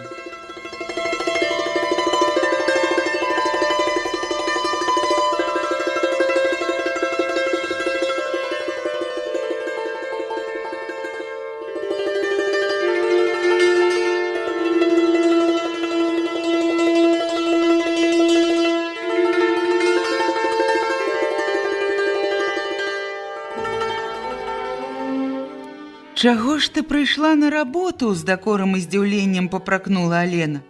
7 жа год не бачыла Паўла. «Ну дык што? Цяпер жа ён нікуды не дзенецца», – адказала Настя. «Праўда, Марцін?» І вочы яе, было відаць, хітра заблішчалі. «Дома будзе. Можа, яшчэ і надакучыць. Хопіць часу. Я учора, як даведалася пра жняярку, раззлавалася на хлапчанё тое. Праз яго нягоднага цэлага паўдня страцілі, раззлавалася на яго, а сама думаю, хіба я лепшая, сабрала людзей сваіх ды на выручку. Пашчаравалі разам, нібы адлягло ад сэрца». Яна сціхла на хвіліну, а потым проста, нібы гаворка ішла пра нешта самае звычайнае, сказала з усмешкаю: «Разышліся, як чорныя хмары, а сышліся, як ясны дзень». «Я не рабіла таго, што ты на мяне ўзвяла», – сказала Алена. «Вось ты гаворыш, нібы вінаватая, а я не люблю каяцца. Каянне, кажуць, позна ходзіць», – адказала Настя. «Дык ты верыш, што не я зрабіла?» – спытала Алена. «Ой, якая ты! Не веру, а ведаю». «Як гэта ведаеш? Значыць, ты ведаеш, хто зрабіў?» – спытала Алена. «Ведаю. Не ты», – адказала Настя. «Ты ўсё рагочаш, а мне не смешна», – адказала Алена. «Каяцца позна, а падумаць пра гэта можа і не лішне», – сказаў Марцін. «Трэба дбаць не толькі пра сябе, не адна ты ў калгасе. Даражыць трэба, адным словам, усёй сям'ёй нашай».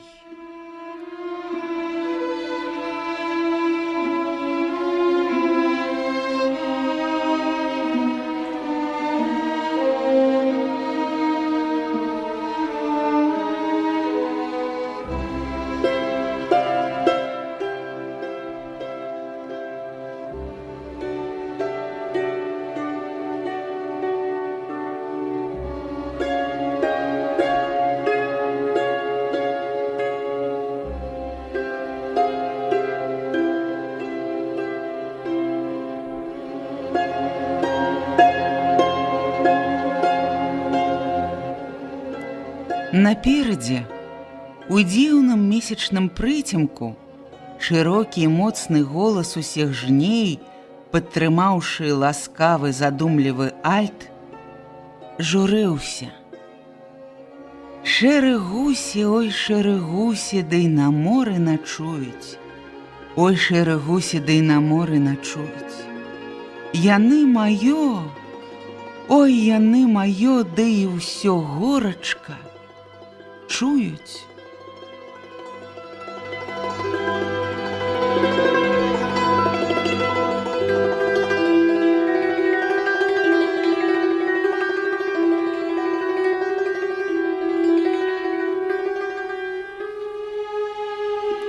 Насця таксама заспявала, ціха, лёгка. Раптам яна сціхла. Пра сям'ю ты правільна гаворыш, Марцін, сказала Насця. Каб думала я пра яе, не стала б узводзіць на Алену такое без доказу. І жняярку не ўзяла б. І яна абняла сяброўку. Шчаслівая ты, Настуля, прамовіла раптам з тугою задуменнасцю Алена. Вось ты ў сарочцы нарадзілася. І прыгожая, і удачлівая, і чалавек твой жывы. Усюды ты шчаслівая. От нашла, што казаць. Дык прыйдзеш да мяне, Алена? Дык а як жа? Канешне, прыйду.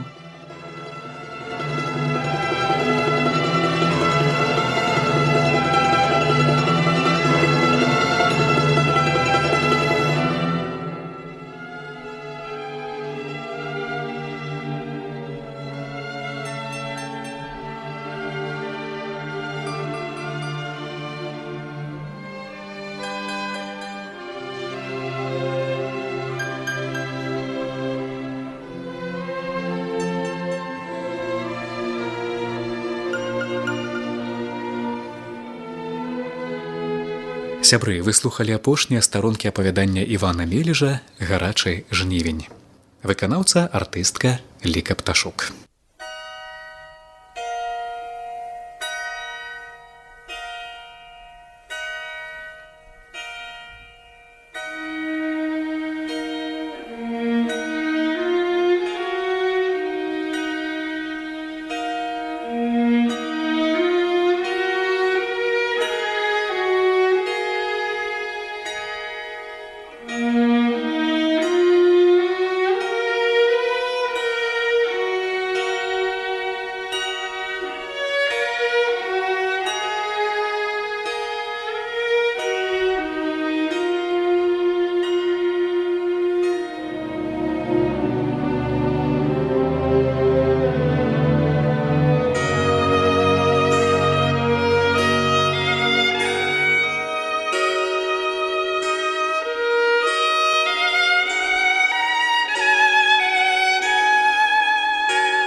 Thank you.